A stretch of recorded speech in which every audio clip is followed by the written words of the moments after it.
Warning, the following program contains sensitive material that may be unsettling to some audiences. The Pedantic Pedestrians are not responsible for any injuries or paranormal activity that may occur during the viewing of this program, including, and not limited to, whiplash, bipolar disorder, a sprained ankle, or demonic possession. Viewer discretion is advised. Two guns. Do you want to, encourage people to respect the host? So funny, Chad. When you see people laughing.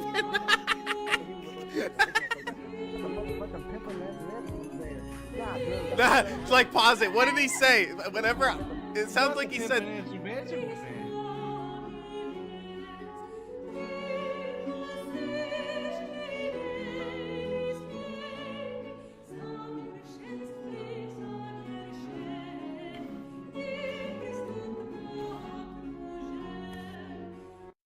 And we're live. We're live? We are live. Okay, so where's Dirt? He died. He's dead. He got into a car accident. His way Nah, here. Danny couldn't deal with his crap anymore. Well, he said, yeah, I always knew there was something up with her. She always seemed very unhinged. Oh, there he is in the chat. Be there soon, fellas. Okay. Fellas. Oh, is that how he sound? No, I'm making fun of Dirt. Just Oh, saying fellas. Fellas. Well, anyway, Shab, do you know what this is? Those are places that These exist. are the cities ranked in order from the largest amount of watch time, or the largest amount of hours we get from each one of these cities. And apparently, what is it, Osaka? Or Osaka, Japan. Yeah. Apparently, this is the city where we're generating the most hours of traffic. Which, they're never talking in the chat. So, those from Osaka, I know you're watching. So, why don't we have any of our Japanese fans talking to us in the chat? We get all our, European fans and all our fans from India and stuff talking to us, but we don't get any, of our Japanese viewers. Yeah? Now that you said that, the chats are just going to be full of Japanese lettering and stuff that we can't understand. Doesn't it convert it to English or whatever the language is of the...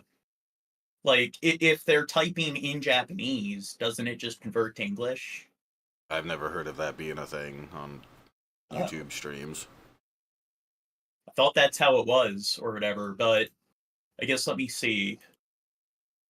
Well, the rest of the world's multilingual, unlike the United States. And Paris, so Sweden, Stockholm's number 3, and then Paris, number 4. And I know Drunken Crow, he doesn't like people from France, because he's a bigot. Whoa. But here, it's Osaka. So maybe the next meetup, that's where it should be. Yes. Instead of Pittsburgh, we'll get a B&B in Osaka. Do you think marijuana is legal in Japan? No. Yeah. Do you think they'll put up with, Crow's drinking when they find him drunk and passed out on the street? No. Nope. He's gonna go to prison. Mm-hmm. Exactly where he belongs. Yeah, whatever. Oh, you think he belongs in prison? Yeah. Yeah. Well, here, where's all our, Trump fans? See, we don't have the flood of Trumpites here yet. But, yeah, I know they're probably not big fans of feminism, so here's some, stories about feminism going on in the Middle East. Iran has announced a hijab removal treatment clinic to rehabilitate women who refuse to wear the mandatory hijab. The plan has sparked outrage and fear among... Okay, so it seems like their government's trying to be a little bit more progressive. So instead of beating women to death or putting them in prison, they're going to give them forced care. So at least that's something. Do you think they need psychiatric care, Shab, for not covering up? Yeah, I mean, like, on women's rights. why would they do Activists, this? the head Like, of it makes Tehran's no women and family. sense. Like, this is an abomination. God is not happy, okay? And we need to fix It's not this. God, it's that, like, you know, look, she's showing her face, and now men are going to be enticed to do bad things. So they need to cover up in order to accommodate for, like, men lacking self-control. I mean, that's usually the logic that's presented. The department claims the clinic will provide scientific and psychological treatment for non-compliance, but critics describe it as a disturbing push for obedience. The announcement follows reports of a university student in Tehran being arrested and sent to a psychiatric hospital. Do you think she's, I don't know, being a bit too revealing? After allegedly stripping in yes. protest against hijab Throw her in enforcement jail. by campus guards. So, you know what? People that protest in America, you see this all the time where it's just, when you look at the protests in Russia, or like in Burma over the junta, or like here, people are risking their freedom. They're risking like spending a decent amount of time in prison. So you look at all the like people that like to go out and protest in the US, what percentage of those do you think would just stay home and not take the time to protest if they lived in a country where your freedom's at risk? I probably wouldn't protest either. Well, you don't even leave your house at all, so you don't even protest despite the fact I've been that, to more states this year than you have. I don't think so. No? I'm actually traveling to New Orleans this weekend. So I went to like 7 states during the meetup. What's that? I went to like 7 states during the meetup. Oh, so just driving through Yes! a state is visiting a state? Oh, well, just getting out of your house is like getting out of your house. I don't think most people agree with that when you're driving from one state to the next, that counts as visiting all those states that you drive through. See, Sheb doesn't get out much. He doesn't know that this isn't what most people consider, visiting another state. It's just driving through it on your way to another state. Hey, I was in a plane, and I technically flew over the airspace of all these other states, so therefore I visited them. Oh, yeah, that's what I said. Well, it's the same logic. What do people in the chat think? Do you think that qualifies as visiting those states, driving through them? National says it. I've still been to more states. Evidence of torture, violence. I don't think you have. Yeah. Shut up. And forced medication being used on protesters, and says those. Well, if we do all the flying that I've done, and I flew over all the states, so I flew over the airspace of all those states, then yeah, I've flown across the country multiple times this year, so I'm going to fly to New Orleans, so all the states that I fly over. Did you go to Carl's Jr. in any of those states? Well, that doesn't matter, because you said that just driving through them qualifies. So flying, or just traveling through them. So there you go. Who oppose Iran's laws are being put in state-run psychiatry services. One Iranian human rights activist took his own life in protest at what he called the dictatorship of Iran's leadership.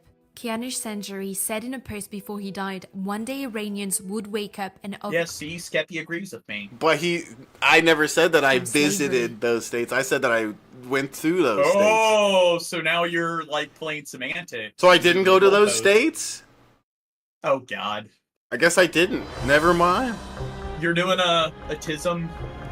You're doing a tism with your flying.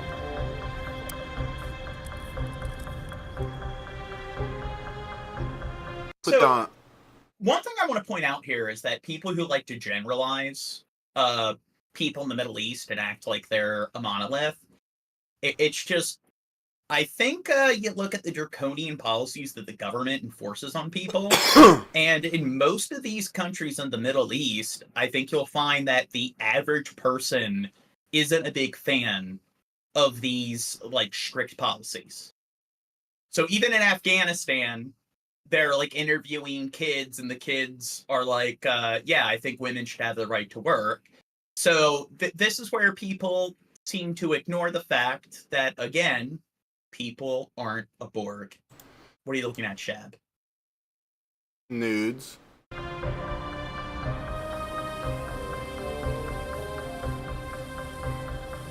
Now, do you think it's nice that the government's giving them, like, clinical treatment? Yeah. Or psychiatric treatment? Yeah, they're good. That's a good government right there. Now, when they say that they're going to give them psychiatric treatment or psychological treatment, what do you think that treatment is? Do you think it's putting electrodes on their foreheads and, I don't know, doing a little, like, shock therapy? Well, probably more like drugs and them constantly being taught these specific ways that they're supposed to be over and over again until it, like, trying to hammer it in their head, I guess. Oh, this one person's like Robin Hood in the chat. Oh, I've been to Afghanistan, a great place. They have firecrackers that fire really fast at what is it? Out you to celebrate the freedom my buddies and I brought them.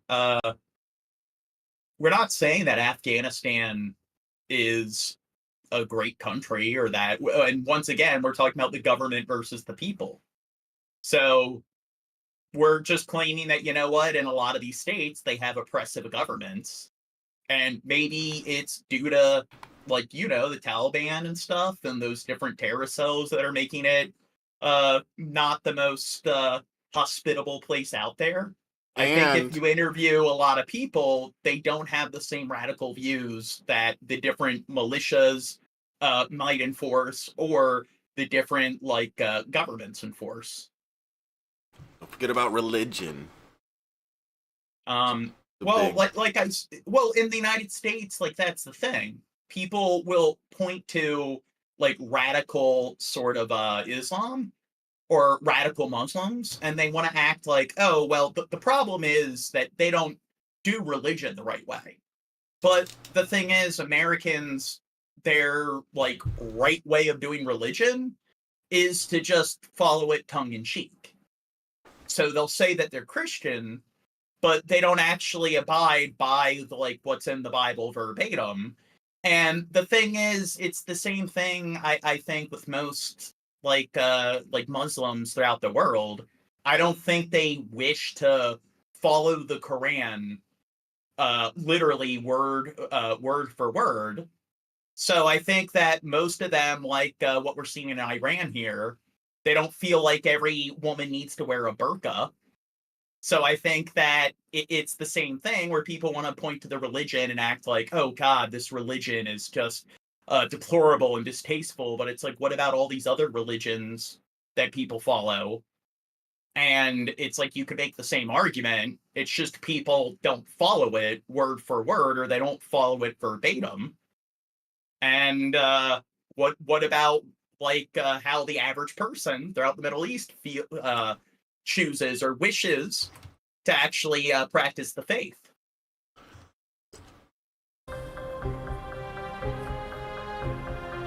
Yes, Shab loves Trump. I'm joining in. He wants to be on the winning side because it's about winning. Like when you're 7 years old. I win.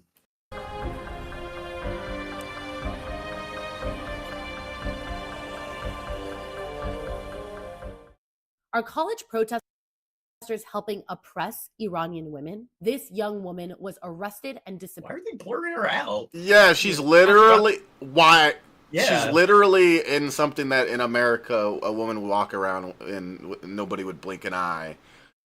Well, I think people still blink an eye if you're not in the right place. Maybe if you're at like the beach, the boardwalk, no one would fucking care. But I could see in certain parts of the United States. And it says she's stripped naked. That is not that it.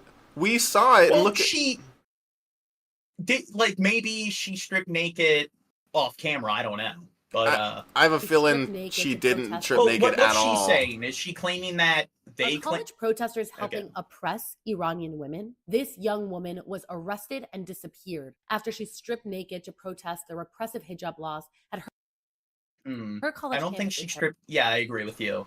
Yeah. But while she was I don't think that falls Misrepresenting within the it. parameters of what naked is. for her rights, American college students were busy siding with her oppressors. Anti-Israel protesters on college campuses are frequently I don't know. I like her. I think she'd be fun to hang out with. seen with the flags of Hamas, Hezbollah, and other proxies of the regime. Iran's supreme leader has even personally cheered on the protesters. The protesters say that they're fighting for human rights, but is siding with the Iranian activists really the best? And Bryant, we saw the footage of her unblurred like 10 minutes ago. She's wearing clothing. She's just, it's a little more revealing than the average, you know. Yeah, it's like akin to wearing a bikini. Yeah, exactly. Women have been subject to harsh restrictions and human rights violations in the Islamic Republic. In 2022, the killing of Mahsa Amini sparked a wave of protests suppressed by a brutal crackdown. The regime arrested so many protesters that it's still executing some of them today, despite years of abuse. Anti-Israel protesters have remained silent while siding with the regime. Now, it said she disappeared, so do you think anyone's going to see her again? I don't know. Probably So- not. Yeah, Oh, see? there she is. Imagine this, a clinic where women are treated simply for refusing to wear the hijab. Iran has just announced plans to open what they call a hijab removal treatment clinic. This is not satire. A hijab removal treatment clinic. Do you think licensed like psychiatric practitioners are actually going to be working there? It's real. And it's Licensed. sending shockwaves across the I mean, Is that? yeah. I mean, but world. licensed in this country by, you know, I mean, does that... Well, the point is that if they're licensed, like they actually went to a accredited university, then I don't know. It's like, it seems like if you understand psychiatry or psychology, that you would understand that it's definitely doesn't abide by any sort of medical science to give people care in a scenario like this where treatment definitely isn't necessary or appropriate. Mehri Talebi Darestani, the head of the Women and Family Department at Tehran's Promotion of Virtue and Prevention of Vice, claims this clinic will provide scientific and psychological treatment for women to defy. What do you think the science is? Do you think science and religion really go together that well? Oh, yeah, they're best buds. They love each other. Iran's strict hijab laws. But is it really a treatment center, or is it a new? Yeah, because whenever I think of science, I always think of religion, and conversely, whenever I think of religion, I always think of science because they're so compatible. Tool for state control. UK-based Iranian journalist Sima Sabet called the proposal chilling, and Iranian human rights lawyer Hossein Raisi argued it was not rooted in Islamic or Iranian law, noting that the agency overseeing the clinic reports directly to Supreme Leader Ali Khamenei. The announcement. Now, here's the thing. We get lots of people from like Middle Eastern countries that comment in our chat, and maybe they're talking in English. I don't know. It was not rooted in Islamic or Iranian law. Are you sure it doesn't do that where if they type in their language, it will appear as... Well, the agency Negan comes in and types in Finnish all the time. It don't convert it. Never heard of it doing that. The clinic reports directly to Supreme Leader Ali Khamenei. The announcement comes just weeks after a university student was reportedly detained and sent to a psychiatric hospital for protesting hijab laws. This new clinic has sparked fears that it will be used to... Now, they said she disappeared, or at least the other person did. Do you think they actually sent her to a clinic? Do you think they're telling the truth? silence dissenters. Human rights organizations, including Amnesty International, have raised concerns about the mistreatment of detainees in psychiatric institutions, alleging cases of torture and forced medication. Dude, I don't know. Like, that's like people being abused in psychiatric institutions. That doesn't happen. They warn it could serve as another... To be fair, that's not really that unique from the rest of the world. So, like, even in the Western world, people in psychiatric care facilities being treated like horse shit. it seems to be pretty common. To detain and punish women who simply want the freedom to choose. In recent weeks, crackdowns have intensified. Arrests, disappearances, businesses forced to shut down. The Center for Human Rights in Iran recently highlighted the case of 25-year-old Roshanak. See, like, don't you think it's immoral how they're being treated in those psychiatric care facilities? So where's the morality police? Muley Ali Shah, who was detained after... Because I don't think that the science shows that, like, bashing a woman's face in and giving them a black eye is really, I don't know, beneficial to their mental health. So I would say that it's immoral because science and religion are very compatible with one another, and the morality police are there to actually enforce like the ethics of religion. Don't you think they would be anti like women being like battered inside psychiatric facilities? These women are below us, okay? They are below us. Confronting a man harassing her over her attire. Her current whereabouts are unknown. Hijab Removal Treatment Clinic, a place that claims to offer psychological help, but human rights activists warn it might just be another name for a prison. The world is watching, but... Well, again, that's something you see throughout much of the globe, is that psychiatric care facilities, a lot of times there's really nothing distinguishing them from an actual prison. Will that be enough to stop these oppressive measures? For now, the women of Iran continue to fight, not just for their rights, but for their very lives. Let's turn overseas now. Okay, here we go, Amsterdam. So, again, the same way people like to generalize people living in the United States and not separate the government from the people, here it seems like let's go after a bunch of Jewish citizens. Why? Because of what the IDF and the Israeli government's doing. Because again, like millions of people living in one set of borders, they all have the exact same views and opinions. So you got to treat them as if they're all partially responsible. And it's almost like there's a lot of hypocrisy here. Because isn't that what Netanyahu claims? Is that all citizens of Gaza are partially accountable? They all elected, Hamas into office. Isn't that the argument people use? So it seems like if they're not going to support people who have those particular views, it's kind of weird that they're doing the same thing here. The latest on that horrific attack against Israeli soccer fans in Amsterdam. The local mayor saying they were targeted. Look, we're on the news. They are Jewish. NBC's Megan Fitzgerald is in Amsterdam with more on all this morning.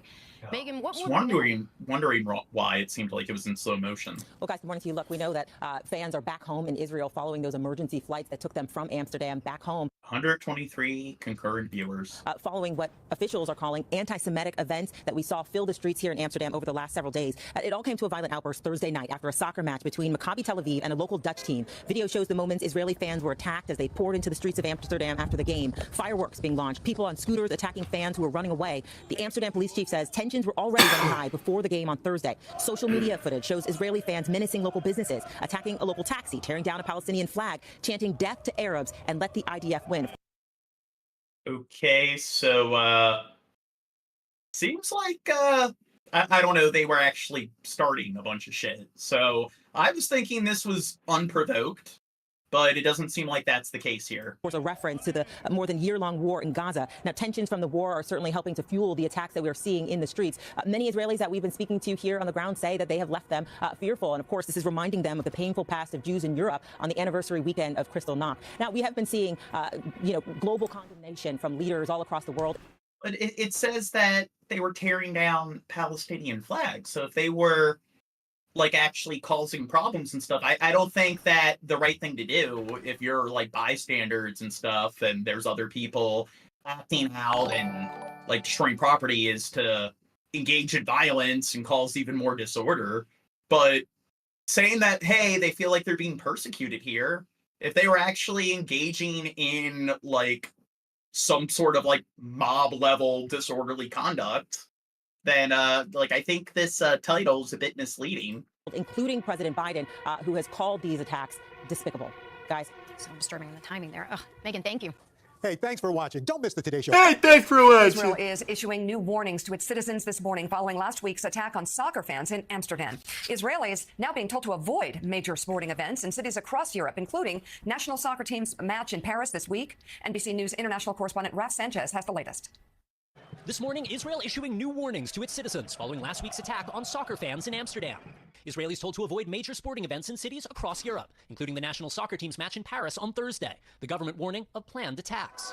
President Biden and other world leaders condemning the violence in Amsterdam as a widespread anti-Semitic assault, with a pro-Palestinian crowd chasing Israelis, surrounding and beating some of them. But footage also allegedly shows Israeli fans attacking people and chanting anti-Arab slurs before the game. So, here's the thing. They're claiming that they showed up and were like chanting like anti-Arab like slurs, taking down like Free Palestine flags, and then different other people turned around and started attacking them when they were attacking others. So it's like, is it an anti-Semitic attack, or is it one group being violent and then the other group responds with violence? Meanwhile, after a year of failed ceasefire negotiations in Gaza, Qatar says it's withdrawing as a mediator until Israel and Hamas show seriousness about reaching a deal. Today, it's not Israel that is standing in the way of a ceasefire and hostage deal. It is Hamas. While a new UN report on the early months of the war finds 70% of those killed in Gaza were women and children. Are you really going to trust the UN? What do you think? Do you think the UN, that's just a bunch of libtard propaganda? Listen, those women and children were part of Hamas, Jane. It's their fault, okay? All those kids voted for Hamas. Even though, like 40 years ago or whatever it was. Israel rejecting the report. It's like over 50% of people living in Gaza are children. And they were, Hamas was voted in like a couple decades ago, so they weren't even old enough to vote, but still, they're all partially responsible, according to the Prime Minister and President of Israel. Its methodology, but acknowledges it's killed around 20,000 civilians, along with a similar number of Palestinian fighters who they say hide among the civilian population. Our team we killed like 20,000 citizens, but we got like 10 Hamas guys, you know? Hospital. 3 people were killed. Well, people like to make the argument when you look into like, are the attacks indiscriminate? The argument they use is that, well, look at World War II, look at indiscriminate like carpet bombings, and it's just, well, no shit, they're not going to do that, because then they can't hide behind any sort of ambiguity that they're just engaging in a straight out like genocide. So it's like, oh, because they claim that there's one Hamas person in a hospital and then they bomb the hospital. Well, hey, technically, if there's one person that's affiliated with the Hamas, that makes it a viable military target. So you can't claim that they're doing it indiscriminately. And I'd say that's kind of exploiting some kind of loophole. And it says YouTube not receiving video to maintain smooth. Everything's fine. Is it fine or okay? Oh, yeah, but we messed up for a second for some reason. Not sure I blame Shab. Witnesses say. Mohammed fled here with her family from northern Gaza. Where do we go, she asks. No schools or hospitals are safe. All right, that was NBC's Raf Sanchez reporting on. Appreciate your coming on this morning. Just the soccer. Okay, next bid. Overnight, Amsterdam erupting in chaos once again. A masked mob setting a city tram aflame and shouting "Cancer Jews" as they hurl bricks through the windows. The group armed with sticks and fireworks. Okay, so this is where two wrongs don't make a right. Just because a bunch of like Israelis showed up and were being disorderly doesn't mean that it's okay to do something that's kind of worse and start I don't know, lighting buses or public transportation on fire. Police say they restored order, but adding it's not clear who started the violence or if it's connected to last week's clashes involving Israeli soccer fans, according to the AP. Authorities announcing 5 more arrests. Wait, he says Ram Ranch, yes they are, but nice lie. Is he talking about us claiming that they are bombing indiscriminately? Because that's the argument we're making, is that they're kind of engaging in some kind of like red tape sort of wordplay to get around the fact that it's. I think Ram Ranch doesn't even know what they're trying to argue. He said this guy says Israel's innocent and doesn't use Palestine as human shields. It's Hamas using Palestinians as human shields, not Israel. That doesn't make any sense. What I'm saying is that they're making the argument, people that want to defend what the IDF is doing, that they're using the people as shields. So the argument is that that logic is flawed. It doesn't justify the excessive sort of like hostility or the excessive use of airstrikes and artillery strikes on Gaza. That's the argument we're making. Dirt said you're dumb, Gene. Okay. Look, John. So people allegedly... What's that? Excuse, but you're not going to like it. There's an excuse, Gene. When he says, no, sorry guy in video, I'm saying playing cats and dogs. Okay. Well, the whole point, Ram Ranch, I think there's some miscommunication, is that people need to separate the government from the people, or whoever the, I guess, combatants in the war are from the people. So it doesn't matter if Hamas is using people as human shields. It still doesn't justify what Israel is doing. Okay, I think Ram Ranch, they were talking to somebody in the chat, not us. Oh. They were addressing anti-Semitic violence. John? Okay. Well, I just want to clarify. I don't want people to... Shows Israeli fans attacking people. Dirt wants to tell you something, Gene. And chanting What's that, Dirt? Oh, it's not that important. John will just get mad at me. No, what is it? I can give you my excuse as to why I was late, but you're not going to like it. Okay, whatever. Arab slogans. See, he's not even the mayor says around midnight What a Thursday, jerk. a large group of Israeli fans, some armed with sticks, carried out acts of vandalism. But soon after, small groups of rioters spread throughout the city center and committed violent hit-and-run actions targeting Israelis. There was talk on social media of a... Now, again, people aren't on board, so it's like, are they even the same group of people that showed up and were like causing or like starting shit at the sporting event?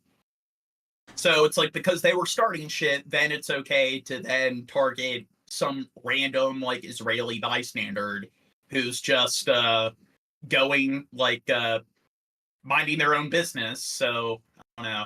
Do you think maybe that's sort of like an embedded element of human psychology? I know I bring this up all the time, but I just think people want to turn their brain off and just lie to themselves.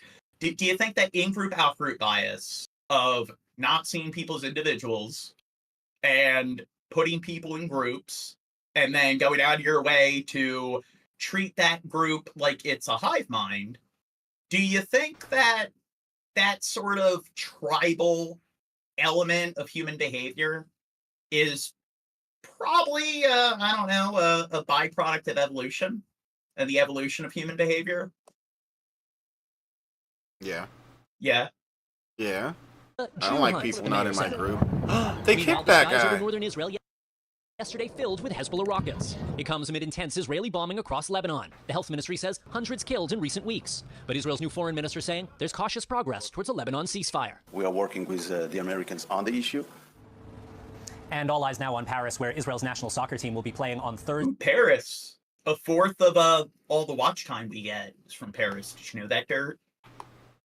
A fourth of it. Yeah, or not a fourth. The city that generates the fourth largest amount of watch hours is Paris. Yeah. Oui, bonjour. And then number one is Osaka, Japan. Thursday, Israeli fans have been told to stay away from that game for their own safety, and 5,000 French police will be deployed to keep order. Savannah. All right, Ralph Sanchez in Tel Aviv.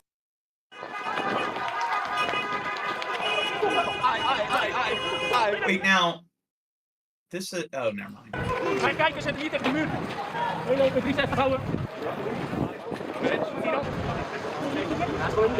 was going to be like, wait, Dutch, this is the Netherlands. It's like, oh yeah, Dutch is the Netherlands. Dude, why is the Netherlands so, I don't know, inconsistent with the rest of the world? Why do they call themselves Dutch? Why don't they call themselves Netherlandian? They're from the nether region. Yeah.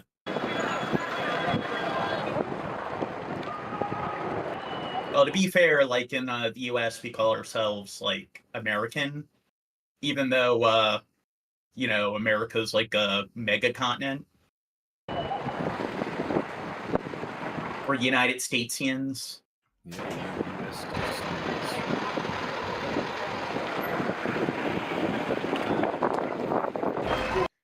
Free the hostages in Hamas. Well, I do think they should be freed, but I don't think what these people are doing is really helping.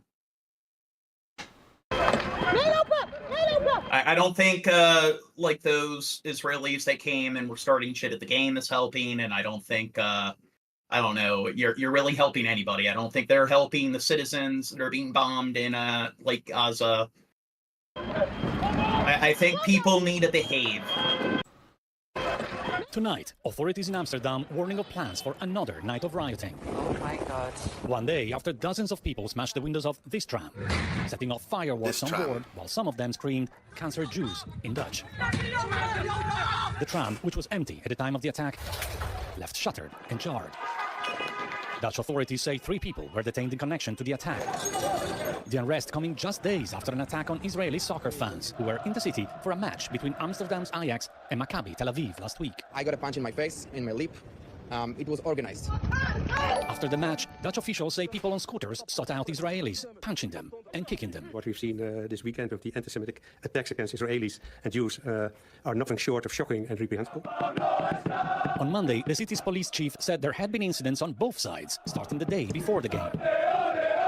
Israeli fans seen on video chanting "Death to Arabs." Yeah, that's something that I do think that it's sort of like improper, like journalism or dishonest, because they failed to admit that a bunch of Israelis did show up and they were starting shit before the other like group of people started responding with violence of their own.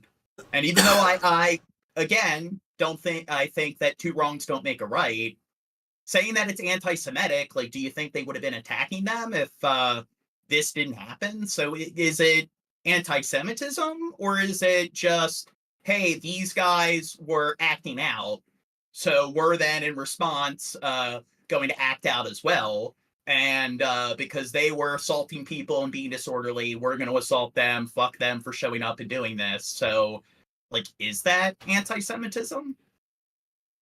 I guess it's there's some level of bigotry, like if they're attacking people who are Israeli that weren't actually part of that particular mob that showed up. But like, I think it's a bit dishonest being like, oh my God, there's this rise of anti-Semitism going on. And this Palestinian flag was ripped down. Authorities saying Israeli fans were also seen walking towards the city's red light district. They say some had taken off their belts and attacked a taxi. Other taxis were also vandalized. What's that? Everybody that's watching should give this stream a thumbs up to help support the stream, guys. Give it a like. According to Amsterdam's mayor, 62 people were arrested in connection to the violence surrounding the game, including 10 Israeli citizens. In a letter to the city council, the mayor calling the attacks a toxic cocktail of anti-Semitism, football hooliganism, and anger over the war in Palestine and Israel and other parts of the Middle East. Tonight, the capital city remains under strict emergency orders, with protests banned until Thursday. Police detaining those who defy the order as the city remains on edge. On Tuesday evening, Amsterdam's...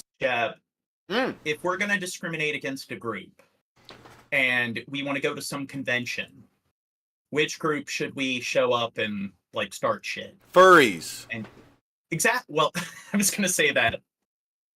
Main square looked calm. Yeah, MAGA There's people. nothing wrong with that. No, bad. I was like flagging the fuck MAGA. Everyday pro-Palestinian protesters. Yeah, I think people should live any sort of lifestyle they choose, but furries, I don't know. I think that's where we should draw the line. And anime fans, they're kind of annoying. The protest if you guys want a tip, there's the link in the chat. On Thursday, the Israeli national soccer team... Tom? Okay, Claudio, we thank you for that. Oh, I keep being lazy. I gotta remember to fill out all the paperwork and stuff and apply for the super chat, because we have more than enough subscribers now. It's watch time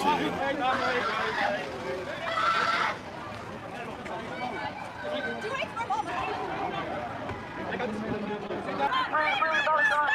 Now, the like Dutch police, they seem to be a lot more professional than cops in America. Because, you know, if something like this was going on, cops would be like battering people like unconscious.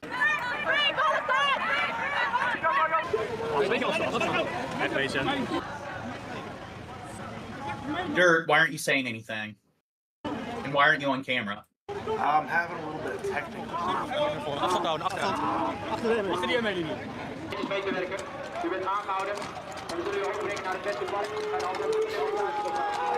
Dude, why do you use horses for crowd control? It kind of seems like it's dangerous for the police to use horses for this kind of thing. Well, no, that's procedure. I'm guessing there is some logic to it, but I guess I'm not able to really. It just seems like all a protester needs to do, or someone that's just like throw something at the horse or something, and the horse is gonna kick off the policeman and stuff. I don't know. It just doesn't seem like a very safe thing for the cops. Well, they're probably trained to deal with like that kind of scenario, how to hold on to the reins of the horse or whatever.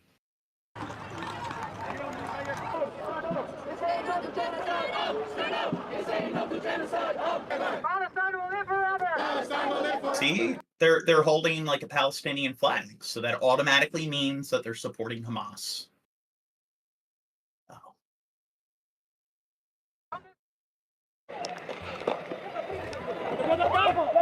What do you think of that argument, Shab? What?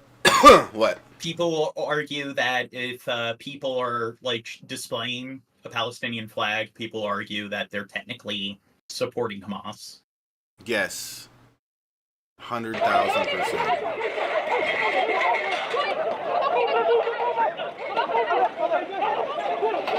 Oh, here we go. Now we see the use of batons.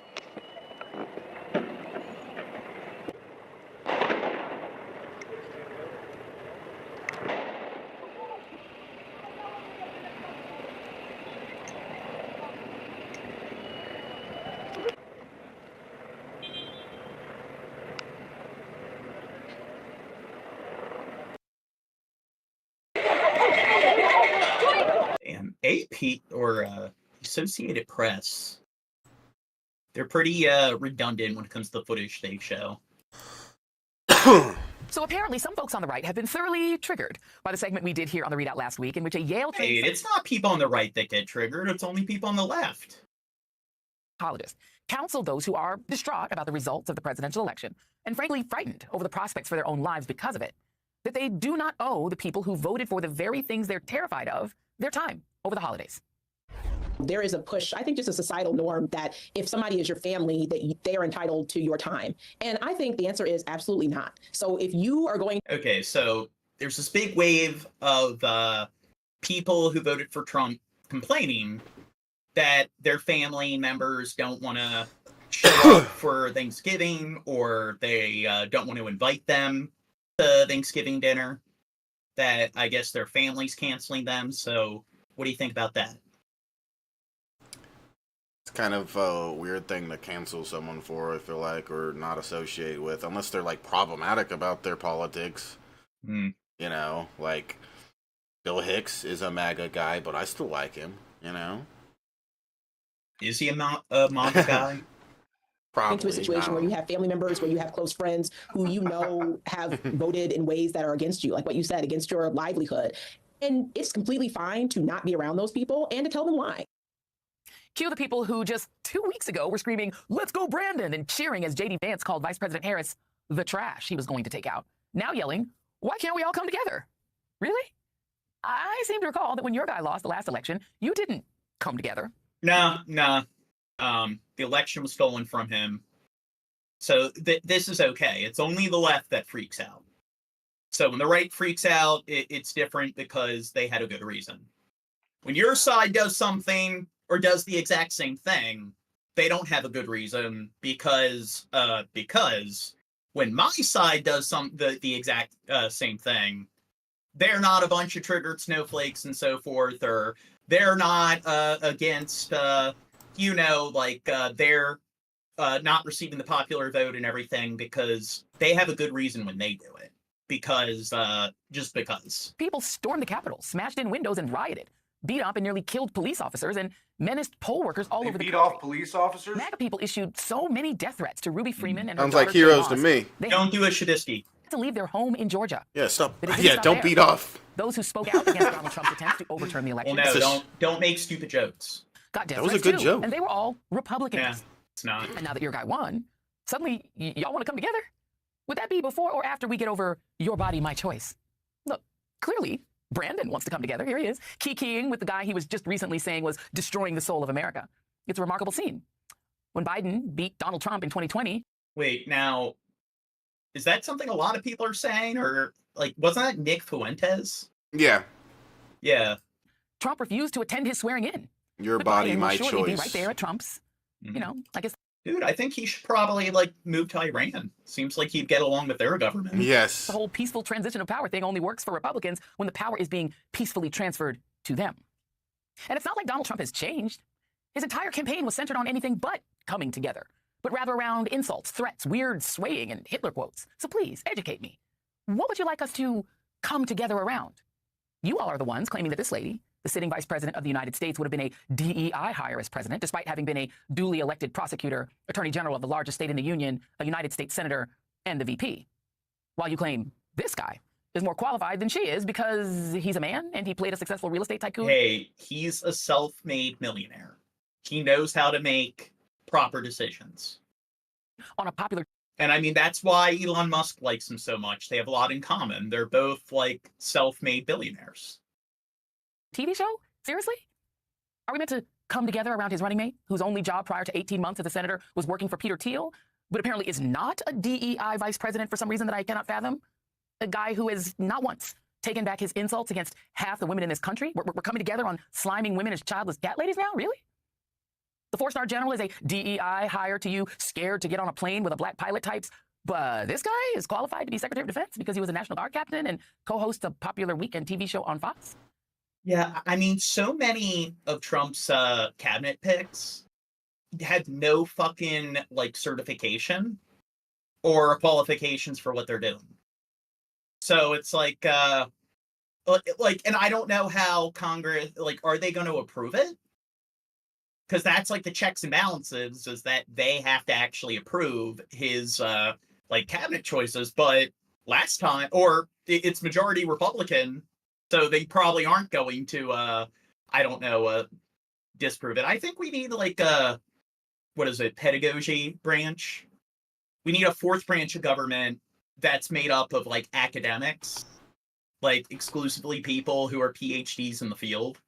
And they need to decide when something is just unscientific or that something is just, I don't know, so fucking stupid that it needs to be like, no, like, Supreme Court, they're saying that this is unconstitutional. We're going to decide that that's fucking retarded and override their decision. I wonder what makes him. You want a ministry of DEI. truth. I'll keep noodling on it. I'm sure it'll come. Exactly. And as long as they agree with me. Hiring a bunch of these underqualified people for really important jobs in his next administration, demanding that we all affirm them as perfectly serious candidates so we can all, you know, come together. And who was it? It was like Elaine Penn or whatever. Oh, and there you go, RFK. He's a vaccine denier. He thinks people shouldn't get vaccinated. It is a common feature. Hey, do you think vaccines cause autism? Do you agree with that? Maybe he'll fix that problem. Yeah. Now, here's what I love. People that buy into that, it was one study that the only finding was just correlation amongst a small sample size. And this is where, when it comes to science, a lot of times you'll find a study that might find a correlation, and then more research is needed. That's just one study. And then it turns out to be credible, where when other studies are funded and other studies start testing it, they find more evidence to support that premise or that hypothesis.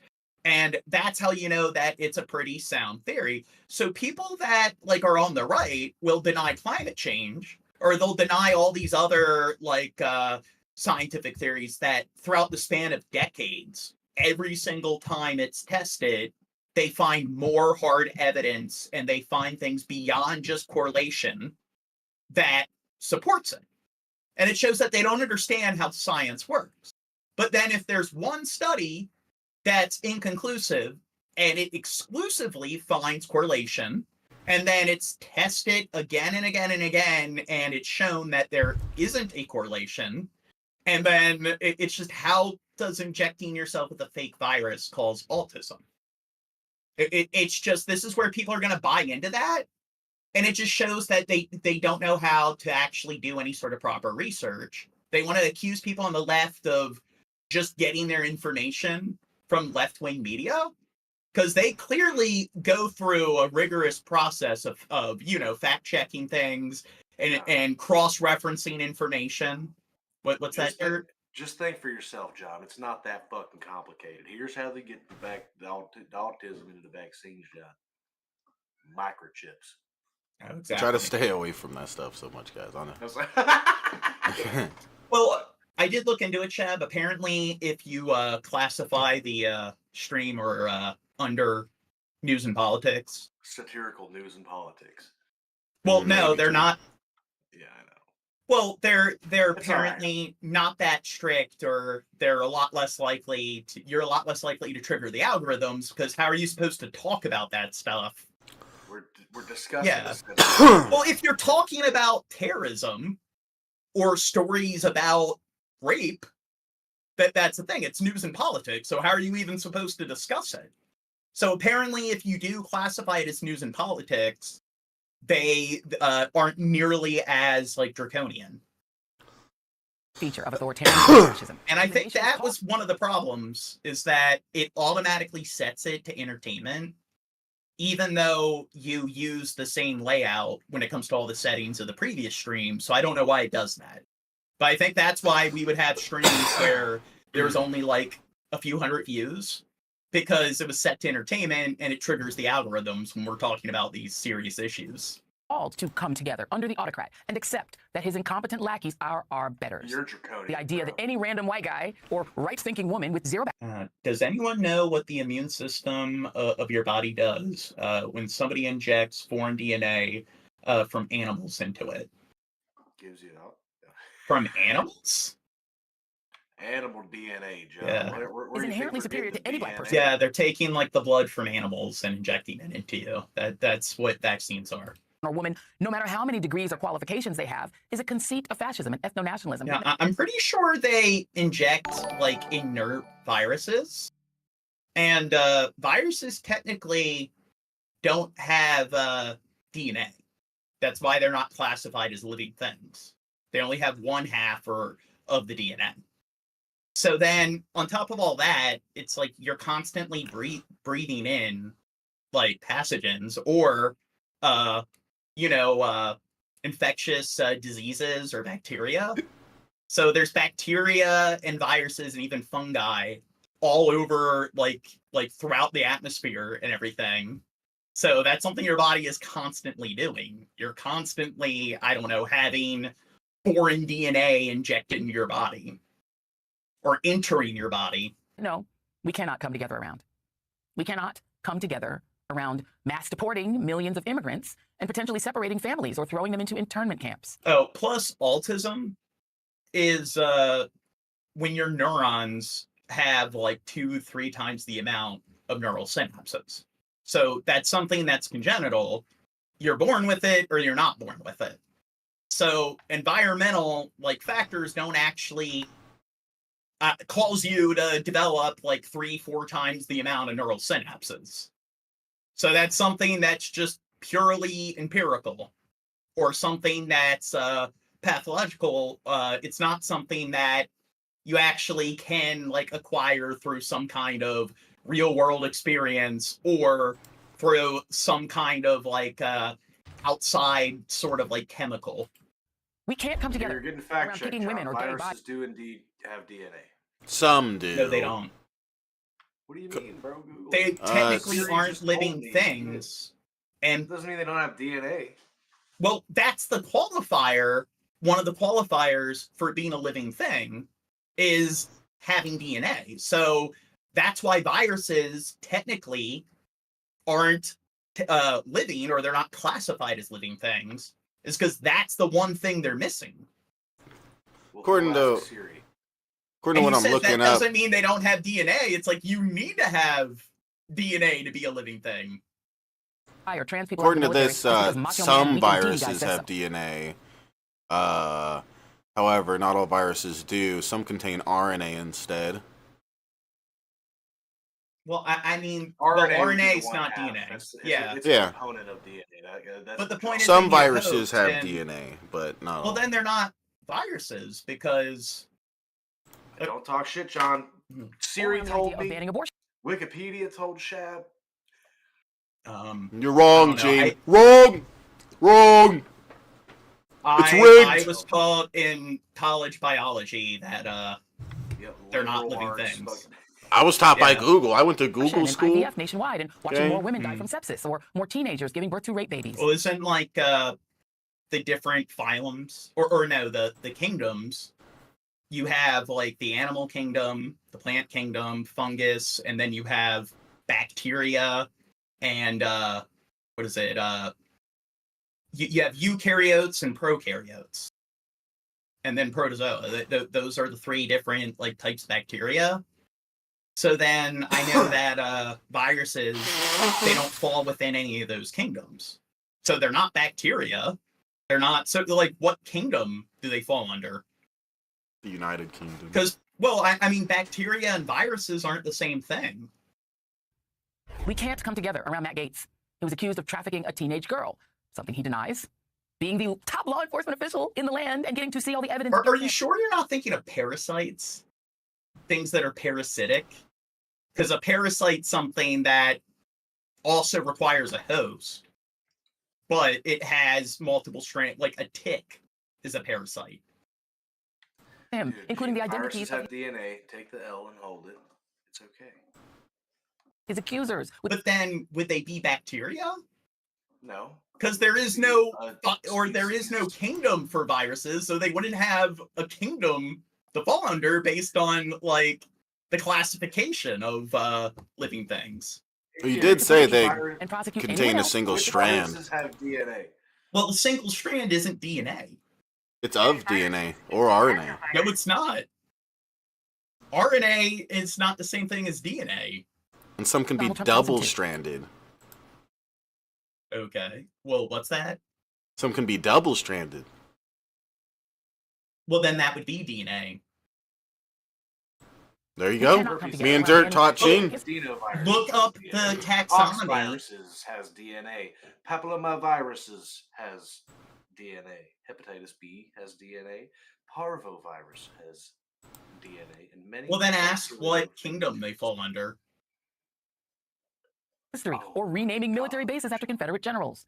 This is we cannot come together around. Gene keeps moving the goalposts. You just can't take the L. That's not moving the goalposts. These are scientific definitions. So it's like there has to be some. It's scientifically it's a virus, and scientifically it has DNA. Take the L, John. Loser.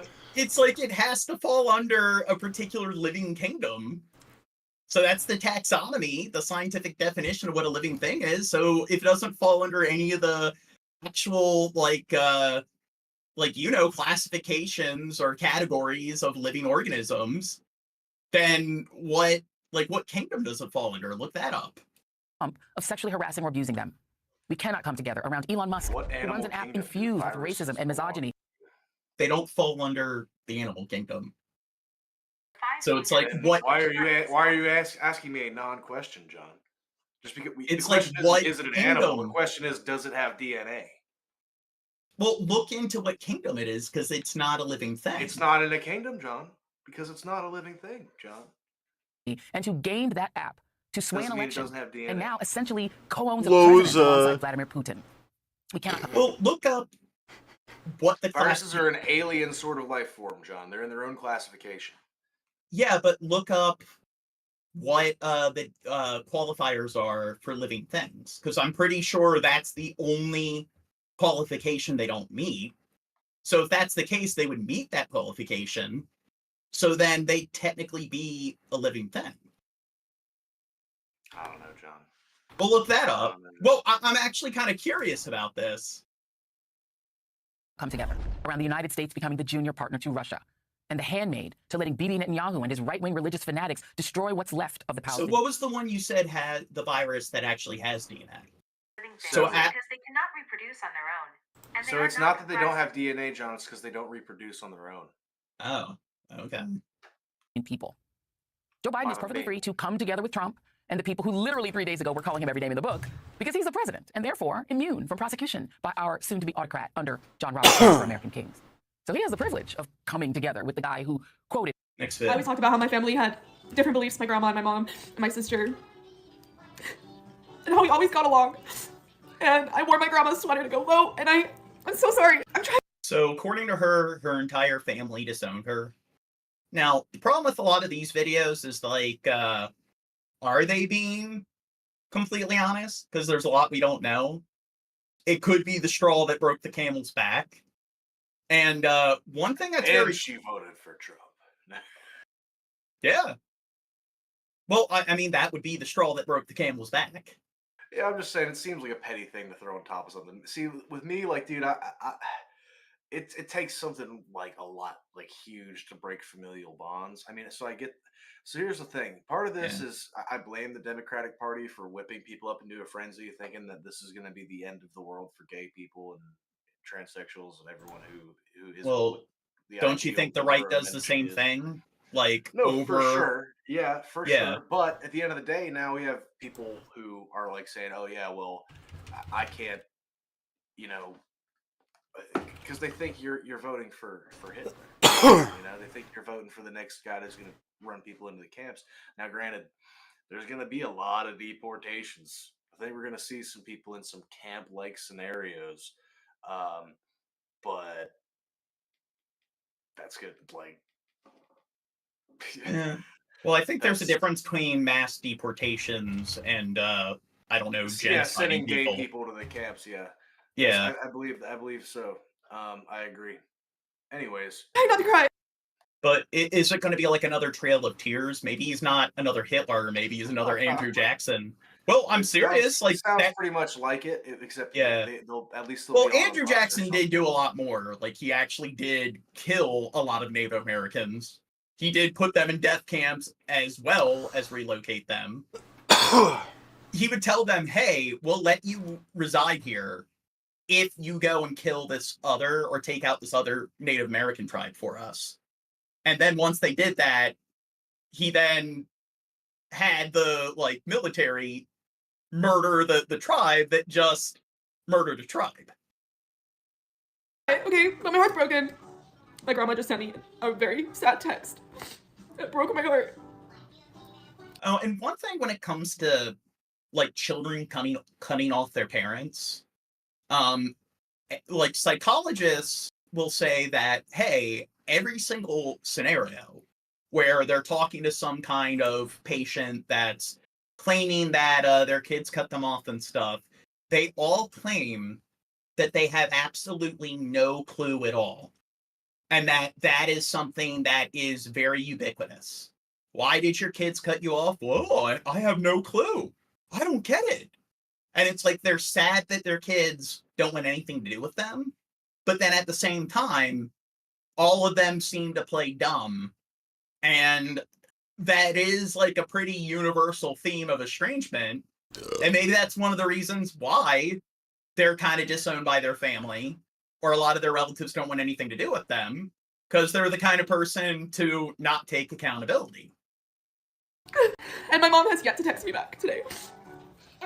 My point of making this video is to say that I am very happy, and I express how happy I was. What do you think of her nails? They're cool. And I'm not going to be sorry for that. I'm completely heartbroken that my family is taking it how they are. I never did this to them when Biden won. Never. But if you don't like me because of who I voted for and you have to unfollow, go ahead. My own fault. Okay, well, that's kind of illogical. So even if you think they're being overly dramatic by cutting her off, it's just different politicians can be, I don't know, more unethical compared to one another. They don't all have the same views and advocate for the same policies. So this logic of, hey, when you guys voted for this other candidate who's just a doddering old man and stuff, yeah, like I didn't freak out and get upset. But then because I voted for somebody who you could argue is, I don't know, one of the most like bigoted presidents since like the 20th century. Yeah, like it's unfair. But my own family unsubscribed from my life, so you can too. I promise it doesn't get worse than that. No, okay, that's kind of funny. I've got to say, it's ironic to see somebody that just voted for the We Hate Gay and Trans People Party complain about familial rejection, because those of us in the LGBTQ plus community, we know a thing or two about that. In fact, that woman just voted for the party that wants to make it mandatory for teachers to out trans students to their parents, which could lead to the same kind of rejection that she's feeling right now, or worse, could endanger their lives or make them unhoused. So, in case you're wondering whether or not I feel any sympathy for her, the answer is an unequivocal no. In fact, I cut off 2 of my own family members just this month as well. One of them knows, the other is just not going to hear from me ever again. So, there's that. And to be clear, that's stupid. Now, the one relative that I still have like communication with that is on the right is my grandmother.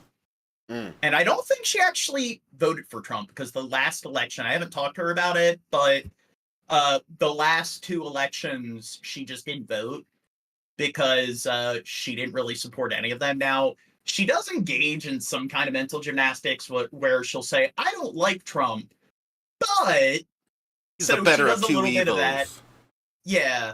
I want to say we can have political. But she still doesn't advocate for him enough where she'll actually vote for him. Agreements and be friends and family. We can debate marginal tax rates and political theory, but we cannot vote against somebody's right and then expect them to want to be part of their life. Like you understand this, right? I can't associate with family members who say they support me on one. He contradicted himself in like the same sentence. Like, I'm not saying that, like, if you have different points of views and stuff, we shouldn't, like, be friends and be cordial and what. But if you voted for the opposite side, I'm not gonna. Well, I don't think he necessarily contradicted himself. He's talking about how, like, there's different extremes. So it's different. But he's just said he's part of that extreme. He said he cut off 2 people because they voted for the other I'm side. saying that you could argue that, hey, we have different views in terms of what flavor ice cream you like, and I'm not going to cut you off. You can have different views in terms of but he's talking out one side of his mouth. What level of gun restrictions you think we should have. But, hey, this level of deviation is where I draw the line. I don't get it. One hand, but yeah. But what you just said contradicts the idea that he just cut off 2 people in his family because they... How does it contradict? He says, I'm not going to cut you off just because you disagree with me. But he said he cut 2 people off. He said he's not... But now he added that part at the end where he said, but if you're going to vote against people's rights, that's different. That's silly. You could do that with either side.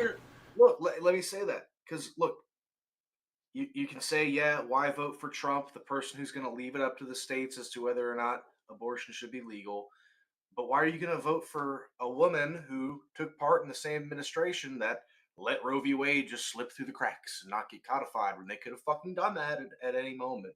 Couldn't somebody do the same argument towards a liberal, though? Just be like, oh, well, there was this thing that Biden did and stuff, and so forth, and it's like, there's both sides are pretty fucked up and stuff. I don't think it makes too much sense to jump to... Yeah, that is something where a lot of Democrats, and this is something people ignore, is that even though they're more to the left than Republicans, you could still view them as being too right-leaning. They're just the less right-leaning party. So you do see that in a lot of countries where what they consider to be conservative or what they consider to be right-leaning is still more to the left than the Democratic Party. So that is something where a lot of them will preach for certain like principles or whatever, but then you look at their actual practice, and their practice contradicts like what they claim they stand for. But people don't really pay attention to that. And they always like will claim that they're I don't know, like a good example is climate change. A lot of Democrats will still pander to big corporations and not even like really enforce any proper restrictions, but then they claim that that's something they care about. Obama claimed that he was going to try to withdraw the troops from the Middle East and so forth, and people claim that, oh, the Republicans wouldn't let him, even though that's an area where Congress can't really touch. Like, he's the commander-in-chief, but it would be one thing if he tried to and different people obstructed.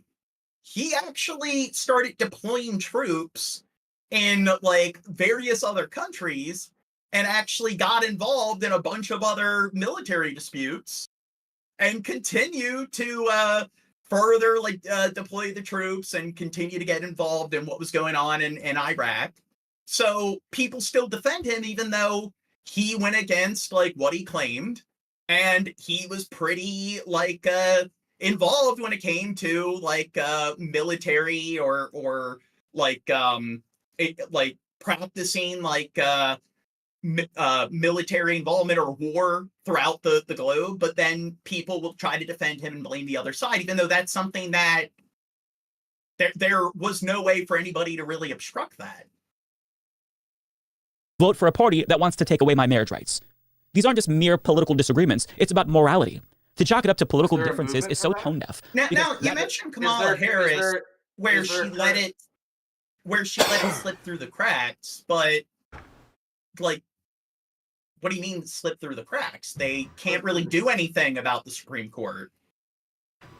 They have no control over the Supreme Court. The only power they have is appointing different justices. So that's the only thing they can do. Or, executive orders or something like that. No, executive orders, they can't. What are they supposed to do with executive orders? At least submit them. Try to do something. I don't know. So look, here's the thing. Well, they can't. Congress or the Supreme Court decides whether the executive orders are constitutional or unconstitutional. So if they try to do enforce an executive order that goes against decisions made by the Supreme Court, they can just say, hey, these executive orders are unconstitutional. So that's something where they have absolutely no control. Pass law, anything. So look, how long has it been a thing that was going to be up to be, how long do they know that it's, that Roe v. Wade thing is coming up? They could have done something. Well, what do you mean do something? They can speak out against it, but that's about it, because the only power they have is to appoint justices. And the only power Congress has is to, I guess, certify whether or not the appointments, they have the right to, I guess, veto the appointments, but that's it. So I would say that, and people argue the Supreme Court has the least amount of power compared to all the other branches of the government.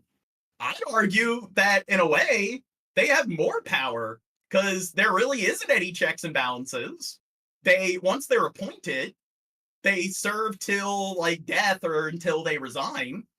And it's just, they can interpret the Constitution however they want. If they decide that, hey, we think that it goes against the Second Amendment, the right to bear arms, that pineapple being on pizza goes against the Second Amendment.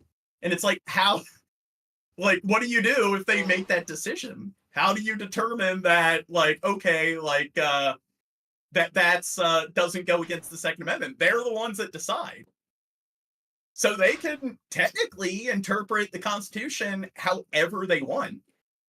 So I did a little research to clarify where I'm getting this from. So it goes back to Obama. Obama had the power. He could have done it. And he said that he would do it and never did it. He would do what? Codify Roe v. Wade and make it an amendment where people have that as a right. Yeah, but how? Obama had the thing is, Congress, if you ratify it, it still has to go through Congress, and it's extremely hard to ratify something. That's harder than getting a law passed. So that's where presidents will make promises where they don't have control because it has to go through Congress because they can't write laws.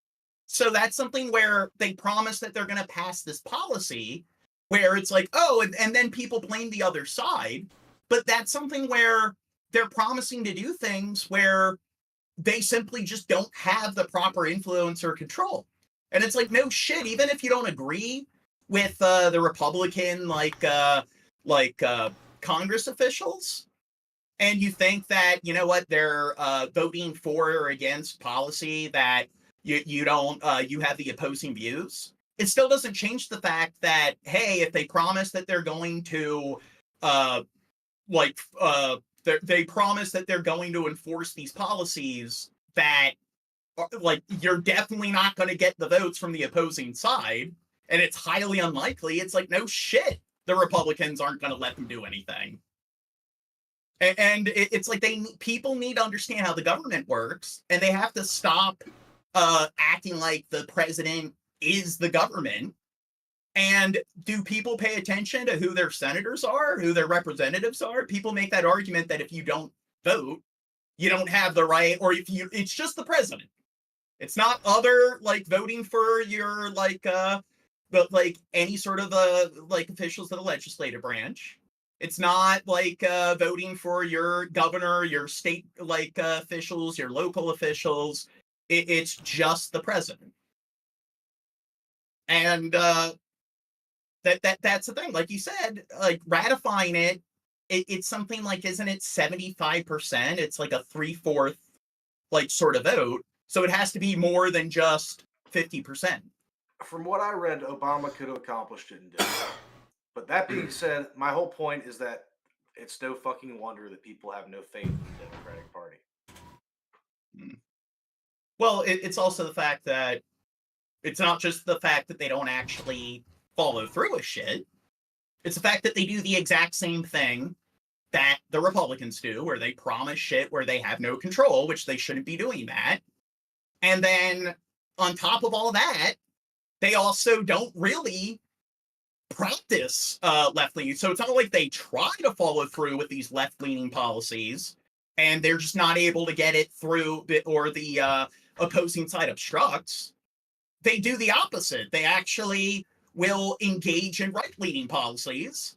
And a lot of these Democratic politicians are just kind of Democrats in name only, at least based on their practice. That comes from a place of privilege, and it demonstrates that you probably don't think you're going to be negatively affected by the party you just voted in, but you will be. Now, that TikToker isn't the only person who's experienced. Here's another thing. What's ironic is Trump, I guess it is more honest when it comes to promising things where he does have control, because when it comes to tariffs, that is an area where, like I've discussed before, foreign policy. So, treaties and agreements with other countries, so international law, that is something where it is 100% the executive branch that actually writes up and composes those policies, and then Congress has to approve of it. And because currently there's a majority in Congress, they'll probably vote to actually certify it, or actually I guess follow through with it. And another issue is that it's the reverse when it comes to national policy, where Congress is the one that actually it's the committees that actually compose or structure the policy, and then it's the executive branch that can veto it or sign off on it. And that's where, when presidents are talking about what they're going to do, that's the stuff you should be paying attention to, are the foreign policies that they're promising, because that's where they actually can do something. Blowback from her family for voting for an authoritarian fascist, because Heidi Brones, a lesbian Trump supporter, LOL, says, "Holy shit, my father-in-law just canceled Christmas and his own mom's funeral because he found out my wife and I voted for Trump, and he can't handle being around us. Why are people like this?" I mean, I don't know, maybe he's distraught because he didn't raise his daughter that way and is sad that she voted against her own self-interest and for deportation, and maybe he's mad that his daughter voted to cut his Social Security and take away healthcare from him, who knows? But Heidi isn't alone, because there's Jane. And that is something you're seeing, is that a bunch of Republicans are complaining oh yeah, they're taking our Social Security away from us. And it's just, well, that's something he said he was going to do. Yeah, and I thought they hated communism. Yeah, and then that's the other thing, is that they'll claim that, oh, they're communists, they're socialists. And somebody in the chat the other day is like, give one example where a socialist government works. And it's just, you do understand that no country is completely capitalist or completely socialist. And they don't understand that the social sector is pretty much any sort of government institution where it is 100% like funded through taxpayer money. You got the private sector and then you got the social sector. And it's a gradient. So communism is where it's 100% the social sector and there is no private sector. And they don't understand that like social security is a socialist policy. But it's like, hey, socialism's somewhat associated with communism. And we were taught that communism's evil, even though we don't know why. And I agree, communism's definitely bad, but it's not the same thing as socialism. Claiming that Bernie Sanders is a communist because he advocates for universal health care. And it's like, give one example where like a socialist government works. Well, if you're claiming that universal health care alone, just that one type of socialist policy equals communism, look at all of these other Western European countries. Look at Canada. Their healthcare system is shown to be a lot more reliable and their citizens are a lot more satisfied with it. So I guess if your classification of socialism is just universal healthcare being introduced, then that's a good example of socialism working or socialist government working. Says, I voted for Trump. My husband didn't. My dad didn't. My daughter didn't. Now they're all being vicious. My husband wants a divorce. Honestly, after being treated the way I've been treated, I suppose it's the best next step. I don't understand how people seem to have lost their minds. I was not happy that Biden won. I was sure that the election was stolen. I didn't let it affect my relationships. Except it clearly is affecting your relationships. Pull up the tweet. Yep. I was not happy that Biden won. Well, we discussed this before, that, or they're claiming the last particular election. No, I'm just talking about grammatical error. One, yeah. Happy that Biden. I think it's like immature to do this kind of virtue signal, like, oh, I'm cutting off people who voted that because I'm like way better than them, you know, they're bad people. It's like just shut the fuck up. Like I don't like this guy. I don't like the way and same chick that we watched before. I don't like their mentality of like, oh, they're being immature. I'm gonna be immature too. Whatever. Like, let's. Somebody in the chat's like doing things that exasperate inflation. So this is where, again, people don't do their homework because inflation has been going down. Since Biden's been president, since the end of the quarantine, and people blame Trump for the inflation, which this is something where, again, people act like the president is the government and everything is because of the president. Or at least if it's the opposite side. But that was something where when the quarantine happened, it caused a depression, and then inflation prices start to go up. And then after the quarantine, once people started working and the economy started to build up again, inflation has been gradually going down. So it's not like it went up when Biden was president. And then the tariffs that Trump is trying to support are definitely not going to help with inflation. It's going to be the citizens that flip the bill, because all they're going to do, the corporations, is actually raise the price of the items. That's what happens when tariffs come into play. But I guess that's all left-wing media because, I haven't done my research, even though I'm getting my information from people who are experts in this field, from academic sources, not journalistic sources. But I'm sure when people just hear that, oh, Biden's the one who's responsible for inflation, I'm sure they actually do their homework to verify that. It's not just from the hearsay grapevine.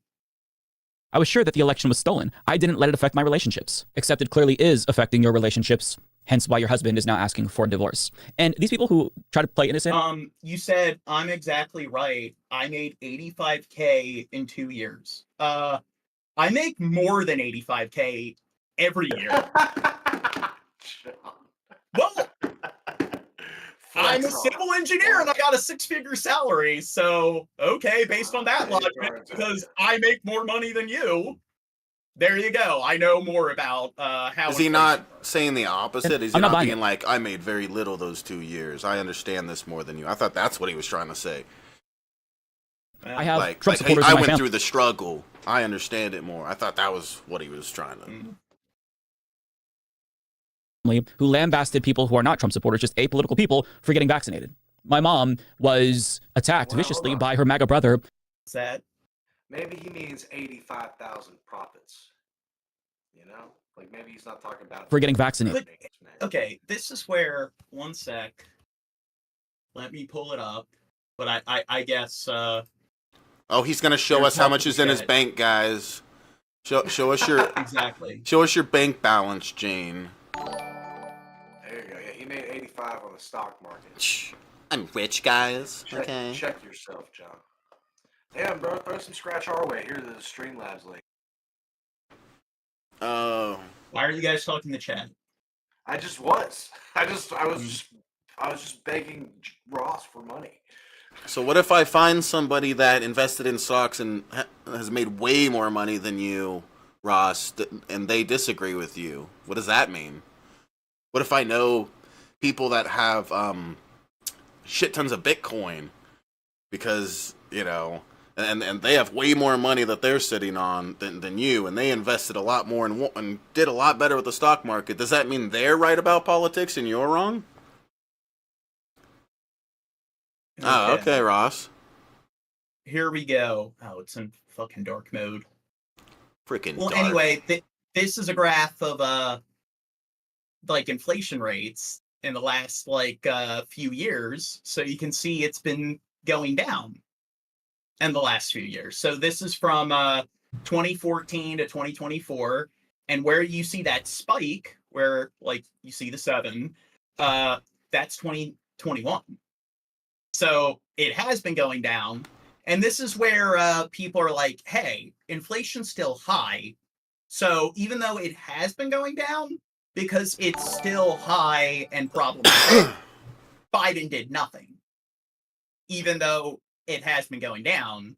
And this is something that you've seen throughout the entire planet. So it's not just the United States. Inflation universally went up and peaked during the quarantine. And then it's been gradually going down universally across the globe since the end of the quarantine. But even though this is what the statistics, the hard data shows, I guess it's not true because this guy made some money investing in stocks. He says that's not his point he's making, but I don't know. Who's this kid? We keep seeing him. Oh, you're going to die in 3 years. What did you just do, you fucking idiot? You got the vaccine. Oh, my God. Like things like that. So we know how vicious and cruel these people are. So I don't buy that, well, it's the family. They're just so cruel and intolerant. No, we know what you're doing. You're shoving your conspiracy theories in their faces. You're insufferable. It's crazy because after years of triggering the libs and just being terrible people all around, the whole fuck your feelings crowd is now all in their feelings because What's that? So he assumes, they got what they wanted. He assumes the people being cut off are conspiracy theorists that are just annoying and stuff. Are you jumping to any conclusions here, buddy? Yeah, he is being a bit black and white. I do agree that there's a lot we don't know. You won. You all triggered the libs so much that none of your liberal friends and family members ever want to be around you again. Congratulations, you won. And the thing is, I know plenty of people on the right that they just won't talk about politics. They don't feel like talking about it. So there's plenty of people on the right that aren't going to shove their views down your throat. And if you look at the actual surveys where they survey people who claim to be Republican and stuff, and you ask them what their views are, there is that 20% of Republicans that aren't radical, that 20% of Democrats that aren't radical. So you have people on the radical right and the radical left where it's always the other side when bad things happen. It's always their side when good things happen. And then everyone on the opposing side is Hitler. So, like, it is just, let's treat everyone that falls into a group like they're the exact same thing. You joined a political cult and believed dumbass conspiracy theories to the point where you made that your entire identity, and you couldn't even have a normal conversation with family because what else is there to talk about? Your whole life revolves around Donald Trump and being a Trump supporter. And that's your personality. I have talked to people, even people who voted for Trump, where they don't think the election was stolen from him. They'll engage in some mental gymnastics where they'll try to claim that he had nothing to do with triggering the January 6th riots. So that's where the cognitive dissonance does come in. But they don't claim that they think the riots were justified and the people that engaged in them are on the right side of history. It's your identity. So people don't want to be around that. So I feel like I don't know what you expected. See, the problem is that a lot of Trump supporters aren't just cruel towards marginalized people and people that they've never met. Some have even prioritized the Trump cult over their own family because they've become incapable of thinking for themselves. So even though supporting Donald Trump hurts some of their own family, that's what they feel inclined to do because the hive mind. I think that's something that most people do in general. Like, most people fail at tests that measure critical thinking. And we see that over and over again when we cover like all of these different people on stream.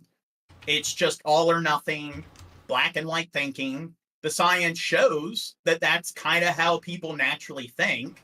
And it's not until you get to a small percentage of the population where people have the metacognition, where they recognize those biases and don't act on them.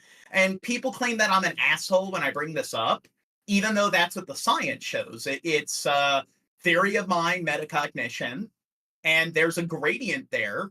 When you test people on that, there is this bell curve, and most people, when tested in that area, like recognizing your own biases, not acting on them, making decisions based on logic and reasoning, and not making decisions based on emotion, that is something where most people fail to actually not fall into that trap of cognitive dissonance, and it's mental like heuristics, where it's that's something where like the in-group out-group bias, that is some kind of embedded implicit sort of bias that is just part of like human psychology.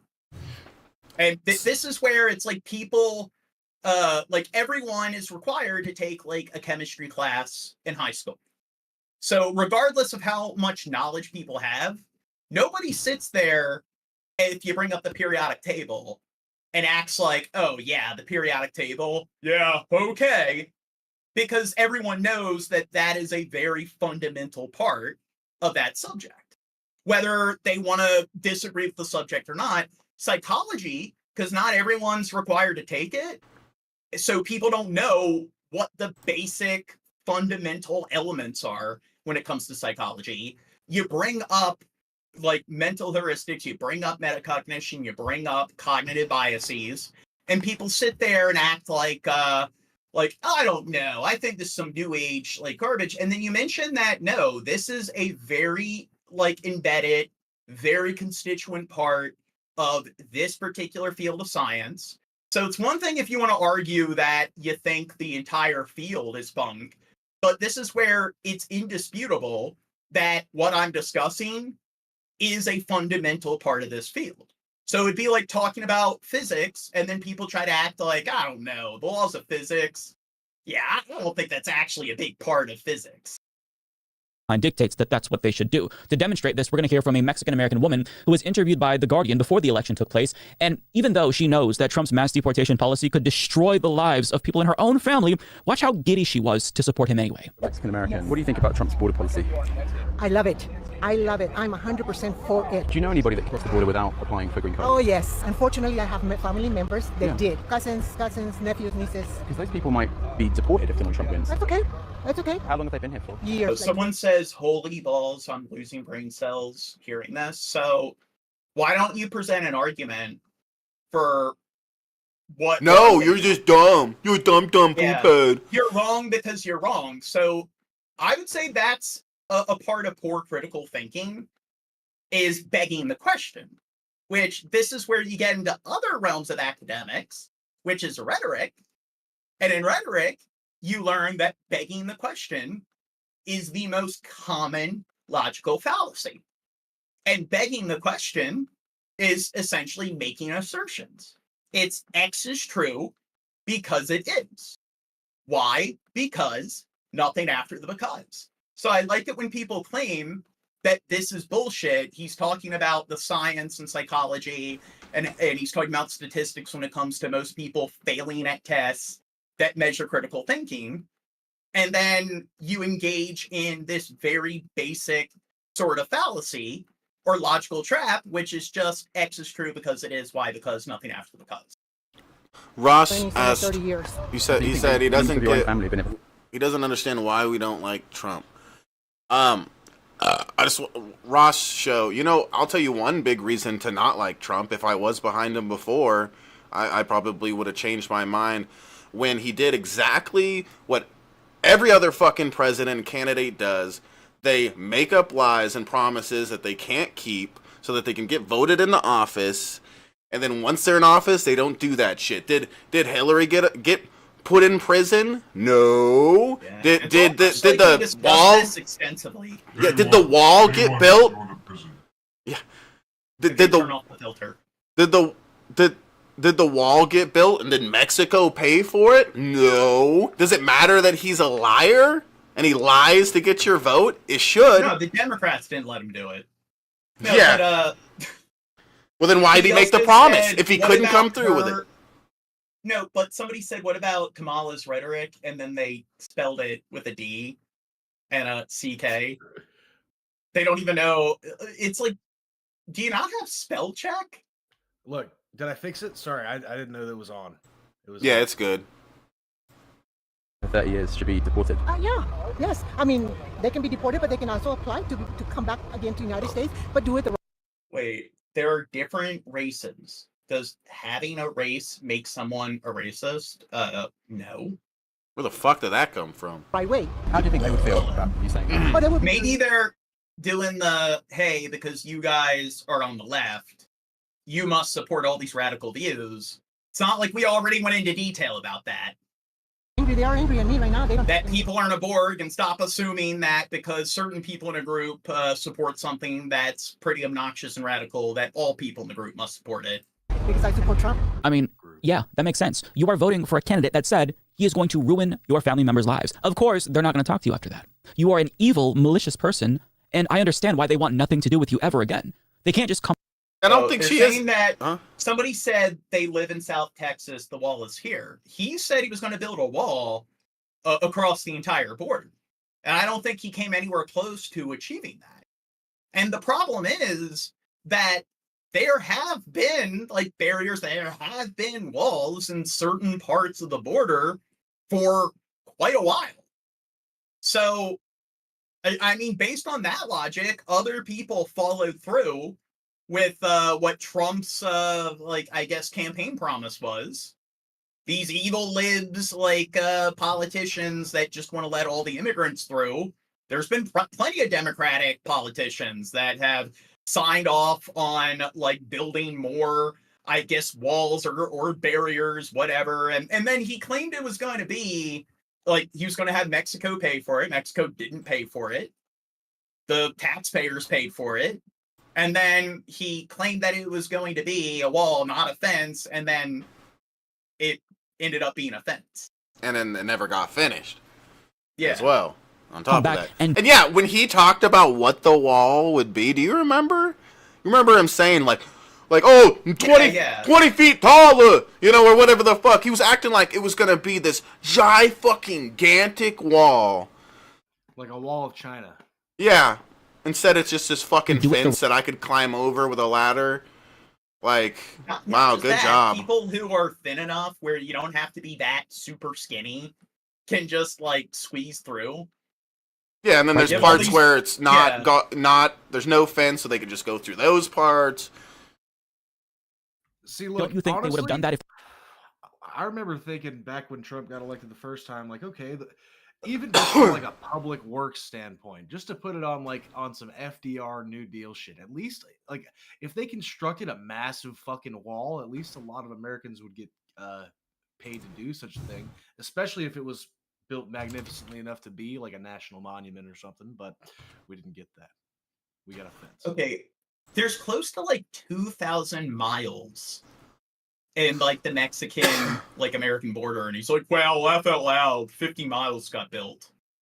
That's a very small percentage. If they could, our immigration system and does real not quick, work. the Ross It's broken. show Americans says, so how many immigrants came in the country under Trump versus Biden? How many people got deported over Trump versus, was it Obama or was it Biden? Yeah, Obama deported Yeah. more like illegal immigrants than any other president in history.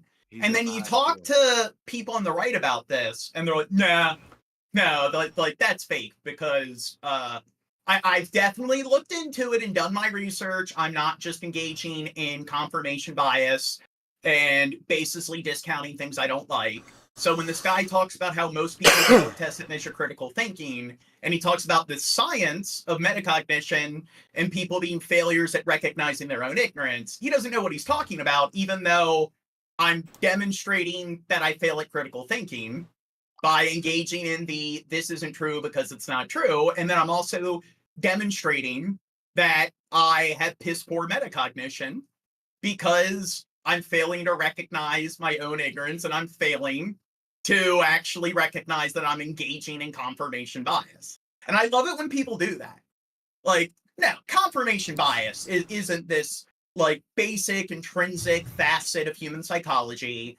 And it's not true that most people fail at not succumbing to it because it like, no, I'm going to use confirmation bias to poo-poo the concept of confirmation bias. Let me state the numbers that I just pulled up here. So according to this, between Trump taking office in January 20th, propaganda. No, go ahead. Between Trump being taking office in January 20th to March 13th, U.S. Immigration and Custom Enforcement arrested 21,362 undocumented immigrants and deported 54,741. During the Obama administration from 2009 to 2016, they oversaw the forcible removal of more than 3 million undocumented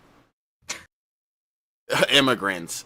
So we're talking about 50. We don't know what we're talking about. 54,000 versus 3 million. 3 fucking million. Back when?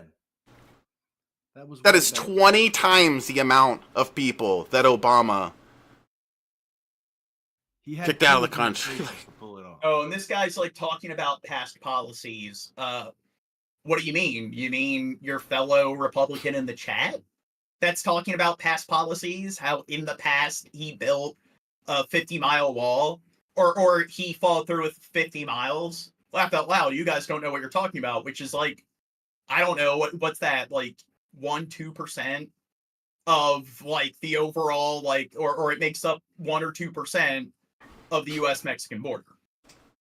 don't understand that it is nearly impossible to get permanent residency here or become a citizen. The laws were different when she was younger. Back then, even Reagan granted amnesty to millions of immigrants, but now things have changed. Hence why there's so many undocumented immigrants, because there's no path to do it the right way. But these are just a couple of examples of people who chose to prioritize a political cult to the detriment of their own families. And now the chickens are coming home to roost, and they're sad about that. But what do you want me to tell you? I mean, people don't want to be around you. Somebody said, what is it? They're too busy eating the orange sausage to pay attention. I don't think it's just that. I think it's also just people don't recognize their own ignorance. They claim that people on the left just are brainwashed by the left-leaning media. And then you talk to them and it's like, again, I'm a arrogant piece of shit bringing up that most people fail at recognizing their own ignorance. You look at them and they fail to see that they're doing the exact same thing. Are they not getting their information from right-leaning sources like Fox News? How much are they cross-referencing things? So the same logic would apply to them, and it's poor metacognition. They see what the other side is doing because they're bad at actually paying attention to their own thoughts and habits. They fail to see that they're doing the exact same thing. If you are part of a cult and you're conspiracy brained and you won't shut the fuck up about how everyone else is wrong and you're right. So You reap what you sow.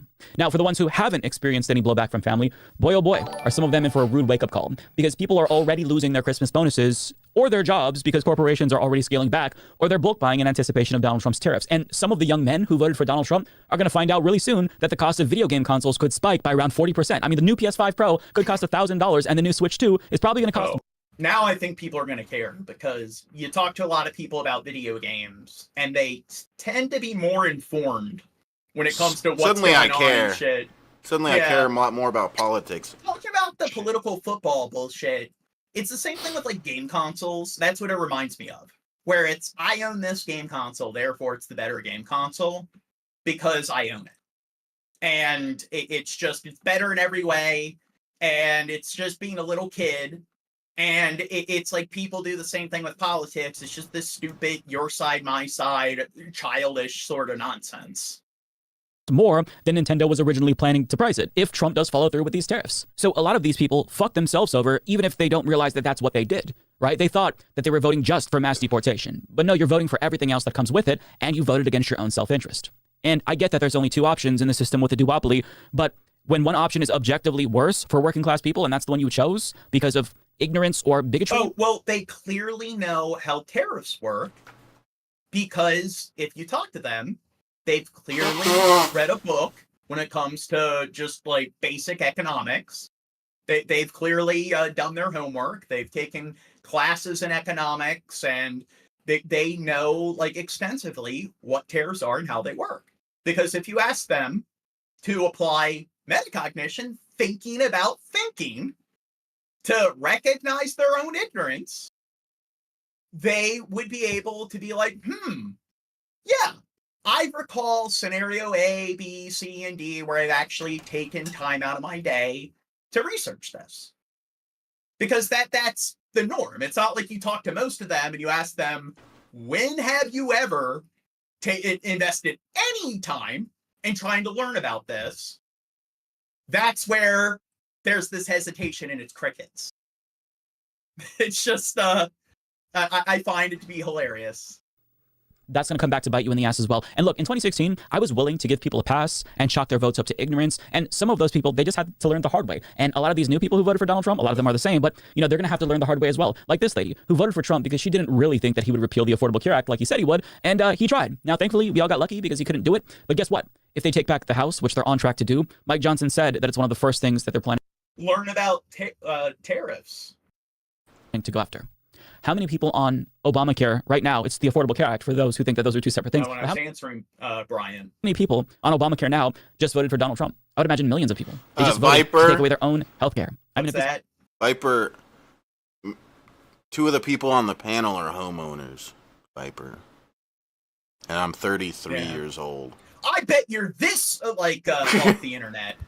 Like, and speaking of poor metacognition, one of the things I love is the other stream, they claimed, they're losers because they're like streaming and they're spending time on the internet. And it's just, do you not recognize that you're currently sitting at home on the couch or in your, like, laying in your bed watching people stream? Which there's nothing wrong with that, but it's just, it's like, hey, this person playing a video game and streaming, they're a loser.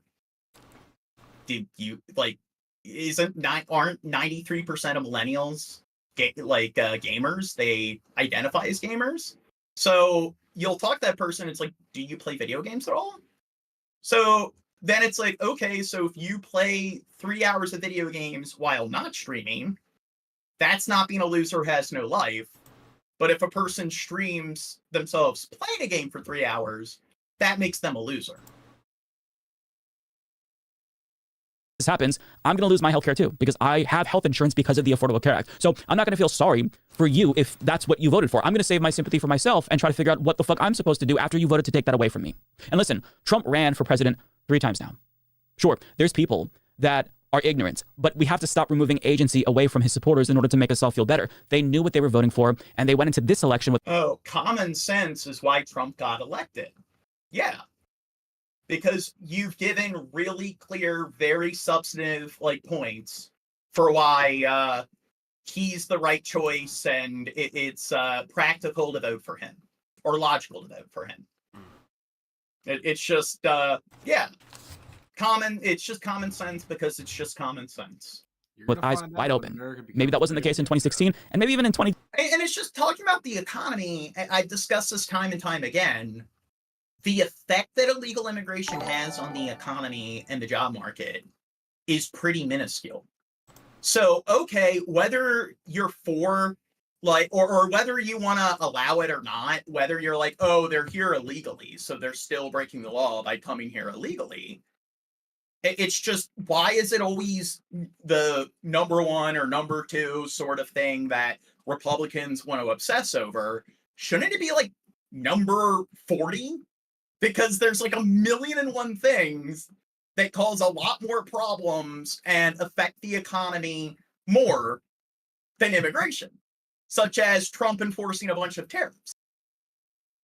2020, right? It's kind of a stretch, but still. In this election, Trump was very explicit, and they knew what they were voting for. For example, Alex Henderson of Alternate writes, quote, a former construction worker, Wolfson, voted for Trump. Oh, he destroyed... I hope you're trolling. I hope you're not this stupid. I destroyed you guys with one argument. Yeah, I destroyed you guys because I did. I won because I won. Because it's just, did I not explain, like, thoroughly what begging the question is? And yet you're still relying on begging the question? You're deflecting, John. What did I deflect? No, you're reflecting. Oh, yeah. And then I like how these people arguing, acting like they know their shit. It's like they can only write in fragments or in strings of emojis. And then I'm an asshole for bringing up that the majority of Americans read or write at or below an 8th grade level. But they prove that they don't fall within that majority. You know, by writing in fucking fragments. And the whole begging the question, that's Trump's fucking thing. He gets up on stage, he makes statements, and he never shows any information to back it up. Never.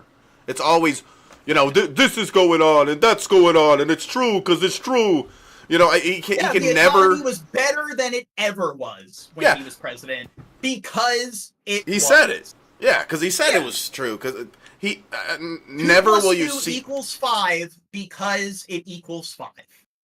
So no wonder you're a Trump... No wonder you're a Trump fan. Despite his affinity for authoritarians, Wolfson told The Inquirer, he's good and bad. People say he's a dictator. I believe that. I consider him like Hitler, but I voted for the man. I mean, yeah, this is not really that surprising. Trump was very open about what he wanted to do. So people in general might be ignorant about the policies that Trump actually supports with regard to the economy and whatnot, but they do know that he has authoritarian impulses. He tried to overthrow the last election.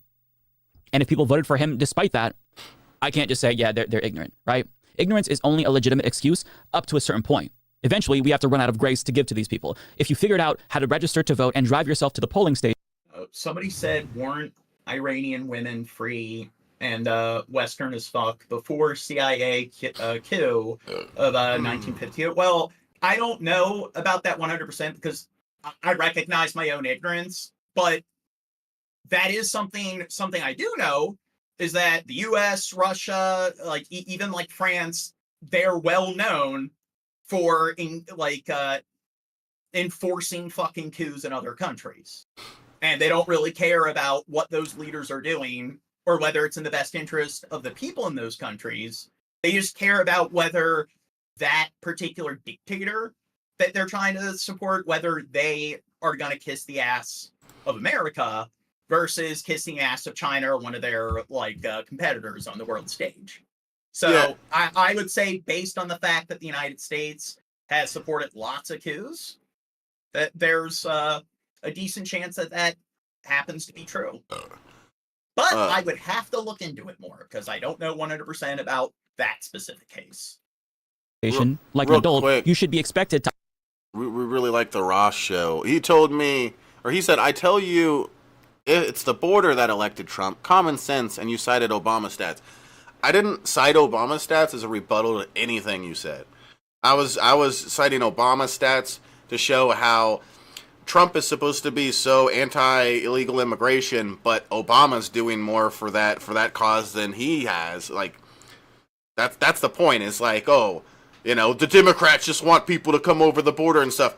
Obama, 3 fucking million people, while Trump only got rid of 50,000. Well, that was my million. point. Didn't I say 3 million? Yeah. Oh, you said 300 million there. Oh, whoops, 3 million. Okay, yeah, 3 million. To also understand what you're voting for, even if sometimes it's complicated. And these ballot measures, you know, they word them in a really. And he said the border elected Trump. He's saying that problem in America is the reason why Trump got elected, is what he's saying, I'm sure. That was the main thing that got him elected. Why is that even like a problem? Because like all these issues, that is something that when it comes to the economy and what kind of effect it has on the average person, it has little to no effect.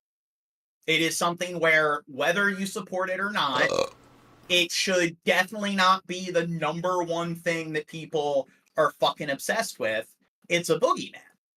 And we've shown statistics time and time again that show that like the level of effect it has on the economy is pretty minuscule. And then it's like, you know what does fuck the economy over? Like not paying people a livable wage, or you know, like people not being able to afford healthcare, and it interferes with their ability to actually work and function. Our criminal justice system, and how people on the right tend to support like very draconian, like sort of like penalties for people breaking certain laws, and confining people in prison is really fucking expensive. So there are all these things that definitely have like a very notable negative effect on the economy and affect like the taxpayer money and the livelihood of the average Joe. And then even though the data shows that it's not really causing issues with the job market and it's not having a negative effect on the economy, why are people so fucking obsessed with it? It's just like, why is this the thing that we need to focus on? It's just some fucking boondoggle. Way, I get it. But if a candidate is running on basically being Hitler too, sometimes it's just pretty obvious and you don't really have to read between the lines, you know? Maybe you should have questioned whether or not the guy talking about Arnold Palmer's cock, who was pantomiming... We're well aware, so Draco in the chat says, you got to accept that Trump won. We have accepted that he won. We just don't agree with the policies that he wants to, or he's claiming that he's going to follow through with. So... We'd be doing the same thing with Kamala. Yeah, we would be discussing like what she is promising to do and whether we think it's practical, whether we think that she's actually honest and is capable of following through with it. And it's just when we're a news and politics podcast, there's an election every 4 years. So this is where it's just for metacognition. Are you not being a dumbass when it's like, hey, when Biden wins, when Obama wins, and you're watching Louder with Crowder, or you're watching Fox News just discuss it, that's them being a bitch and crying or whatever, and not taking the L. So, based on your logic, the opposing side, like, if they have a talk show where they talk about politics, they just aren't allowed to talk about the election for, like, 2 months after it happens. Dick sucking at his rally was going to be a serious candidate who actually wanted to fight for you. No, he was running to keep himself out of jail, and he tricked you again, or he didn't trick you. Either way, you voted for him, and that's pretty fucking stupid. So I'm not going to buy this whole, oh, I didn't know he was a fascist, ooh, bullshit anymore, because people know he's a fascist, and they voted for him anyway, and probably thought that they would be spared from the wrath of him and his supporters, as was the case with many people, including this guy. MAGA family, I was on TikTok Live, and a fellow Trump supporter said that all he needed was my vote, I'll never be part of the MAGA family, and that I'm black, I'll never be accepted, but he just got my vote. Nah, that's crazy. Like, I love MAGA Nation, I love the MAGA family, and that breaks my heart that someone would speak to me like that right after the election, that all I was a vote? Nah, I love all you guys, and I know most of you MAGA family members are not racist, and I love you guys, and I'll keep repping MAGA Nation, Trump 2024, but that really broke my heart that some guy would say that. Extremely heartbroken. Schadenfreude aside, I will never celebrate or relish in racism, and the fact that that person said that to him is obviously extremely messed up, but it's not very surprising. I'm not going to walk into a church holding hands with my husband and then be surprised when they kick me out and tell me to repent. this is fundamentally a white supremacist movement. I get that that guy probably felt good because I mean, I don't know. Do you think that's a bit too, like, excessive claiming that it's a white supremacist movement? I think there's some racism at play, but I don't think it's to that extreme. because they celebrated his inclusion and made him feel good in the same way that they celebrate Dave Rubin and Blair White, even though they're anti-gay and anti-trans. Because minority validation is good optics for Trump supporters in the MAGA movement, and it soothes the cognitive dissonance of the MAGA cheds who still genuinely don't think that they're racist, even though they're voting for Donald Trump. But at the end of the day, black and brown people, as well as queer people and disabled people, are not welcome in the white ethno-state that they want. Women will be welcome, but only accepting that they are subservient to men. Wait, the person says the Democratic Party literally lost their own members, and went to the Republican Party. When you say the Democratic Party, what are you talking about? The political officials? Or are you claiming that, hey, voters shifted left? Or left-leaning voters shifted right? And there's a pendulum swing like every fucking president. It's like every other president we had, for the most part, is the opposing party. So it's just claiming that laugh out loud like it's changed and stuff, and we're winning or we're on the winning side. It's like, do you think that the next 20 presidents are going to be Republican? Because you're claiming that people are shifting when that always happens, where every time a president's elected and then nothing changes, people then shift to the other party because, okay, maybe things will be different this time. And then things don't change, so they shift back to the other party. And it's just, do you have dementia? Do you not pay attention to, the last, several elections? Right? They're not equal, but they are second-class citizens. I mean, at best, maybe you'll buy yourself some more time if you're a minority person voting for Donald Trump, since you're collaborating with them, but they've showed you again and again who they are. Sometimes you just got to believe people when they tell you who they are. This one person, so once again, they show that they're not a failure at critical thinking, because he says even Mark Zuckerberg said Trump was the most badass thing he's ever seen. So why does it matter what Mark Zuckerberg thinks? And why does it matter that our president is badass? Well, yeah. This is politics, not an action movie. And then also, it's just, hey, I found one person who I guess they've acquired some level of success. Therefore, that shows that this person is very competent and they're the right choice. It's like, you can't find any billionaires or any successful people that don't approve of Trump. And I like how we're talking about millions of people and sometimes even billions of people in terms of all the fucking human beings out there that have opposing opinions. And it's again, they show that they're not failures at critical thinking when it's I can find somebody who is a scientist that denies this. It's well, what about if somebody else finds another scientist that isn't opposed to it? So do you not see how it's that kind of logic is really fucking stupid? But despite knowing what this movement is, people still find rationalizations because they want to be part of it, right? There is energy with the MAGA movement. You can't deny that. And people just want to be a part of it. It's fun. It's a bandwagon effect. But it doesn't make it any better, right? And the lies that they tell them. And Draco says it must be difficult being so intelligent, surrounded by all us idiots. It's so again, they want to make the argument that you're arrogant because you're bringing up flawed logic. Don't you think there's something wrong with you when you make the argument that a person using logic and reasoning, as opposed to just making assertions through fucking fragments and just relying on insults and strings of emojis, that's what makes you arrogant. It's do you not understand that arrogant is thinking you're far more competent than you are? So when you sit there and act like you clearly know your shit, and then you don't really have an argument and you've never looked into it, that's arrogant.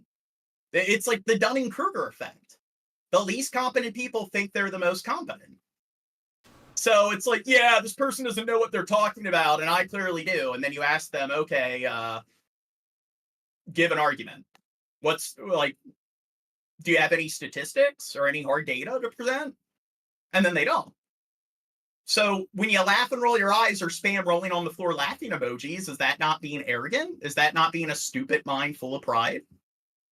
Themselves to support Trump.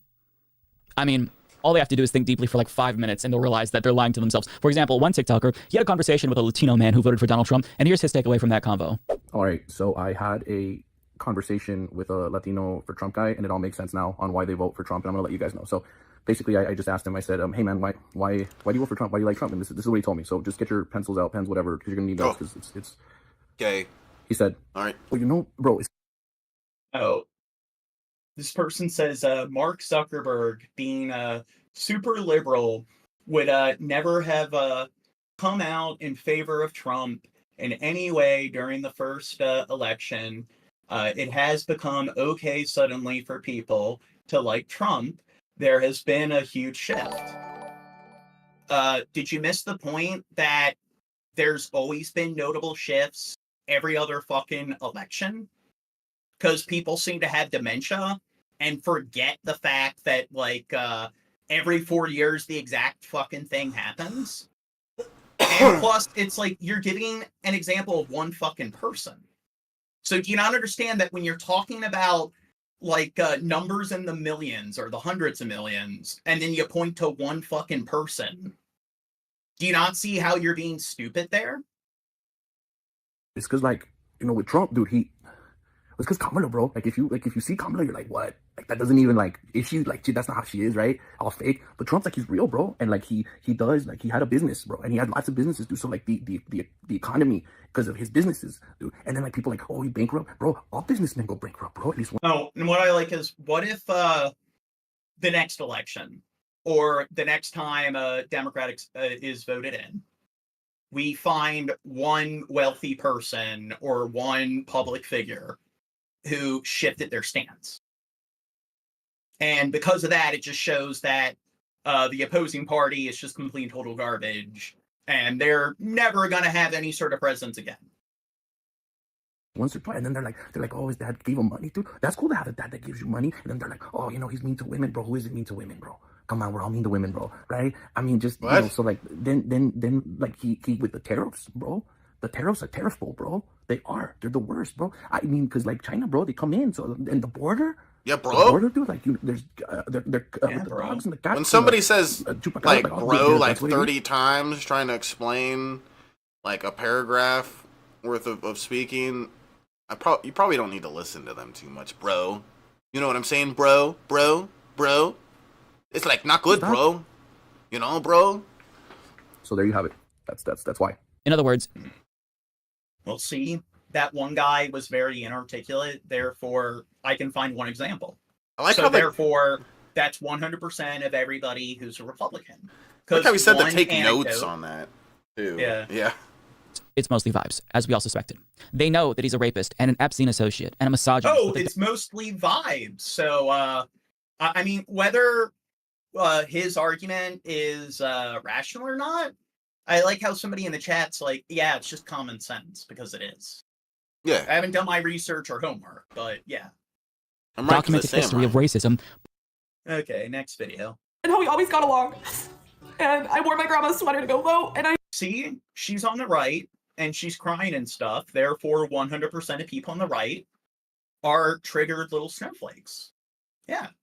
I'm so sorry. We're talking about over 100-something million people that are like conservative or Republican, and I can find one person acting a certain way. Therefore, this represents all people within that sample size of hundreds of millions, or over 100 million. I'm trying not to cry, okay? But my heart's broken. Try not to cry. Yeah, try it. Try not to cry. My grandma just sent me a very... And if I'm gonna do something like this, I'm not gonna do it in front of my kid, if I have a kid. That text. It broke my heart. And my mom has yet to text me back today. My point of making this video is to say that I am very happy, and I expressed how happy I was. And I'm not going to be sorry for that. I'm completely heartbroken that my family is taking it how they are. I never did this to them when Biden won. Never. But. And again, that's a flawed argument because it's just two different presidents can be extremely different when it comes to their views, their policies, and so forth.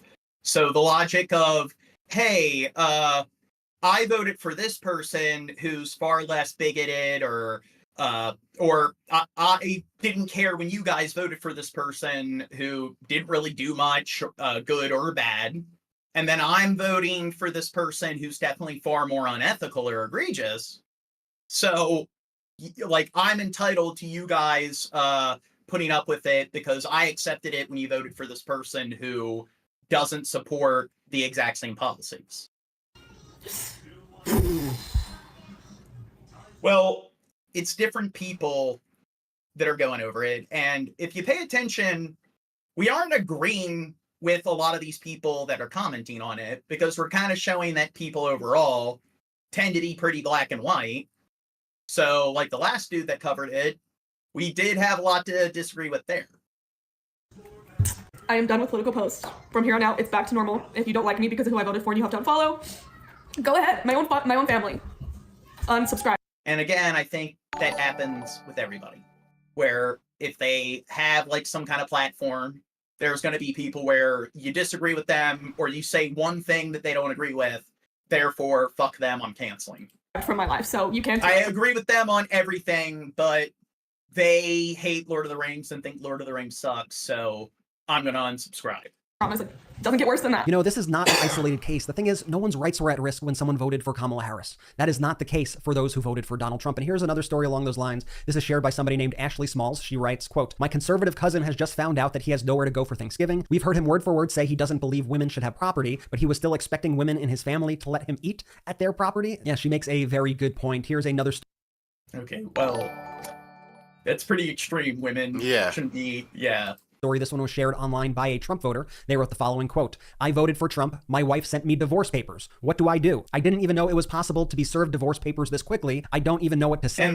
This is another example of where we have to take what they're saying for granted, where we don't know 100% whether they're telling the truth. And again, there could be more than just one reason why the person's divorcing them. And, here's the thing. I know somebody who, personally, they are a hardcore fucking conservative and Trump voter, and they're annoying as hell. And everything has to go back to Trump in politics, even when it has nothing to fucking do with it. Like, it was that person I talked about where we were watching a video on, like, orcas.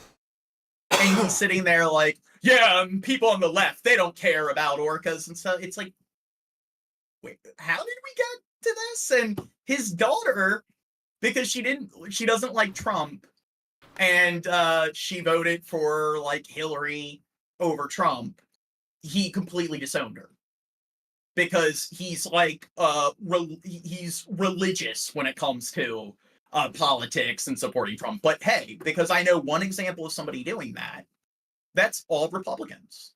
All Republicans are going to disown their relatives because I anecdotally know of a single case. So one person out of over 100 million people, yeah, that's enough to definitely know that it's every single person that falls into that group. "I'm shocked I married somebody willing to throw away our entire life over politics. Last week we were happy, today we are getting divorced. She won't have a discussion. She says nothing will change her mind. Insists she is going to report my parents because they live off of disability, but my dad does some cash work auto repair, so now I am worried for my whole family. She wants me to buy her out of the house. We have $300,000 in it, plus built a 4-bay garage since we bought it 3 years ago. I can't afford that. When I told her this as she was packing up her things, she said, quote, I guess you're finally going to really know how it feels to be effed by a Democrat. Her name is on the deed, but not the mortgage. I'm not confident that I can reason with her. What do I do? Where do I start? How do I fix this? Is anybody else experiencing this in the wake of the election results? Well, what you could do is not vote against the interests of the women in your life." Another user online shared the following story. They said, quote, "Now, I think if she's doing all of that just exclusively over him voting for Trump, then yeah, that's kind of fucked up. I'd say that's pretty extreme. But how do we know that he's telling the truth? So my sister-in-law... And this is where I don't agree with this dude. He's trying to act like that's pretty justified just simply over voting for Trump and voting for Trump alone. Trump now regrets it, wants to die. Her daughter's calling her a Nazi. She said she voted for him because she didn't want abortion and believed the lie of teachers giving trans surgery and his policies. When asked about his policies, she could not give one. Here's a story from a mom with 2 daughters in college who are now refusing to go to any family gatherings because their grandmother and aunts, the mom's sisters, voted for Trump. She shared the following, quote, "My kids won't come to Thanksgiving or Christmas. I know, this is fake. I'm a troll. This never happened, blah, blah, blah. This is 100% true. I have 2 daughters that are both in college. We have a family group chat with my parents, all of my siblings and all the grandchildren. My parents and siblings are all..." Now, this is something I think is pretty common with kids or young adults that just get out of high school and they leave home and everything, where it's like they go out of their way to be like, yeah, fuck you, fuck you, mom and dad, where they want to show that, hey, they're an adult and they know their shit and so forth. So this kind of like behavior, I think, is pretty fucking ubiquitous with people in that age group. All Trump voters/supporters and are not shy about it. Most family gatherings will devolve into arguing between them and myself. I grew up in this shit show. My kids did not. After the election, my kids silently left the group chat. My mothers and sisters are trying to plan Thanksgiving through the chat. When my mother noticed my daughters left, she called to ask me why. I told her they are grown adults, so she would need to ask them. So she did. One of my 2 daughters is lesbian. When my mother asked the 2 girls, they told my mom that they would no longer be attending any family functions, including Christmas and Thanksgiving. This created a shit show on an epic scale in the family chat. My mother tried to explain to my kids that their vote had nothing to do with them. My oldest explained that they exposed their character and they were raised to not engage with people that condone rape, lying, and cheating. She told my mother that your votes will directly impact our lives in a negative way, and you guys did not care. You chose a politician's hollow words over your grandkids. There was more, and I'm paraphrasing. My parents and siblings are furious. I think it's important to say that I pay for both of my kids' college, their health insurance, car insurance. Now, this is where, again, a lot of people who vote for different politicians, they don't do their fucking homework at all. They don't really pay attention to what, like with tariffs, like people don't really know what that actually entails. They don't understand the economics involved, the numbers involved.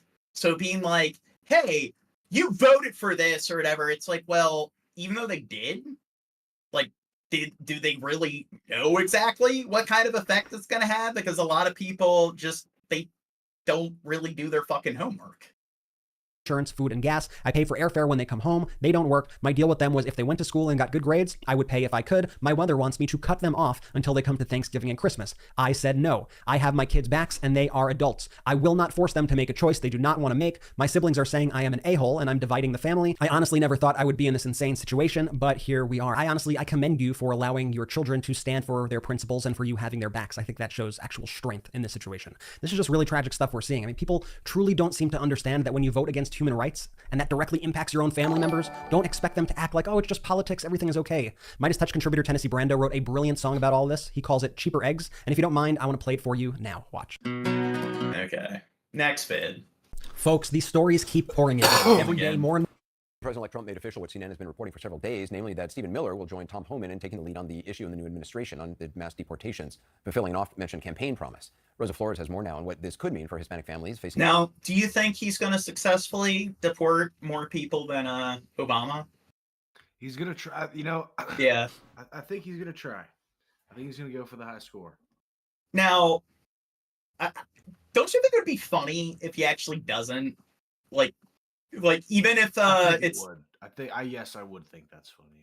Yeah, like he just deports like 2 million or 1 million, and then people are going to act like he's Hitler, when again, Obama deported 3 million immigrants. So it's just, this is a good example of people not really paying attention, where they'll defend Obama, and it's like, do you not think Obama is a terrible xenophobic piece of shit? Because he did what Trump's promising to do. And if Trump doesn't surpass the numbers of Obama, then Obama did what Trump wants to do better than Trump. Deportation, even those who supported the president-elect. How many of you are U.S. citizens? How many of you support Donald Trump? You're undocumented and you support Donald Trump. I support Donald Trump for the economy. It's not that smart when you're undocumented and you're going on fucking camera admitting that you're undocumented. Hispanic families with mixed legal status in Houston with 2 different takes on President-elect Donald Trump's return to the White House.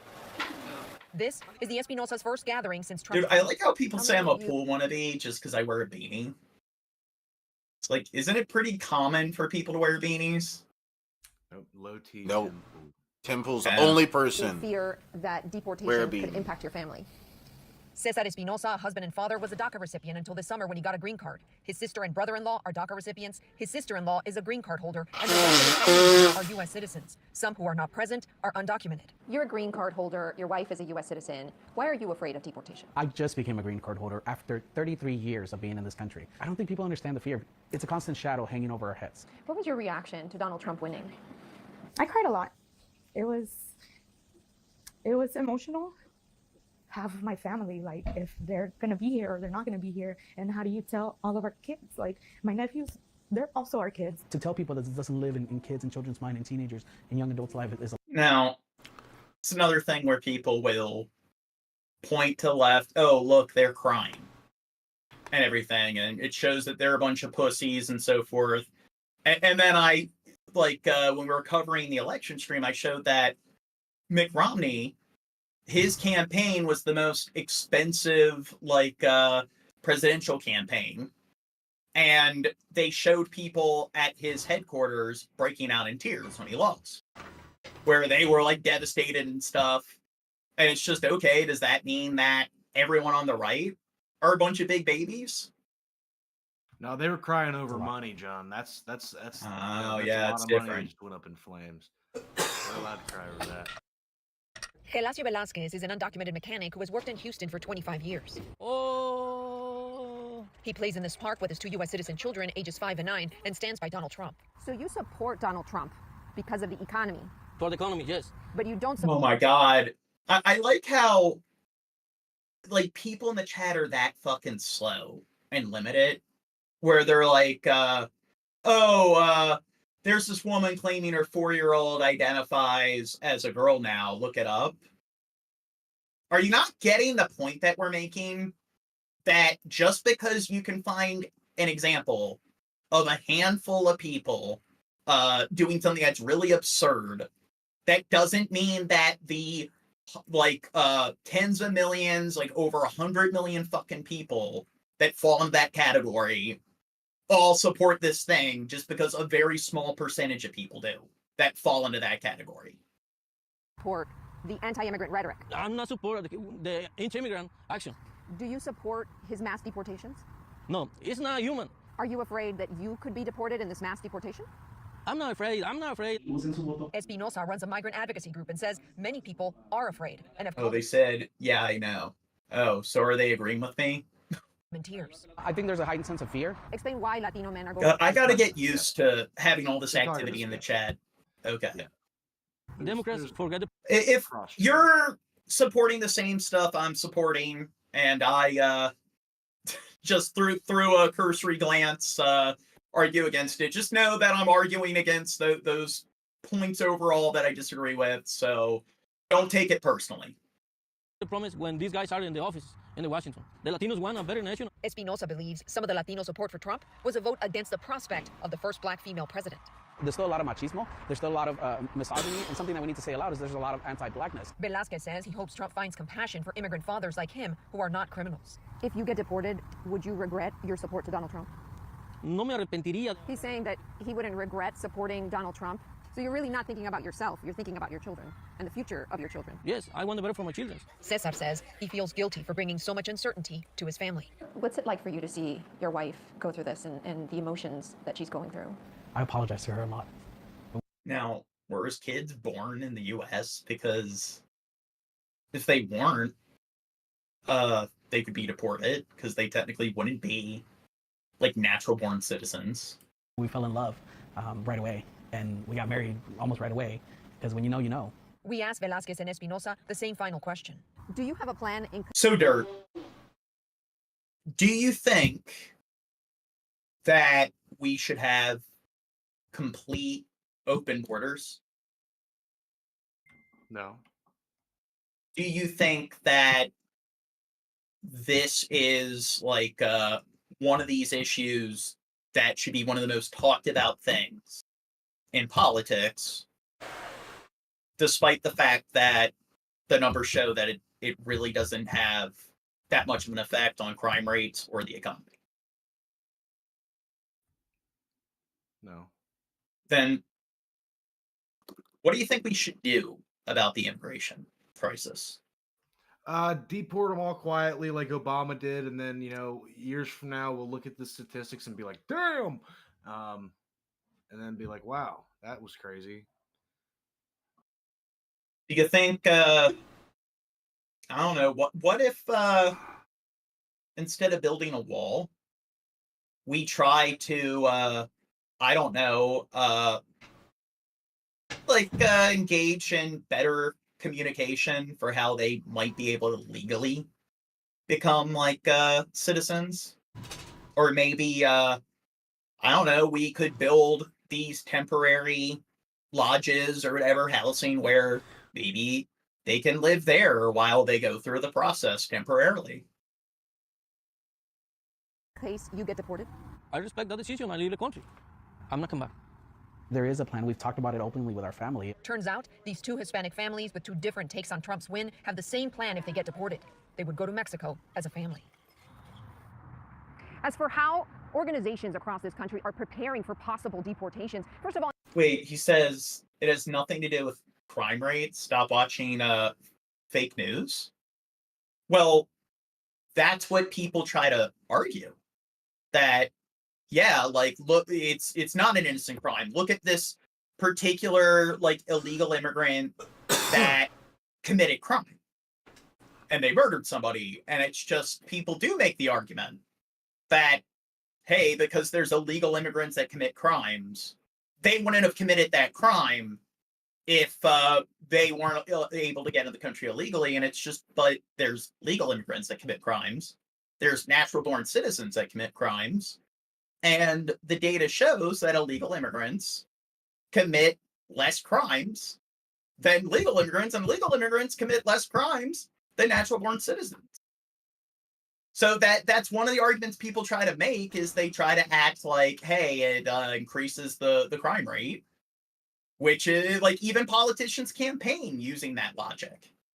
And then the other big thing is the economy, and that is the thing that we're talking more about, is the job market, and they take jobs away and stuff. So we definitely discuss that sort of flawed argument as opposed to the it increases crime rates argument. Nationally, the ACLU and LULAC, they're preparing for a legal fight to challenge some of these policies in court. And then there's organizations, for example, in California, who are calling for immigration reform. And in New York, organizations who are switching their mission a little to focus on the possibility of mass deportation. And Anderson, I talked to some organizations here in Texas on the border who say that if the federal government is actually going to deport a lot of migrants in this massive way, that they should do so with dignity. Anderson. Joining us now, MSNBC political analyst and former Secretary of Housing and Urban Development, Julian Castro, and Maura Gillespie, who is an advisor to former House Speaker John Boehner. Julian, Trump's border pick on the border czar issue, Tom Homan was on Fox this morning. He was also recently on 60 Minutes being interviewed by Cecilia Vega, talking about what this deportation effort could look like. Take a listen to this. I've seen some of these Democratic governors say they're going to stand in the way. They're going to make it hard for us. Well, a suggestion: if you're not going to help us, get the hell out of the way if we're going to do it. So now, Shab, which countries do you think most of the illegal immigrants are coming from? Venezuela. Well, what particular region on the planet? I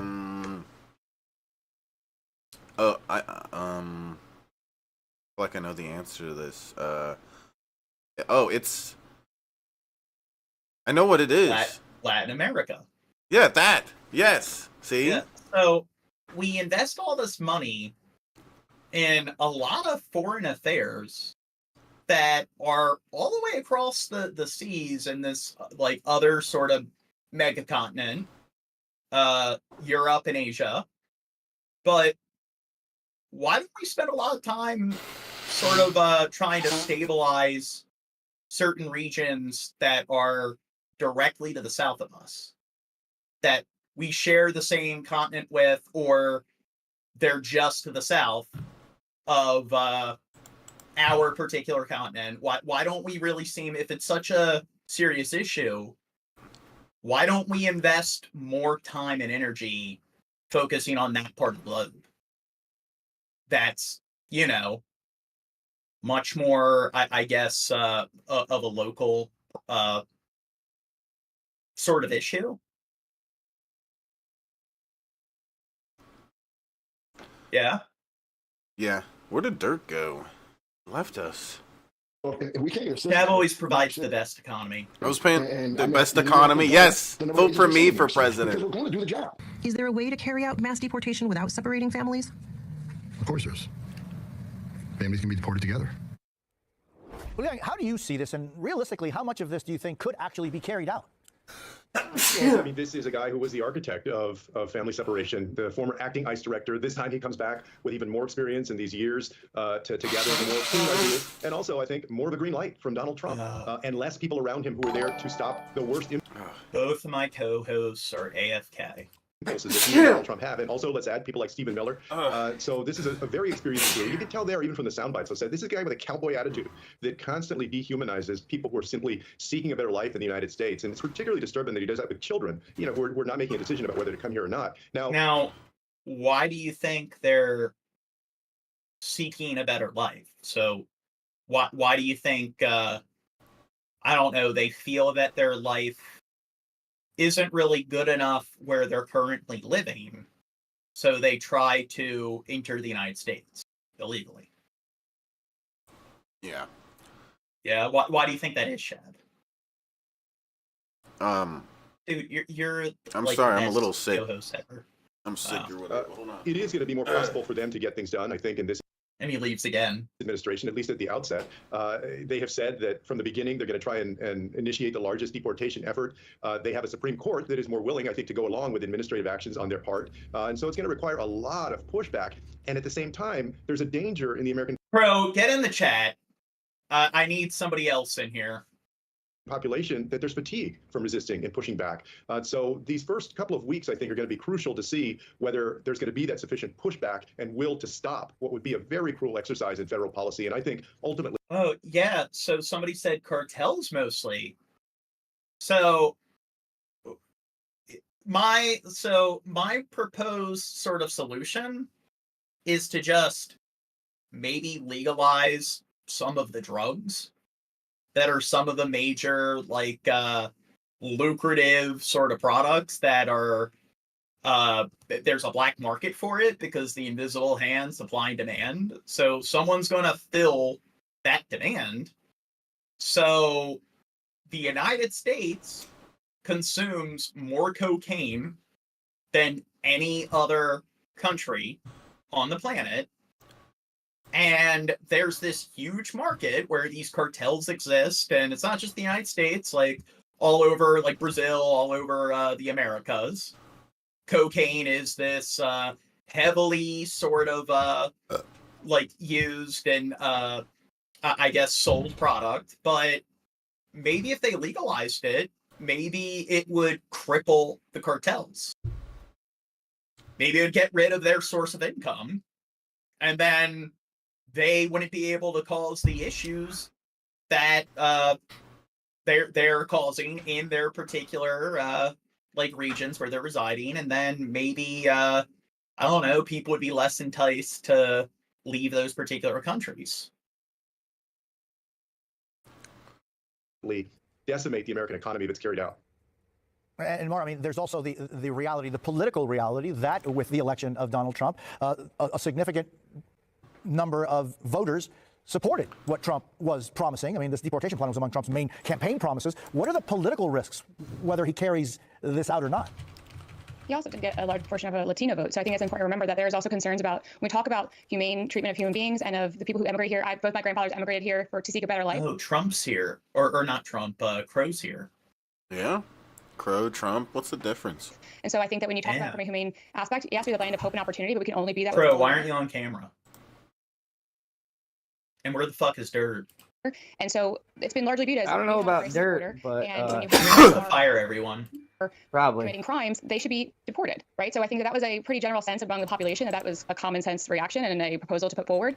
I think it's, like you both said, it'll take time to see what really pans out as far as some of the more extreme things that Tom Homan has said. But I am hopeful that step one will be to, deport those who have committed crimes as far as murder and things of that nature, and then move forward from there with a more pragmatic approach to how we deal. Somebody in the chat's like, Toronto has a huge homeless population and stuff. You do know Toronto, isn't it the most heavily populated city in Canada? And usually all heavily populated cities have a notable homeless population. That's pretty ubiquitous. That's usually in all countries where most of the homelessness is. Same thing in the United States. And I mean, in America, I think it's less than 1% of Americans are homeless. And you'll find most of them in major cities. Our border security. Yeah, but I mean, Mara, the fact of the matter is that if you just look at numbers and let's look that's kind of just a product of being a notable metropolitan area. From a cold perspective, not taking any political position at all. If you are talking about creating the largest deportation force in American history, and you're talking about deporting the criminals, the rapists and murderers, the numbers there would not seem to match. In other words, I don't think there's anybody who says that if you are a criminal in the United States and that you do not have the legal standing to be here, then you should be prosecuted and deported. But hey, Crow, this one specific region has issues of homelessness. Therefore, that shows that the entire country is just broken to its core. Oh, I didn't know that. That's nothing works in that entire country. So in the United States, New York, there's lots of homelessness in New York. Therefore, even though less than 1% of Americans are homeless, it just shows that, homelessness is everywhere you look in America. But jailed as well. It's just what you do going after that process. And more, I think that when you're talking about the largest deportation force in history, that seems to imply more than just X amount. Somebody said, can't bro mute his mic. They're saying that, are they talking about Shab blowing his nose? Out of thousands of people. Yeah, Shab has terrible etiquette. And I don't disagree with you. I think that rhetoric isn't helpful, and it certainly doesn't give us it gives us a more dark and damning. Hearing someone blow their nose is too disgusting for you. You should get off of the fucking internet, dude. I'm sorry. If hearing something so stupid as that is oh, that's disgusting, I'm gonna throw it. Get off the internet. Go watch SpongeBob. This is too much for you. This internet thing. Staying up late with us for another edition of The Factor Uncensored. Good to see you all tonight, and we have some great guests and great topics. Next vid. He's the world's richest man, and tonight Elon Musk is now taking center stage in the transition into the Trump era. President-elect Trump has tapped him to... I don't think he's still the richest man on the planet anymore. They're trying to reduce government inefficiency in tonight's... Wasn't there this French dude that surpassed him not too long ago? Focus on Elizabeth Schulze. He looks at Elon Musk, unsurpassed him Elon Musk, after. the businessman. Yeah. Musk, the political... Please welcome President-elect Donald J. Trump. Thank you all very much. Let me tell you, we have a new star. A star is born, Elon. He's a character, he's a special guy, he's a super genius. Do you think he's a super genius? I mean, he is a self-made man like Trump. Elon Musk, the innovator. 3, 2, 1. The world's richest tech billionaire. We have a dog. And now the man appointed to a new federal position created by President-elect Donald Trump. Hi, everyone. The Department of Government Efficiency, or DOGE, also the name of a cryptocurrency backed by Musk. The greatest capitalist in America, Elon Musk. This summer, the Tesla and SpaceX founder threw his weight and popularity behind the future president. I'm not just MAGA. I'm dark, gothic MAGA.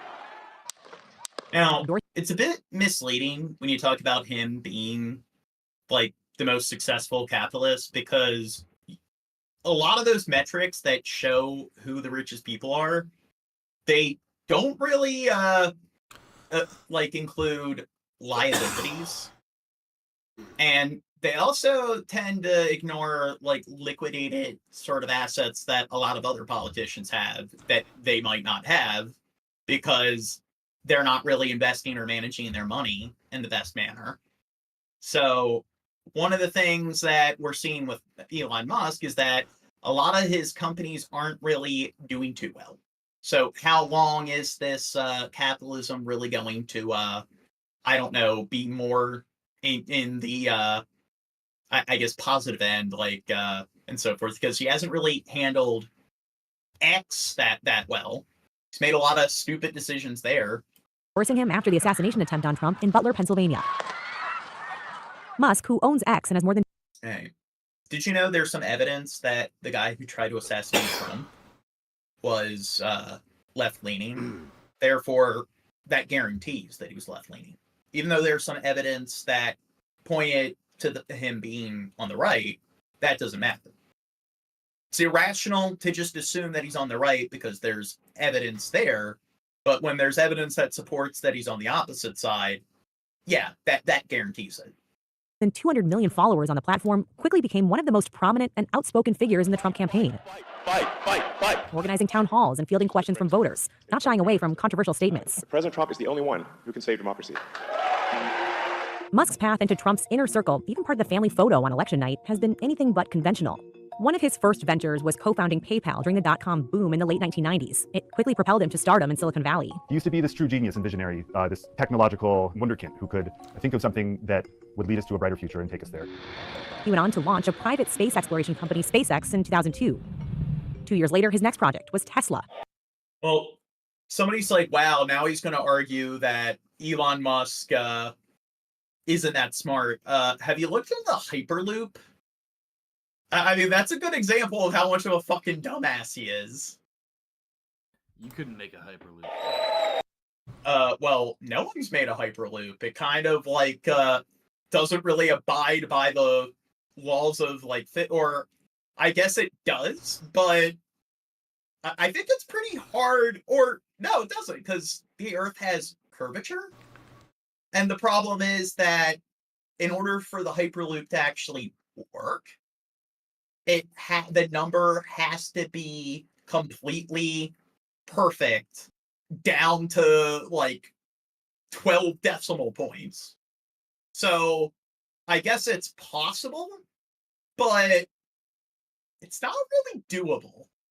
And I think if you know how infrastructure works, then you know that something like a giant fucking tunnel system or transit system that extends for miles needs lots of repair, and it's not gonna ever stay, like, I guess, have that level of, I guess, evenness, or whatever you want to call it, to the point where it's not going to just completely blow up and turn everyone into salsa. If it's like there's one loose screw, or just one part of the tunnel that's slightly off, then you look at the speed and it's pretty much going to result in everyone on that train dying. So do you think Trump's kind of stupid, or Elon's kind of stupid there, trying to support something like the Hyperloop? He's a little trying, John. He's trying to drive ingenuity, John. Okay, he tried. Okay.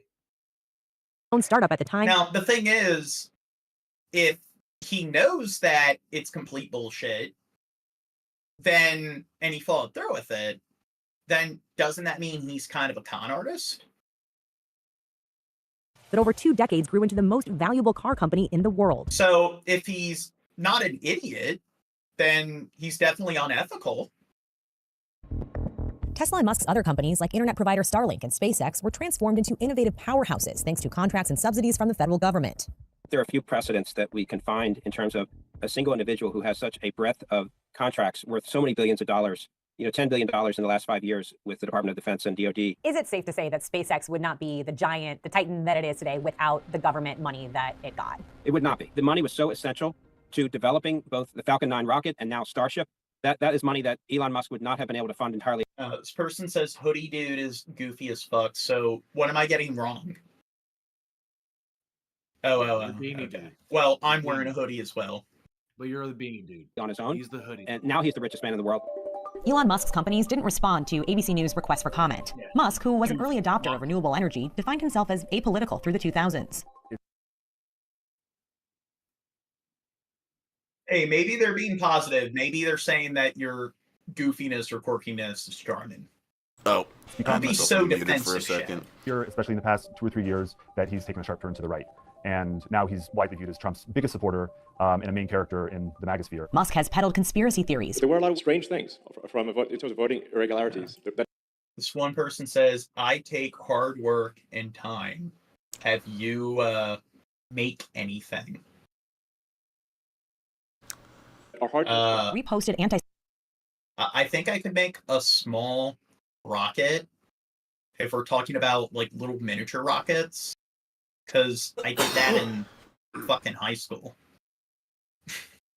Semitic messages and put. And I mean, again, I'm an engineer, so I don't think it would be that hard for me to do that. And I think I make lots of stuff if we're talking about, you know, at least designing physical structures. Misinformation, like trying to downplay the violence that occurred on January 6th on the Capitol. The media tries to characterize January 6th as some sort of violent insurrection, which is simply not the case. I mean, that is false. Musk dropped at least there was no violence at all, and there wasn't an insurrection. For the Trump campaign. Every day now until the Neither of those things were involved in that. No insurrection, no violence. No, shut up. You just buy into libtard propaganda. I like how if you asked any... It's like, what other words would you use to describe what happened? That's like the main word. He's either dishonest, and that makes him unethical, or he's honest, and it makes him a dumbass. The billionaire's influence on the Trump agenda is already becoming clear. Musk becoming one of the president-elect's most trusted advisors, even by his side on Capitol Hill. He was present for at least 2 phone calls that Trump had with foreign leaders, even speaking with Ukrainian President Volodymyr Zelensky. Okay, so I just want to speak on that. So isn't Trump having Elon Musk in a position in the government, 1, a conflict of interest, and 2, isn't Trump's tariffs going to hurt Tesla as well? So why is Elon doing this? Because he's dumbass. But no, we're irrational saying that because he's rich. He's a self-made billionaire in the same way Trump's a self-made billionaire. He wasn't a rich kid. Critical provider of internet services in Ukraine. The ties there run deep. His companies are very powerful, and they literally span the globe. Musk's financial ties to Trump's campaign and presidency, combined with his business's links to the federal government, are already redefining the relationship between money and politics. We're regulating 6 ways to Sunday. He's a guy who just becomes obsessed with getting things done. He says it takes longer to get a paper stamped by a federal regulator than it is for him to build a new rocket. And he has been very vocal about his frustration. He wants to basically change the oversight of his company. And who best to help do that than the President of the United States? 2 powerful leaders who have redefined the spheres of politics and technology are closer now than ever before. Will the bromance last? I don't think so. I don't think those 2 personalities can stay friends for too long. But even if he lasts the next 2 months, I think that he'll leave a tremendous impression on the Trump administration. We'll have to wait and see. Our thanks to Elizabeth Schulze for that. The National Retail Federation released the results of a study looking at incoming President Trump's tariff proposals. Okay, so this is where there's some libtard propaganda. Clearly, the people that think that it's not going to cause any issues and stuff, they're not being brainwashed by the right. So they clearly follow through with far more research than people on the opposing side. And they found that the proposed tariff hikes would result in consumers paying around 20% more for clothing. The NRF report says that toys could increase in price by up to 56%, and appliances could increase by around 31%. That means a toy that costs $50 today. Do you think this is going to happen? Do you think these experts know what they're talking about? What do experts know? No, Trump, it's going to do the opposite. This is liberal propaganda. Now, what I love is we are showing like a journalistic source here. But the problem is if you're going to claim that, hey, you're just brainwashed by the media, well, the media is like CNN and MSNBC or like New York Times. It's like the issue is if you show them either government sources or you show them, academic sources from professionals, they're then going to claim that, oh, that's just bullshit and stuff. And that's also libtard propaganda. So it's just what source outside of Fox News isn't just a bunch of libtard propaganda? That's the thing, John. Sure, the toys are going to be $80 now, John, but No, but experts are saying that. And what do experts know? Wait. Just believe everything you hear from pundits. Hold on, I wasn't really worried about that. Does this include sex toys? Does that include sex toys? Oh god, now so I'm really worried about this. Batteries are probably going to be more expensive than they are too, so you got to throw that into the factor. My Now, vibrator. they're selling toys and some. Maybe they fall under electronics now, but I do know some sources might classify video games as toys. Yeah. Today could cost nearly $80, and a $1,200 appliance could rise higher than $1,500. You can find more information and a link to the study and the organization behind it in a KettleLand.com original by Jacob Newton, online now.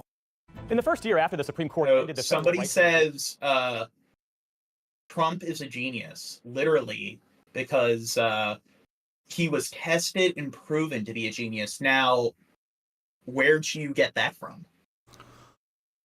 I mean, was he proven to be a genius, or are you just believing what the right-wing media tells you?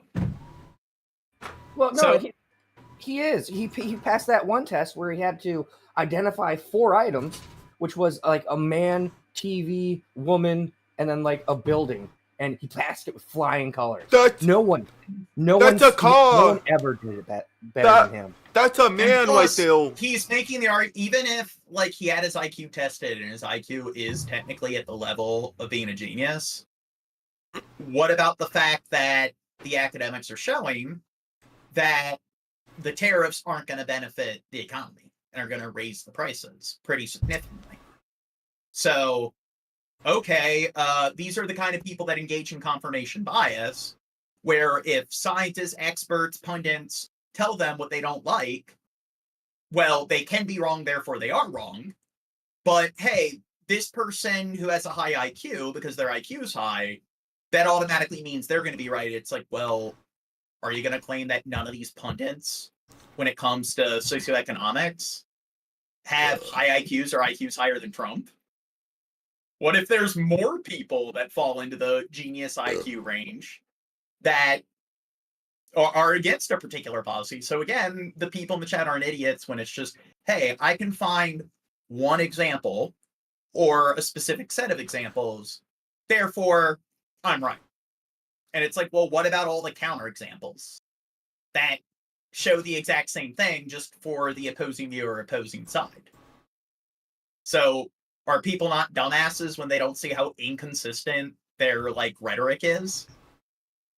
Abortion, a record 200 women faced criminal charges for behavior related to pregnancy, abortion, pregnancy loss, or birth. The Supreme Court decision emboldened prosecutors to develop more aggressive legal strategies to charge and imprison pregnant women and new mothers. But even prior to the overturning of Roe, hundreds of women faced such charges. Special court. They said, I don't know, Trump, like, am I misrepresenting what people are saying in the chat? They're saying I'm like debating myself. Or like other people arguing with each other and then I'm just... Sometimes that happens. Yeah. Arnie traveled to South Carolina to speak with one family still grappling with the impact. There's an empty seat at the table every time Lauren Smith and her family go out for lunch in Greenville, South Carolina. In 2019, Lauren delivered a healthy newborn baby she named Audrey. A few days later, a caseworker told Lauren she would not be bringing her home. I was completely blindsided. Never in a million years would I have thought that's what would have been told to me. Never. It was so bad I couldn't even look at diaper commercials. I would just cry. A urine drug screen taken without her permission showed she had used marijuana sometime during her pregnancy. After 2 rounds of drug testing, her baby tested positive for THC, a compound found in marijuana. How did you think about marijuana use in your pregnancies, all of them? It was a way for me to be able to keep food down. I worked full time up until I was 7 months. So dealing with all the discomfort and the pain, it helped. It helped with my anxiety, my depression. The CDC cautions against using marijuana during pregnancy, but it says that more research is needed to should have just smoked a cigarette and a couple of beers and like a normal fucking person. Yeah. Why the fuck was she smoking marijuana when she was pregnant? THC on fetal development. She just told Still, you 6 months after her with her nausea and morning. Yeah, but to keep food down. I've known people to say that their doctors recommend they smoke. Do doctors recommend that? Maybe not a doctor, maybe a nurse, whatever. Anecdotal. Probably not recommended when you're pregnant.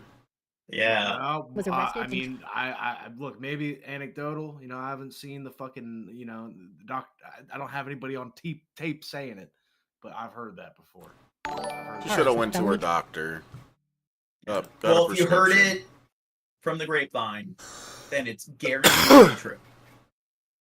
child neglect. She's waited 5 years for a trial set for next month. She faces up to 10 years in prison. This has caused so much strain on my family, on my kids. It's affected so much, me mentally and emotionally. Like, I will never be the same. And Lauren is just one of hundreds of women across the country who have been arrested or lost custody of their children for reasons related to their pregnancies. There are these women that are being surveilled and charged and sentenced in these ways. Michelle Goodwin is a law professor at Georgetown University and author of the book Policing the Womb. Yeah, I agree. Cigs are worse than weed. She says, it's like, I don't care if people smoke weed. I just think they shouldn't be smoking it when they're pregnant.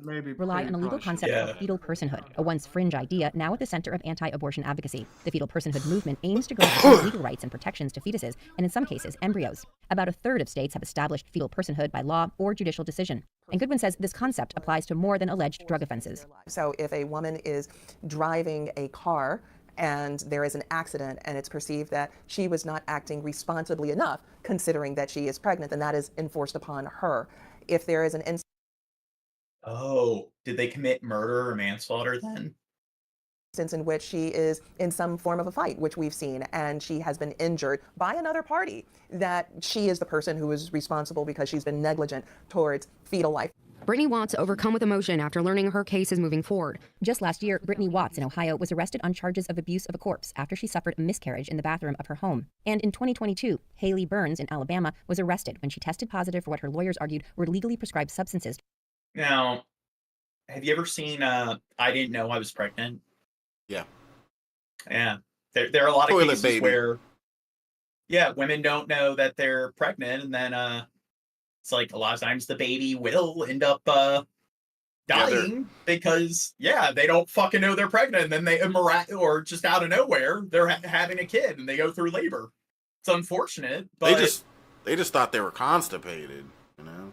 Like, oh, this is going to be a big one. That's one of the problems with these laws is that they're selective. They select out women because of but their there was that case where, which is weird, she was like 19 and still in high school, but she gave birth in the hospital. She actually did murder the corpse or murder the newborn in She put it in the trash can, huh? That one? Yes. Yeah. The people went in there and there's blood everywhere all over the fucking bathroom. Do you think that should be murder? Yes. Yeah. which is unlawful. Between 1973 and 2023, at least 2,000 women were investigated, arrested, or prosecuted for circumstances surrounding their pregnancy and pregnancy outcomes. If you take a step back and look at the bigger picture, it's hard not to view it as it's really actually about control of women. Dr. Katrina We're not anti-abortion. Mark is director of the support clinic at the University of Maryland, which offers care for pregnant and postpartum women who use drugs. She says separating mother from baby can cause lifelong trauma for everyone involved. Separating that child from its mother is almost always going to be worse than the risk of that baby being exposed to any drugs that the mother took. Disruption of that maternal and infant bond really increases the risk of neurological. I think it depends on what drug. So if somebody was being somewhat stupid, like smoking weed when you're pregnant, I can agree that it's like, okay, like taking the kid away is going to be worse. But what if the mother is doing fucking heroin and the kid is born a heroin addict? Maybe they should have their kid taken away.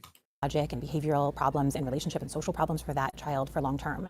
And she says since the overturning of Roe, pregnant women and mothers are under even more intense scrutiny. Scaring the mom to the point that she's not coming to get healthcare during her pregnancy or not disclosing her drug use so that she can get the support and treatment that she needs. None of those things are protecting the baby. Oh, so they can't actually get the proper healthcare. And if the child, I don't know, maybe they get like a fever and they die because the parent can't really afford to give them the proper pediatric care, then they're going to be held accountable. But isn't there this thing that, so they're so like anti-abortion, but aren't they also anti-universal healthcare? Are not really supporting affordable healthcare? Seems kind of odd that once the baby is born, they don't really seem to give a fuck about supporting other people and the well-being of other people, but they seem to care a lot about these, like, I don't know, it seems like they care more about fetuses than actual, like born fucking babies or toddlers. putting the mom in jail and taking the baby away is not protecting the baby. There are lots of unsafe things that women do during pregnancy. I might recommend that they take a certain medication for diabetes and they don't take it, and their sugars are really high, and that's very harmful to them and their baby, but no one's putting them in jail or taking their baby away. We strongly support the idea that a child is a person in utero. Somebody says, why is your birth rate so low? What, in the United States? Because, like, I don't know, kids are annoying. Fuck. You ever raised a kid? Yeah, Fuck they having shit a kid. themselves and you gotta, yeah. Carolina State I'd Representative rather have John a cat. McCarthy founded the Family Caucus, an influential anti-abortion group of lawmakers in a state with the third highest pregnancy-related prosecutions. But that is probably going to cause some problems down the line because we do have, globally, have an aging population. So that is something where, because people are having less and less kids, you're going to have, like, older generations that are more, like, populous than younger generations. He believes these types of laws serve as a deterrent to drug use. Should we be allowed to abort old people? Wait, John, I want to respond to someone in the chat. They said, and then there's the person that wants to have wild, irresponsible sex without consequences abortion. Yeah, like they go to their local Planned Parenthood with like a punch card. Like, are you fucking serious? No one's out there purposely getting pregnant and having abortion. Even if it's not purposefully, it's just a black and white kind of way of trying to look at it. Most people that are like that need to have an abortion, it's a big deal for them. It's a very emotional. It's hard to. I'm not saying that people like that don't exist. Like what you're saying, like that fuck around a bunch, and anytime they get pregnant, they just want an abortion or whatever. There's people like that, but I'd say that show us stats that show otherwise. That they're a minority. People like that. Most people take it very seriously. That like. Wait. It's not a joke. I want to address this one dude says Western countries seem to care only about women. They can sleep around, no consequences, and there is no emphasis on family values. Now, I don't know what you mean about sleep around any consequences, but I do agree that we definitely lack family values. I've discussed that extensively, where it's just we do have this attitude that you're 18, you're on your own. We look at it like relying on family is something that you should shame yourself over.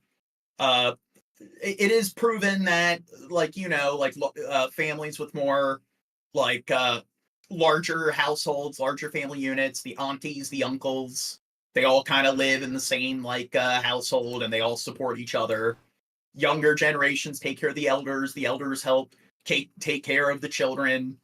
I do think that America definitely has this toxic nuclear like family sort of paradigm, and like the cost of housing is definitely getting higher, and like it's harder than ever for people to move out earlier in their life and live on their own, and yet we like I know this one person where it's like they have this big house and it's like, why don't they just let the kids inherit the house?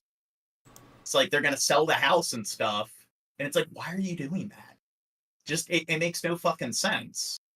And I think that's like one of the problems of the housing market is that it's just maybe if less people were constantly like moving out and selling their houses and stuff, it would be more affordable. Carrot and the stick. You know, the stick is, hey, this is hanging over my head. If I don't get clean, if I don't get rid of this drug use, then I'm going to go to jail and I may lose my child. But if I test negative, this one person says there's nothing toxic about the nuclear family. I don't think the science agrees with you, because that sort of a setting where the husband works and doesn't really have a lot of time to spend with the kids at all, and then it's pretty much just one parent that's dedicated to raising the kids, and then because of that the kids don't have a lot of adult role models and so forth, and then because of the, like, one of the things we're doing, I guess this isn't exclusive to the nuclear family paradigm, but school days are getting longer. Kids spend less and less time with their families. And I mean, divorce rates are like over 50%. So it's just a a lot of what it does is it gets rid of any sort of, I guess, time that adults actually or parents actually have to spend with their children. So that sort of capitalistic culture of, and now it's like, hey, both parents are expected to work full time. So because it's only 2 adults per household, they pretty much have to rely on things like daycare, and they have to rely on, I guess, having the kid constantly in these sort of like supervised sort of, I don't know, like facilities and so forth. And it's like kids don't really have a lot of time to be kids and go out and play, because we give kids like hours of homework along with extended school days and everything. So it's definitely shown not to be that healthy. If I do a good job of getting clean, I'm going to get to lead a normal life with my child. So it's a powerful thing. Lauren Smith says she did pass repeated drug tests and attended required parenting classes, but she still does not have custody of her daughter. With the drug testing, it was so demeaning. Said the mother stays home, but the problem is that it's shown that kids lacking sort of a male role model, there are negative effects there. So even if the mother stays home, and it's not just like the mother-father thing, having the appropriate amount of time with both, it's also just the factor of, like, you know what, people kind of evolved to live in tribes of like 300 people. They evolved to live in like, or even after like the Paleolithic times, throughout most of human history, people lived in small towns and communities where only 300 people lived in those towns. And that's just something where living in this environment where you have multiple adult role models, you have plenty of other kids to interact with and stuff, and it's just this more multifaceted system is definitely healthier. So that's sort of just one adult taking care of the kids. Definitely it is shown not to be the healthiest approach to raising a child. And it does definitely cause a lot of problems and issues when it comes to the child's development. And it is kind of proven that people that live in larger family units, they're like, they tend to be better off, or at least the children are. But I was willing and happily going to do it. If it meant getting my daughter back, I would have given my left toe if it meant being reunited with her. Representative McCravy says he's not familiar with Lauren's case and that the system in place protects children in South Carolina. He says it should be up to... No, I'm not claiming we need to go back to nature. So, like, again, I don't think people understand nuance. I'm claiming that, you know what, there are certain things that, because of evolution and so forth, it is just a part of our, like, genetics and stuff. So it's part of our biology and stuff. And I don't think you know that the brain is empirical, just like the rest of your body. So in the same way, you know, humans evolved to sleep for 8 hours, making the argument that, hey, that's just part of our evolution and so forth. So, you know what, if people only sleep for 1 or 2 hours, that's definitely not, like, healthy.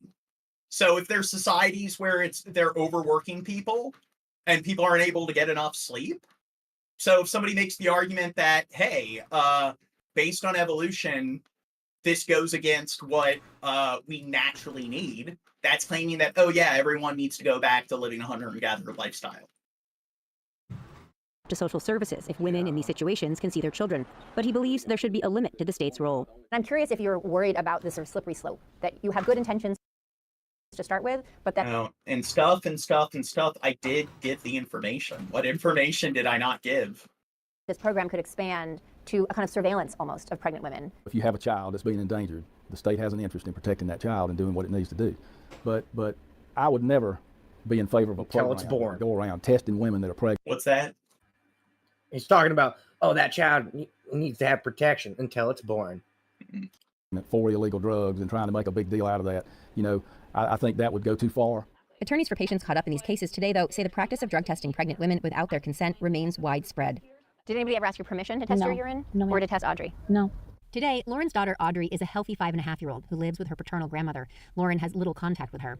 And the delay in Lauren's trial has made it difficult for her to even get a job delivering groceries. Being able to Instacart, I was told I can't do due to my background check. Being able to find adequate housing for myself and my children, it's affected in every way. Every background check that I do, it comes up on every job I apply for. She says every day she thinks about seeing and hugging her daughter. Am I unworthy of being a mother to my daughter? Am I unworthy of being in her life? I've missed everything. I've missed every first there is to miss. I will be reunited with my daughter, and I don't care how long that takes. It's already been 5. And another issue is, again, if you're a single parent, that kind of fucks with the nuclear family paradigm, because in a scenario like that, they have to work, but then they also have to raise the kid.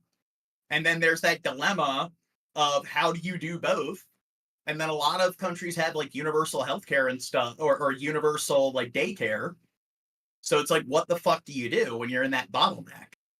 And then it's like they are anti-abortion, but then it's like, oh, we don't want them to actually receive some kind of like child support, like sort of like stimulus pay. And it's just, so why do you care so much about the kid when they're still in the womb?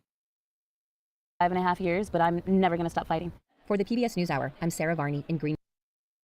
With just over 2 months until President-elect Donald Trump takes office, there are some questions about what happens to the nation's education system. According to a recent Pew Research Center survey, Americans are split on their opinions of the education department. Take a look at your screen. 44% have favorable views of the agency, which was created under President Jimmy Carter in 1979. 45% say they see it as unfavorable. Trump expressed frustration with the department several times while on the campaign trail.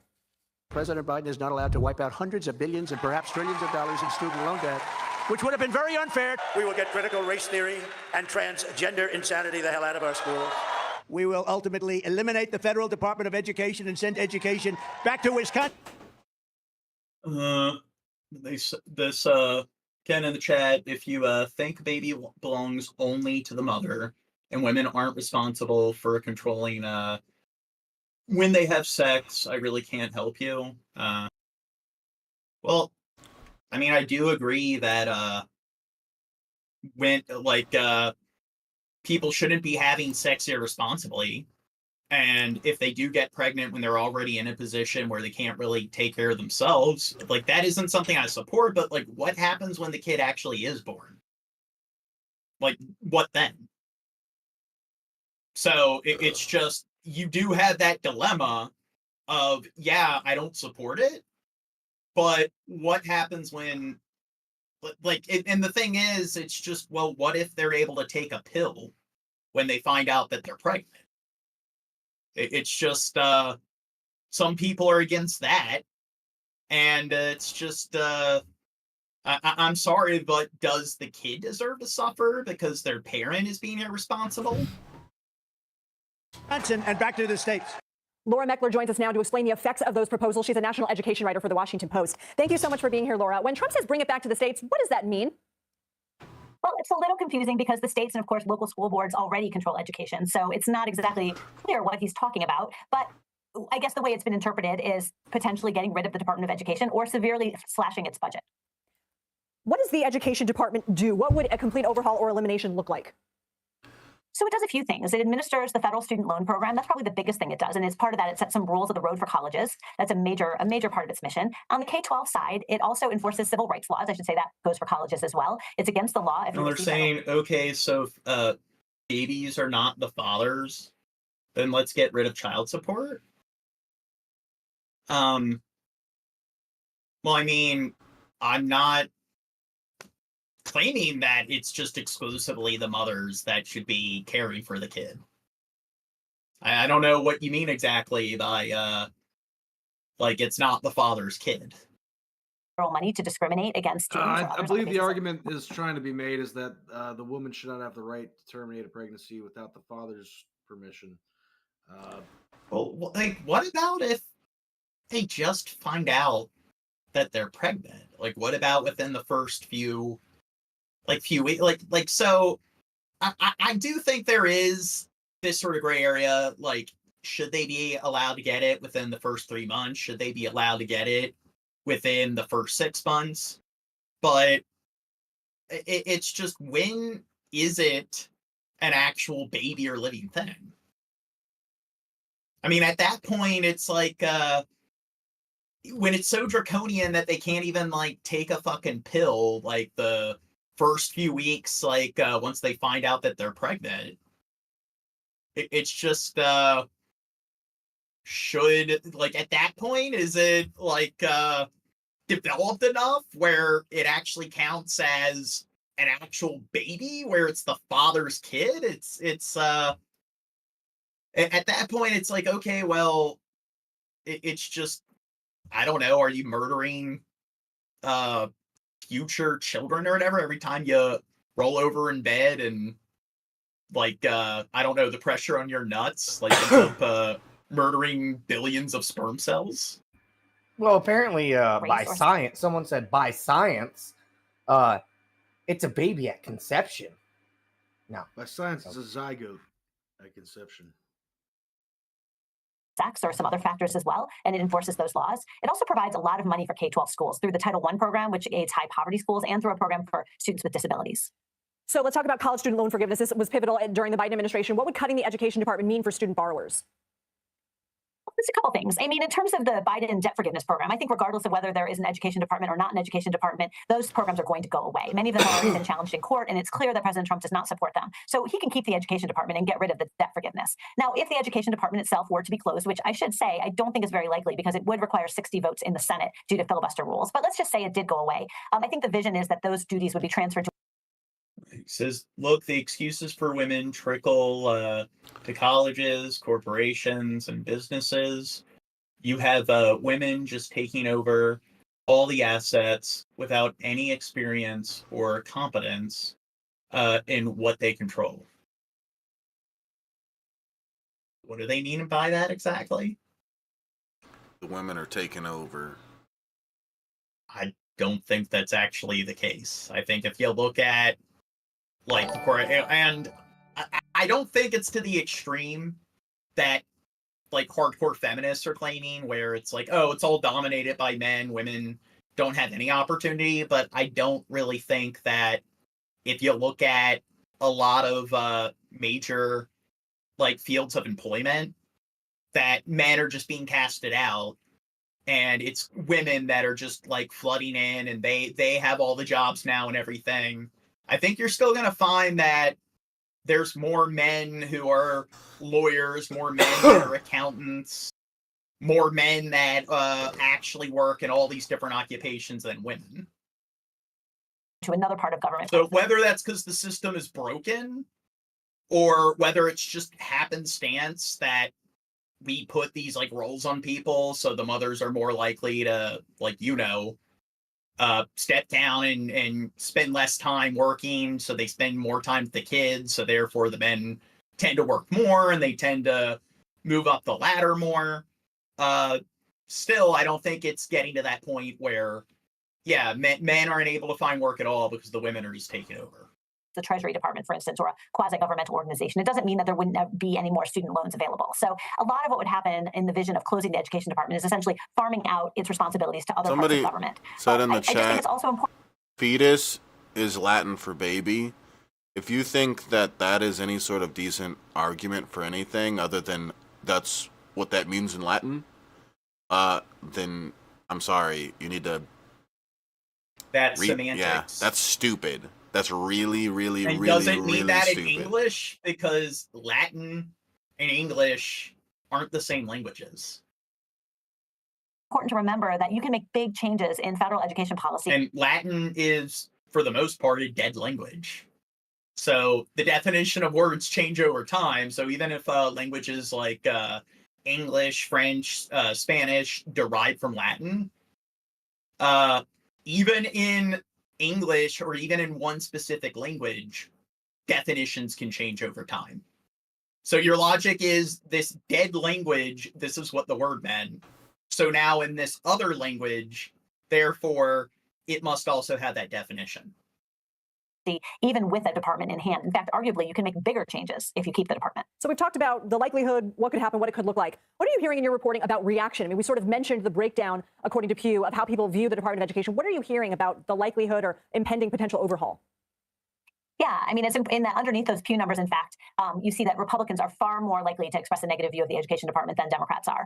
That's true for other federal agencies as well. But there definitely is a partisan split here. In fact, Republicans off and on have been talking about getting rid of the education department for years, basically since it was created back to Ronald Reagan. So now we're on to a new issue. So one of the things when I looked into this, like what kind of effect it's going to have, because when it comes to the Department of Education of the federal government, for the most part, they don't really have that much influence over state policy.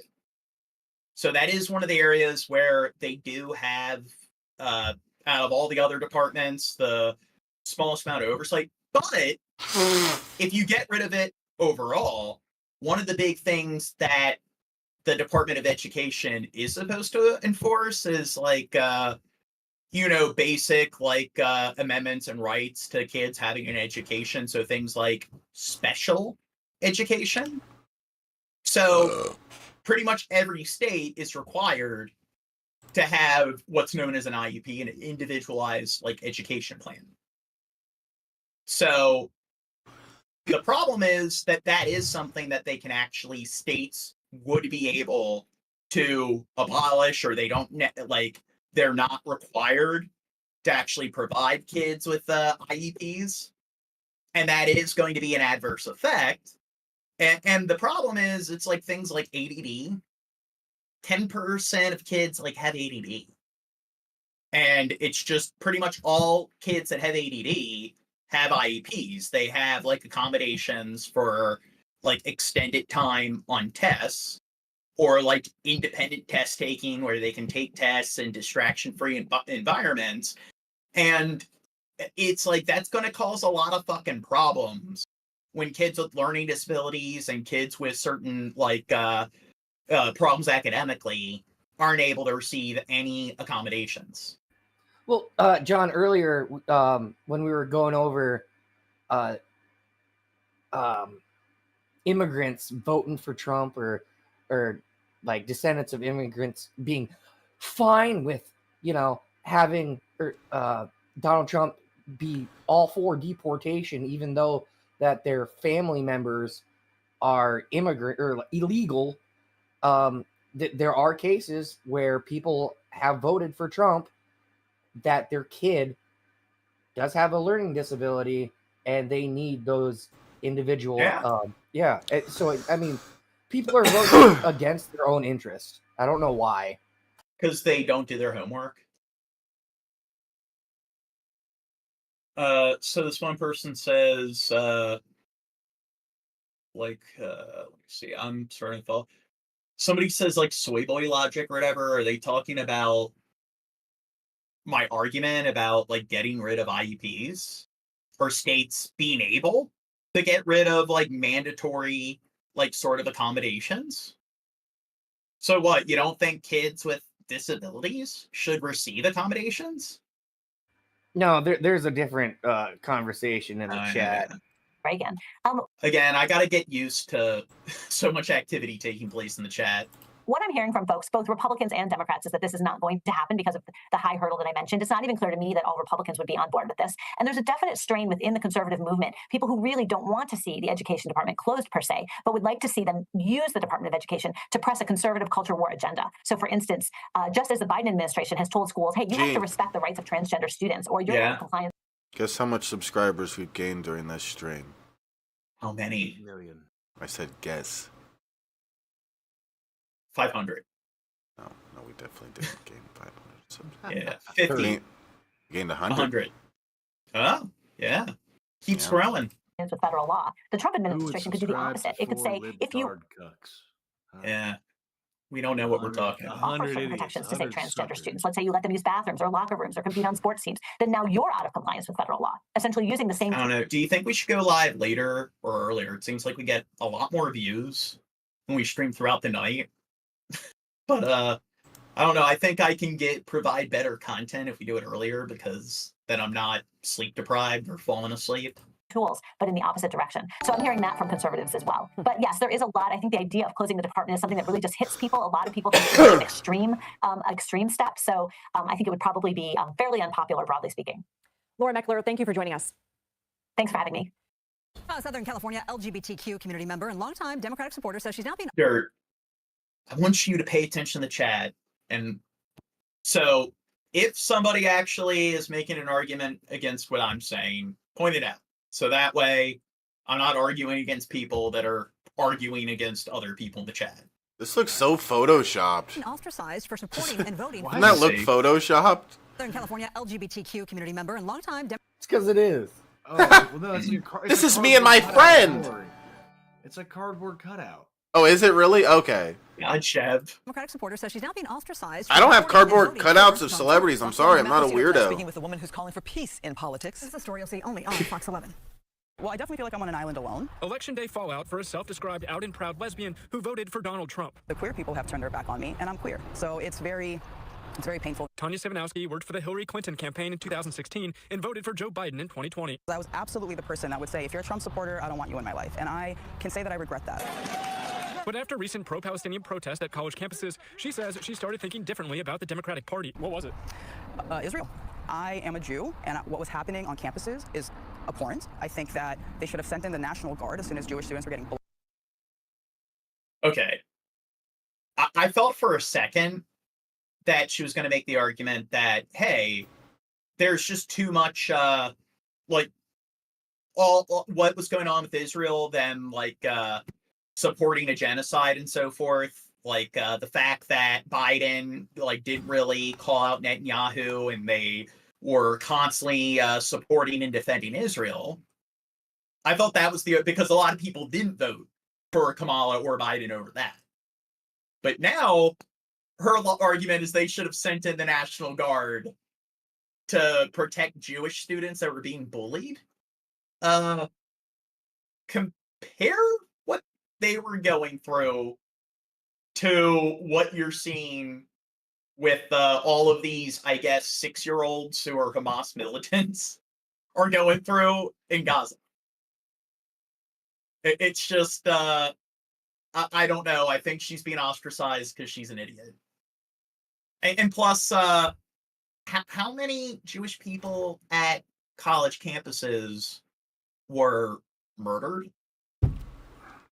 So, Jewish students were being hunted, not just bullied. What? And I mean, like, are you not going to find examples of, I don't know, people who are like Islamic or people that are supporting Palestine getting bullied? It seems like pretty much all groups of people tend to get bullied, especially in a setting like, you know, a university or whatever. And it's just how, like, what are we classifying as bullying? Because people will make the argument that people are being anti-Semitic because they just counter protests, like, people that are, like, protesting against Palestine or for Israel. Because people are claiming that what Israel is doing is a genocide, they're being anti-Semitic. Even though Israel is a country, and they're criticizing what a nation state's doing, not necessarily what a race or religious group of people are doing. A lot from campuses. So Tanya began sharing her newfound support. I'm wondering, like, I think I have. Look up. She says they should have sent in the National Guard. Look up how many, like, Jewish, like, students or Jewish people at universities were actually subjected to any sort of violence. Because I'm wondering. It's just they should have sent in the National Guard. I had like 50 unfollows right away. Then after voting Republican in the election, she claims longtime friends and members of her LGBTQ basketball team. Because we did cover that. We covered all the protests and like all the drama that was going on in the universities. And I don't remember a single case where, like, hey, these 3 people were beating the shit out of a Jewish like student. They were in like fetal position while multiple people were kicking their face in. So it's like, did anything like that happen? Or are there just a couple examples of, like, I don't know, them ripping up and destroying, like, Jewish students, like, protest sign? Team started pushing her out. Ever since I publicly said that I was voting for Trump, I am no longer welcome in the social spheres that they provide. So if there was a birthday party that was coming up that I was invited to, I'm now not allowed to attend. I think it is disgusting that someone can push me out of something that they liked me 2 weeks ago, and now they don't, just because I voted for someone. I think it's going to be hard in general, overall, for the LGBTQ community to move forward. Since the election, some LGBTQ members have expressed concerns about rights possibly being taken away during a second Trump term. We're, ready to, fight for our rights. They worry that things could get worse. Sure. I want to say that I echo that. their pain. I understand their fear. I was a lesbian under his presidency before. My rights haven't changed. Tanya now hopes the LGBTQ community will understand her beliefs while realizing her values haven't changed. I'm not. I will say that, I haven't read this Project 2025 or nothing, but is there, like, we keep hearing this, like, they're going to take your rights. So aside from, a woman's right to an abortion, perhaps, that was a right that you lost under the Biden administration. Just want to let you know. But that being said, well, that was Roe, them overriding Roe versus Wade, and I already discussed that. I know. Anyways, thanks for making me lose my train of thought, John. Okay, go ahead. Fuck you, John.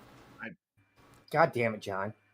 Is there any real actual policy plan? What do like the one guy we were watching earlier? He said, "Oh, well, they want to take away my right to marriage." I've not heard that once before. I've not heard anyone say that they want to take away the gays' right to marriage. Is there a movement to repeal that? What would happen is, because the Supreme Court decided that same-sex marriage or whatever, it goes against the Constitution to say they can't get not married. allow. Yeah. So the issue is that Trump might try to encourage the justices to override that sort of policy in the same way Has there been any inclination that he would? Any whatsoever? I do think so, because a lot of it, when I look into it, the stuff that they're going to do to take away rights, a lot of it's like what we showed earlier with getting rid of the Department of Education. They want to make the argument that we're going to leave things to the state to decide. So it's up to the states whether or not they support this, and that's what Roe versus Wade did, or them overriding it, where now states can pretty much pass the most draconian policies that they please because they're getting rid of these rights abroad. So that's kind of what they're doing, is that they're not necessarily going to abolish it throughout the entire country. They're just going to get rid of this kind of universal kind of mandate that all states need to abide by. So they're probably going to get rid of that.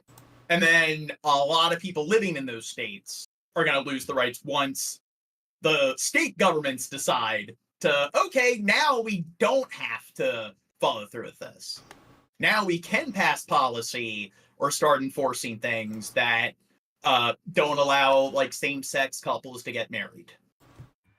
So it's going to be, because I voted for Trump, Republican states that don't allow abortion or gay marriage. Yeah. And if you want or need an abortion or want to get married, you're going to have to go to a blue state, probably move to a blue state, not just have an abortion or health care in that blue state. You need to move there for it.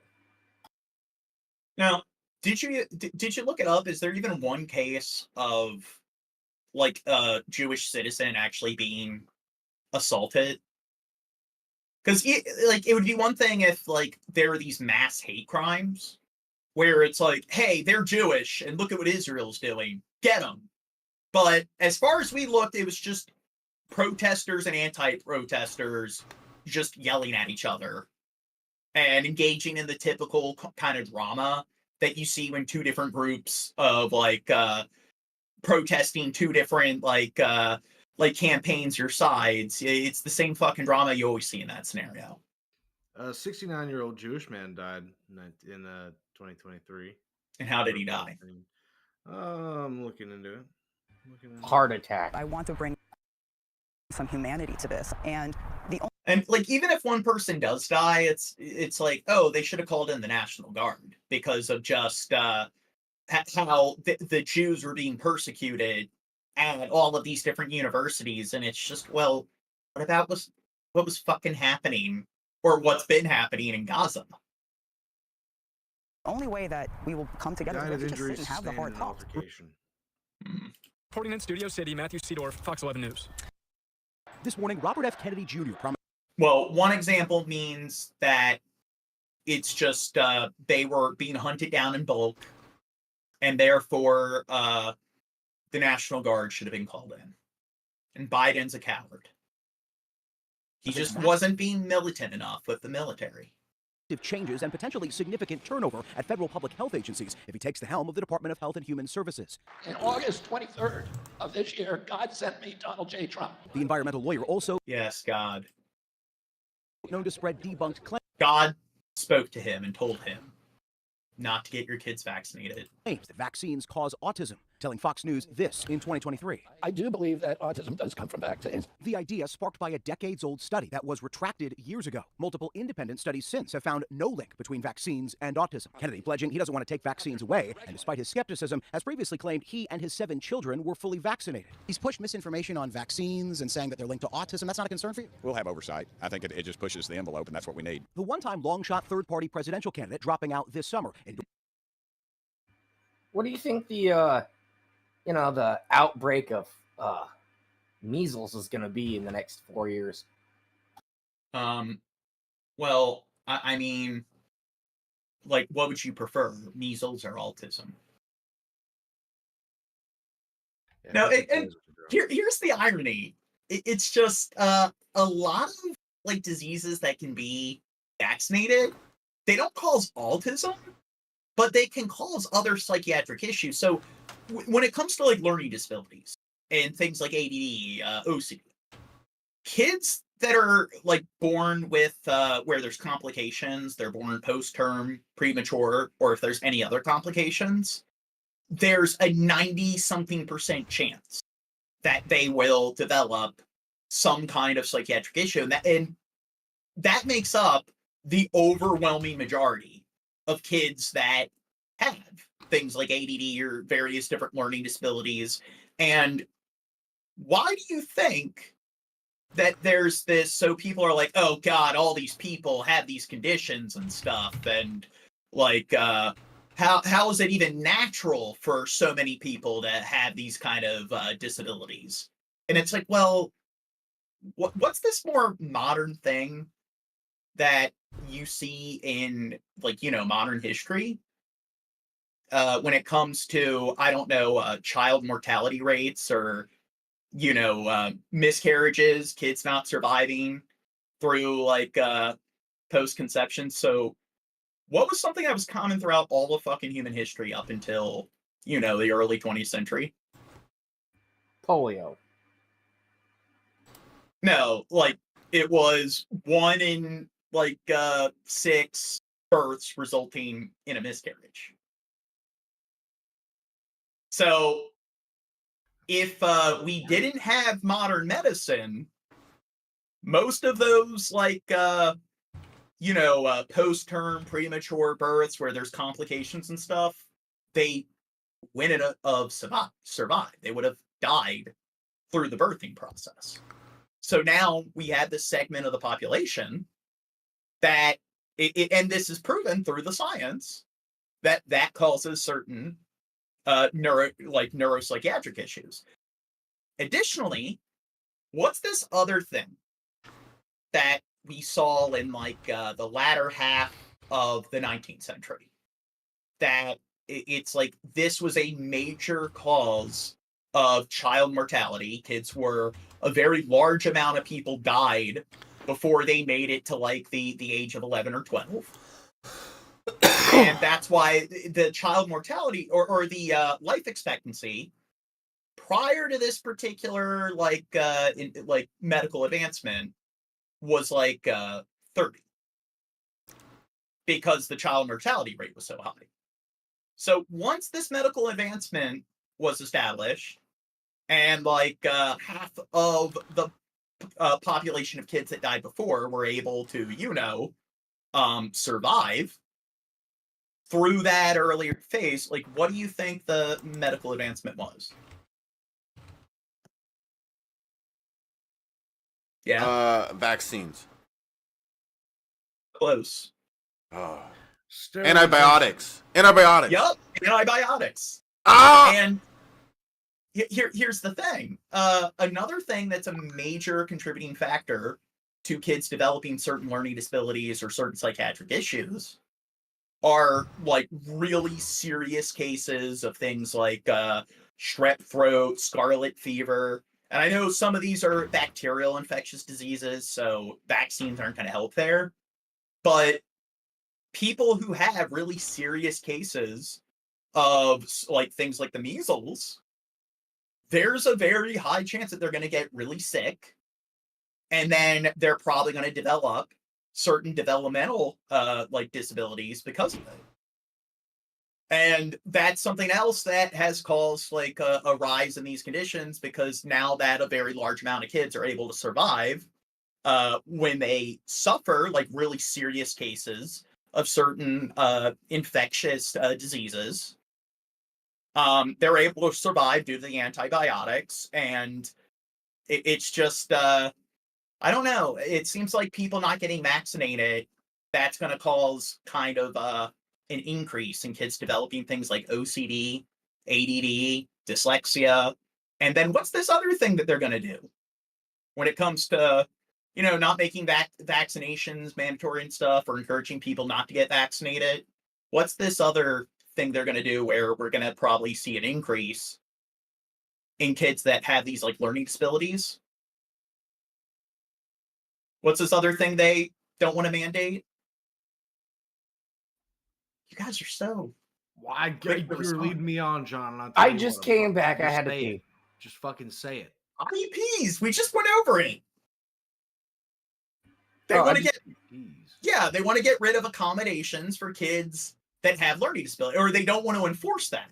So states can actually aren't required. If the states do it better than the federal government could have ever dreamed, John, you know? Well, it's not the federal government. It's not the federal government that actually establishes the policy or whatever for like the accommodations. The states do that. The thing is, the states are actually required to follow through with accommodating the students or the kids with the learning disabilities. So what they're going to do is they're going to make it so states aren't required to do it at all. And then going back to the topic of vaccines, John, earlier before I even popped in, someone was talking about you shouldn't be forced to get get a vaccine, and they were referring to COVID. And one thing that popped up into my head was, before you start elementary school, you have to get certain vaccines, and we're too young to consent to those. So are you pissed off that, or are those people pissed off that, oh, they're making us take the COVID vaccine a couple years ago or whatever, but they're not pissed off that they had to take vaccines before they started school? Nah, like, are you saying people are being inconsistent? Yeah, they want to be like, oh, we shouldn't have to take the COVID vaccine or any other upcoming vaccines or whatever. But yeah, they're completely fine with, you know, having vaccines in order to go to school if they did go to a public school.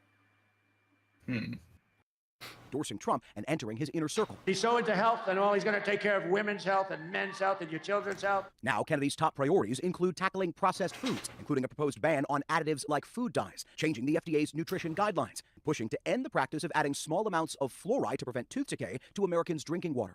Kennedy claims fluoride Take the recommended fluoride out the water. Amen. Amen. Now, when it comes to drugs, this is where it shows poor critical thinking.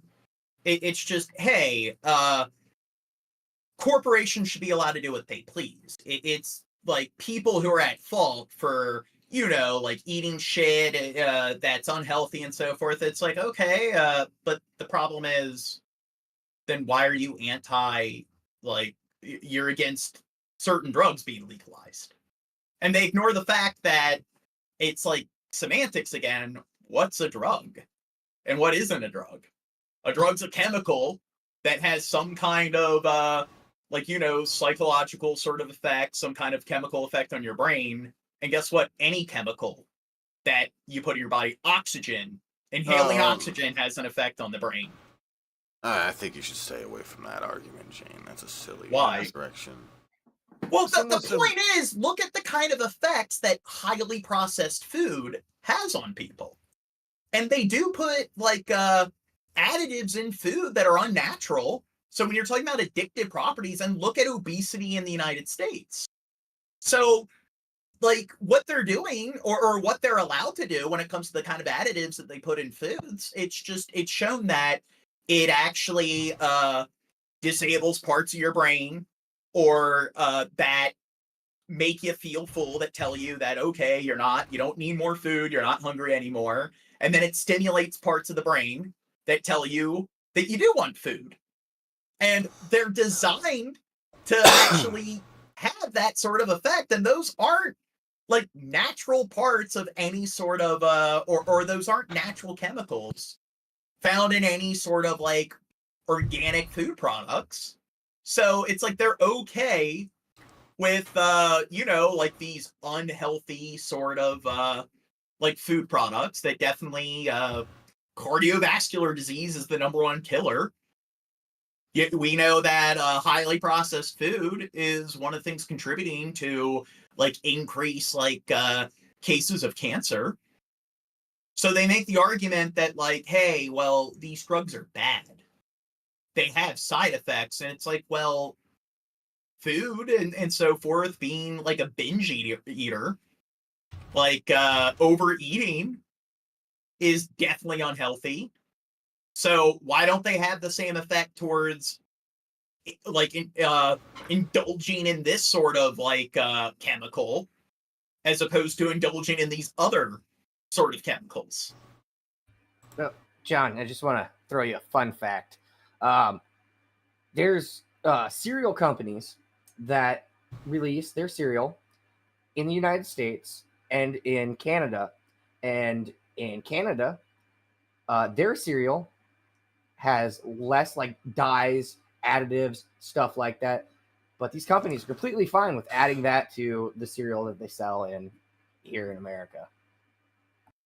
Oh, and somebody mentioned No Child Left Behind. That's another good example where it's just that was like 100% the Bush administration. That like he was completely behind that. They're the ones that proposed it. They're the ones that really pushed it through. That's an example of like where presidential like or administration did like kind of rally everyone together and push this through Congress. And that did fuck up the educational system because it was all about like, it wasn't really about not leaving kids behind. It was about if you don't score high enough on these tests, they cut the funding to the school. So schools that need the funding the most don't get it. And it's just, I don't know. Do you think maybe that's another example of like, hey, we want to sort of, if you can afford to send your kid to private school, there you go. So these schools where, they're in poorer areas, not everyone can like afford to send their kid to private school. You'll cut the funding. So that way, pretty much you send your kid to a private school, or you need to send your kid to a shitty public school where there's no funding.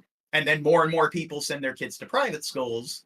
And then it pretty much becomes, I don't know, the educational system doesn't really become very public, and it becomes more private.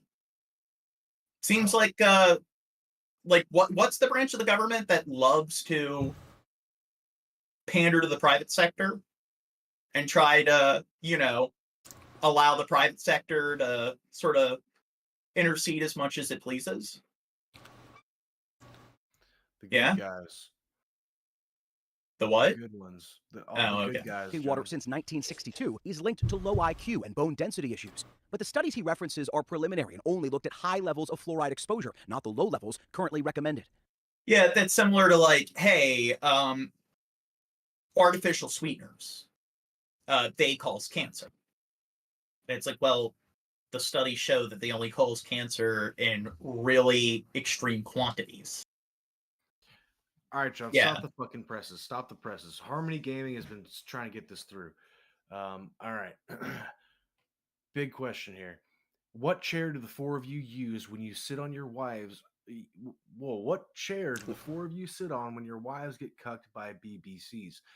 Well, we don't use a chair. We all sit in the same corner. It's actually, we post up in a tent. Gene likes running on his treadmill while he watches his wife get fucked. He's like, yeah, go, keep good, fuck her hard. Yeah. Whew. You fuck her in the ass now. Whew. Good job.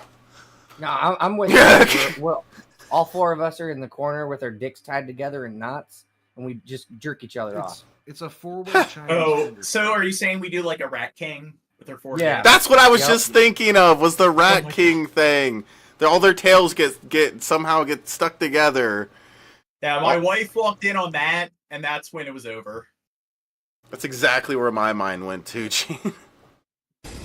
Well, President-elect Trump filling out another important administrative role. He has tapped his campaign's 27-year-old Is that his new girlfriend? Great minds think alike. Yes. Caroline Leavitt to be the youngest White House press secretary in history. And we just got some breaking news on another cabinet pick. So let's go straight to Bill Malugin. He's live in West Palm Beach, Florida. She's 27. Who can you She's tell us legal. who is it, Bill? That's surprising. Arthel, good afternoon to you. Just moments so ago, he can grab her by the pussy that Donald Trump legally, is selecting Chris Wright to be his energy secretary. That is an important position that holds responsibility over the nation's thousands of nuclear weapons, amongst other responsibilities. So there you have it. Chris Wright will. Did they say the EPA? Be the energy secretary nomination. We're also still waiting for a treasury secretary nomination. And there's a couple of. Yeah, so unlike. So you could see where the education department, that is one of the departments within the executive branch or the federal government that has the smallest level of influence over what's going on at the state level. But then we just went over how getting rid of that, the kind of really significant effects it can still have. And then look at all these other departments where they have much more influence and much more sway when it comes to how what's going on overall. And do you think that if abolishing the education department's going to cause those kind of significant effects with, kids who have disabilities not getting the care accommodations that they need? What kind of effects do you think, not really properly regulating the environment? What kind of effects do you think that will have? Do you think it could be a lot more abysmal or catastrophic compared to, what we're seeing with getting rid of mandatory accommodations for kids with disabilities? John, I'm so optimistic in the state's ability to take care of their citizens that they're gonna build something better than the Department of Education could have ever done for these poor disenfranchised children, John. Names. One sec, I need to right now. show Number something. one is Capital Management CEO Scott Bessent. Number two is the Trump transition co-chair Howard Lutnick. Bessent is a now regarding leaving it up to the states. So we're talking about poor education, kids not getting the education that they need.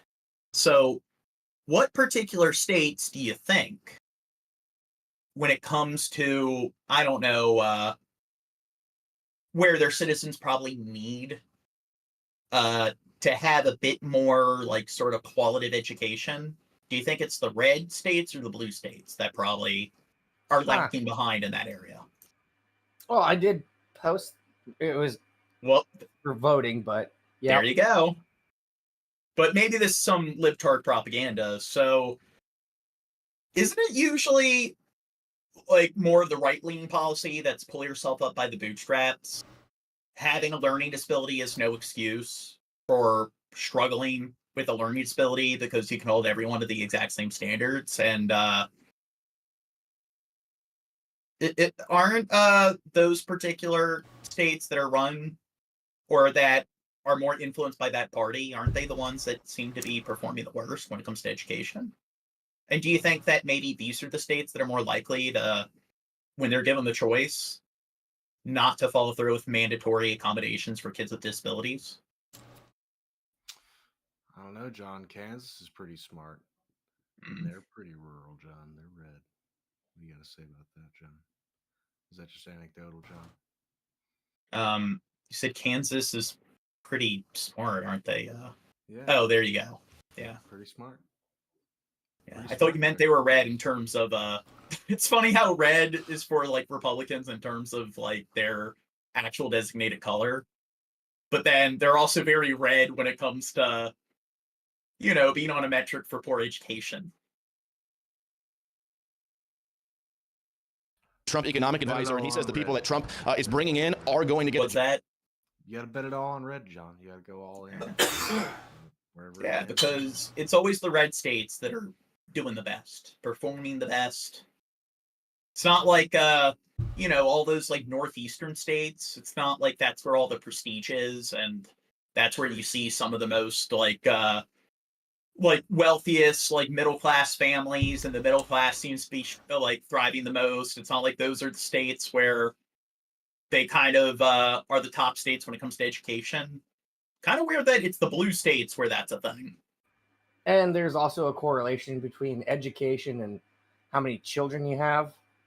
So in those red states... Oh, dumb fucks are more likely to have lots of kids? Yeah. Oh, so you're saying that it's like idiocracy. Basically, maybe they're onto something. The dumb like red or whatever, the dumb fucks that are in the red and everything, they're gonna outbreed the damn Democrats. Yeah, Billy Bob and his cousin wife, they have 9 children, and Gene and Janine are living in fucking New York or whatever, and they have like 1. To be fair, all those highly educated people or whatever, they're a bunch of nerds. They're like all those doctors and lawyers and engineers and stuff. They're all a bunch of beta like soy boy cucks. So they just can't get laid. That's the thing. Well, what's so funny all is those like illiterate, like dumb fucks, like trailer park trash. Yeah, they're the alphas out there because they know how to get laid and they know how to have lots of kids. Well, but what's funny is like the more educated people, they have the money to actually have 5, 6, 7, 8 kids or whatever. Yeah. That's an exaggeration, but they don't. They have like. Well, it's because they're betas. Like the only marker of success is how much sex you have. So again, all of these sort of like IT specialists, all of those like chemists and stuff, all of these like STEM field workers, white collar workers with 6-figure salaries, they're all a bunch of soy boy beta cucks. Yeah. Job done. Take a listen. It's not about supporting me. It's about the cat. Well, you're saying it doesn't equal higher IQ. Well, we're not necessarily talking about IQ. Did we say anything about IQ? We're talking about education. And the thing is, we're bringing up like doctors, lawyers, like the states where people are much more likely to actually follow through and actually, pursue those type of like fields of work. And the thing is, I do think there's a correlation with being able to, I don't know, get a medical degree or get a PhD or getting your law degree. I think there's a correlation between that and intelligence. It might not be 100%, but there's definitely a correlation. But yeah, like all the states where they're performing very poorly and they're having a shit ton of kids and they're more illiterate. Yeah. Just because illiteracy doesn't guarantee that your IQ is low, and being more literate doesn't guarantee that your IQ is high. Yeah. Clearly, it's reasonable to just assume that all the illiterate, uneducated states, that's where all the high IQ individuals are. Cabinet that President Trump's going to create. Then I was recently sat in a meeting with he and Elon Musk on this new efficiency commission. Mm-hmm. Like, who else could do that? And both sides love him. And another position we're waiting to hear on is FBI director. Now, former FBI agent and former Congressman Mike Rogers is reportedly being considered for FBI chief. Sources telling Fox News that Rogers met at Mar-a-Lago on Thursday with the Trump transition team, and his name is in the mix, possibly for FBI director. But let's take a look at the bigger picture now, because remember, election day. So Armadillo, again, like they're talking about, depraved culture. You just said women can't be responsible enough to know. Well, it's not just the women in that case, it's also the men. And when we're talking about people that make that argument of like, yeah, I bet you're gay, I bet you're a fucking virgin. It's like, do you think Albert Einstein was like some kind of pussy ass bitch? It's like they seem to take characteristics that are associated with, you know, success and really moving society forward and being innovative. And everything just comes back to whether or not you're a virgin and whether or not you're gay. Look, hold up, John. You got to slow down. So look, clearly, you know, using big words doesn't make you sound smart, John. So just don't you take a deep breath. Yeah, stop the fucking act, dumbass. Take that criticism for what it is and dumb it down a little bit, okay? For everyone in the chat. We're talking about big words, but I don't think it's just big words. I think it's also, you know, the combination of words that you use. It's more of like, you know, the cadence of speech, the argument you present overall. It's not just the individual words that you use. How those words actually come together. John, that's a big word, dude. Yeah, combination. That's a you got to use a smaller word. That's a 4-syllable word. And like, what big words am I using? It's almost like there is no universally accepted standard for what a big word is. Or I guess what they mean with big words are, I guess, words they consider to be pretentious. But maybe that's a sign that you're not that well educated if you consider a lot of these words to be like big words. And I mean, you know what? Like, just because a person's using words that intimidate you, that doesn't mean that they're putting on a show. It could mean that that's just how their vocabulary naturally developed. So you don't think that when we're talking about poor critical thinking, you don't think that's a sign that somebody's an idiot, where it's like, hey, this person has like a higher level of verbal fluency.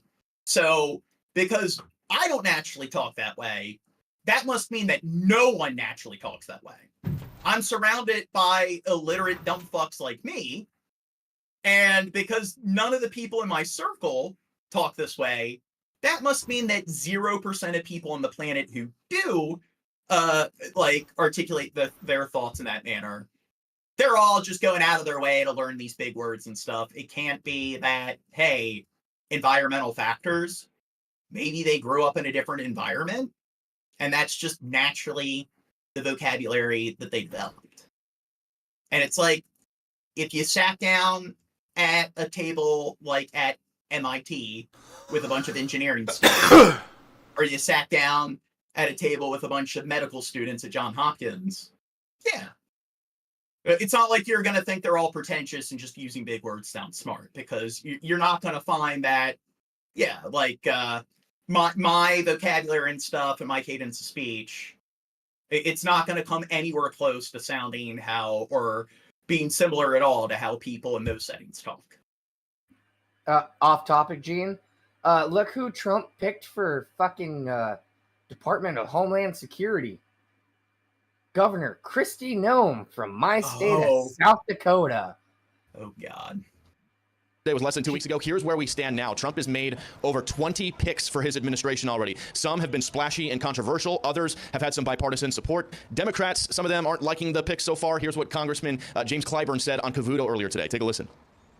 He's not president yet. I mean, somebody said, why use big word when small word work okay?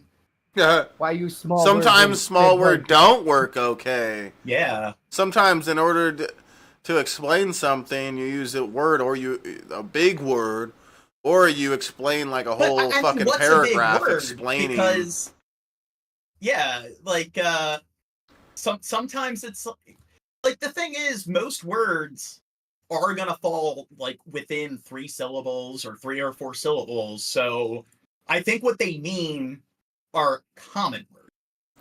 Big as opposed to mean one word, mean many words. Whoa.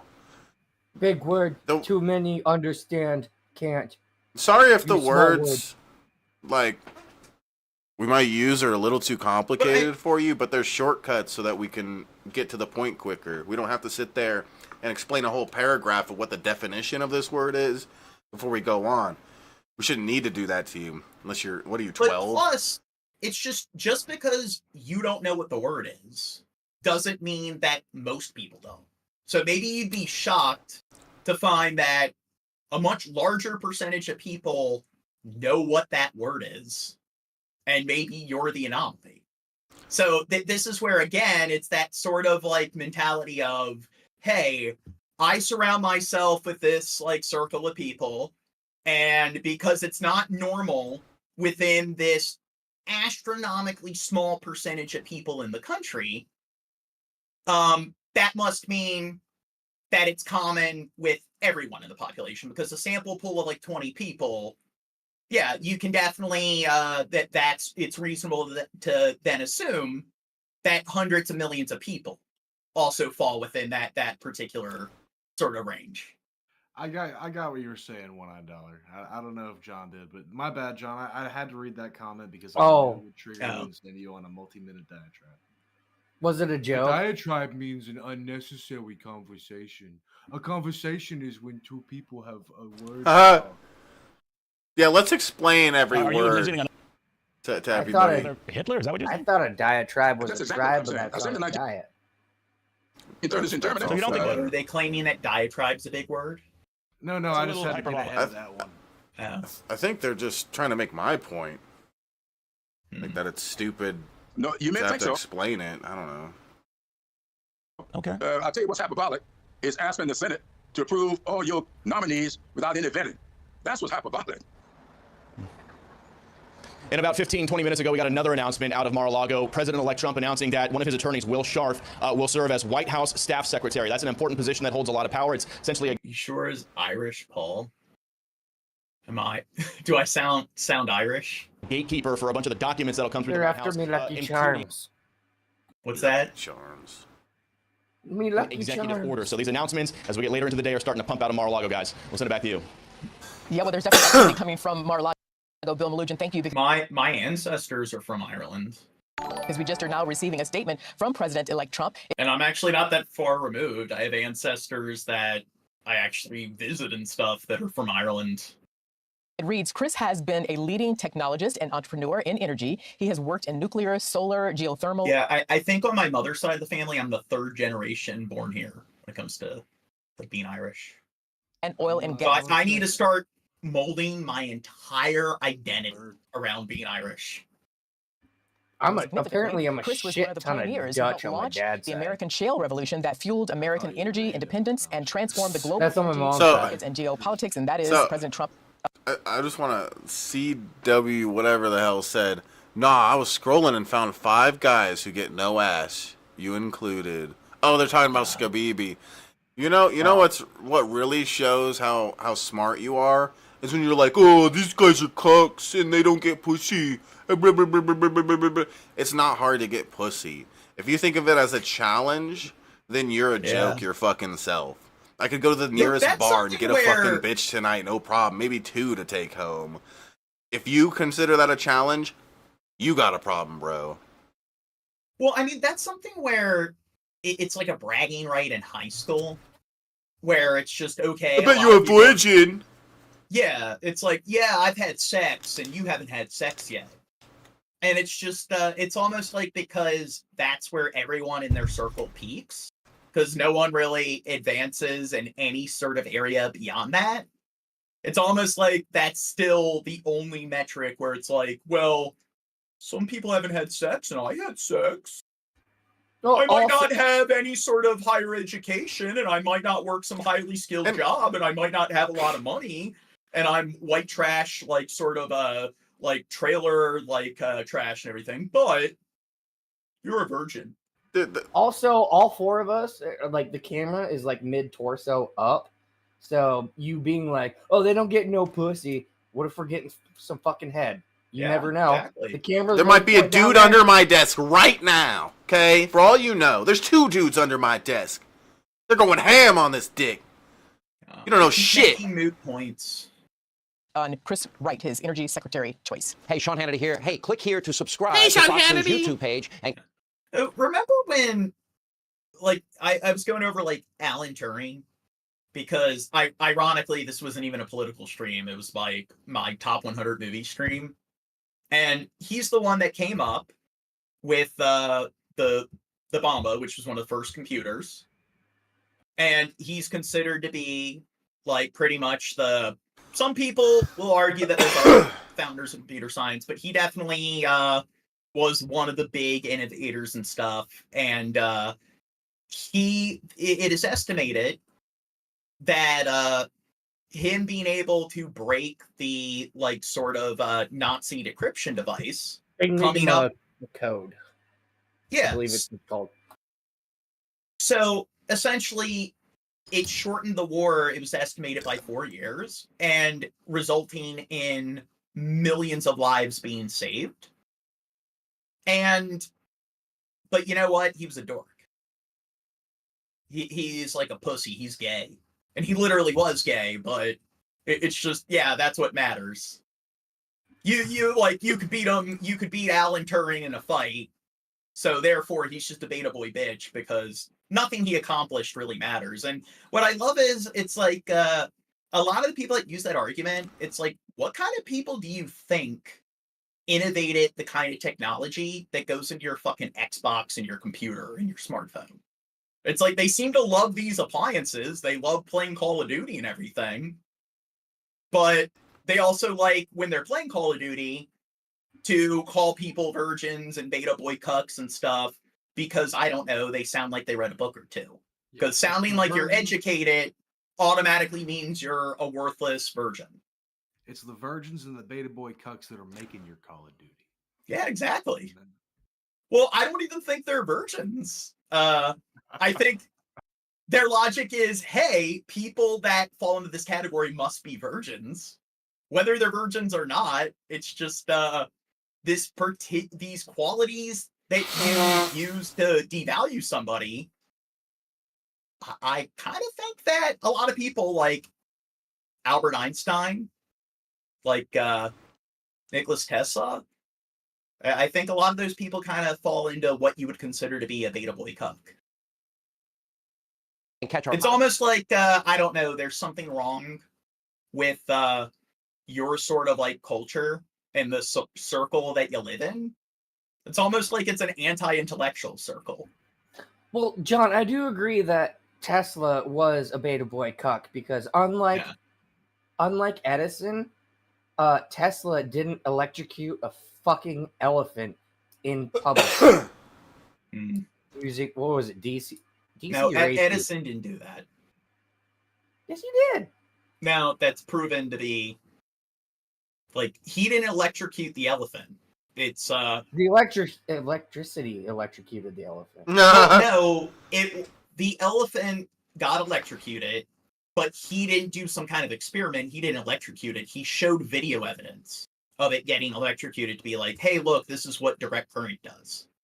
So it's not like he electrocuted the elephant to prove that. He used video evidence of an elephant getting electrocuted, and it wasn't even forced on the elephant. It was a loose wire, and they happened to like film it, so it wasn't even something that he was involved with at all.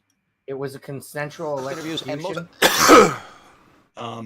Well, I think it was an accident that was filmed, and he had nothing to do with the elephant or the setting where the elephant was electrocuted. He just used the footage as proof of something. Compelling analysis, you will not get it anywhere else. It wasn't even his footage. Welcome back. The breaking news just coming into our newsrooms that President That's your problem, John. You get all your news from movies. Is that the case? So what I learned that from movies?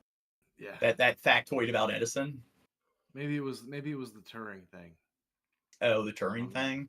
I don't know. I mean, I claimed that we covered it during like a movie like stream, because we were covering a movie that he's in, but all that information that I presented you with, I learned about that when I was taking AP computer science courses in high school, before the movie was even released, because the movie was released when I was in college.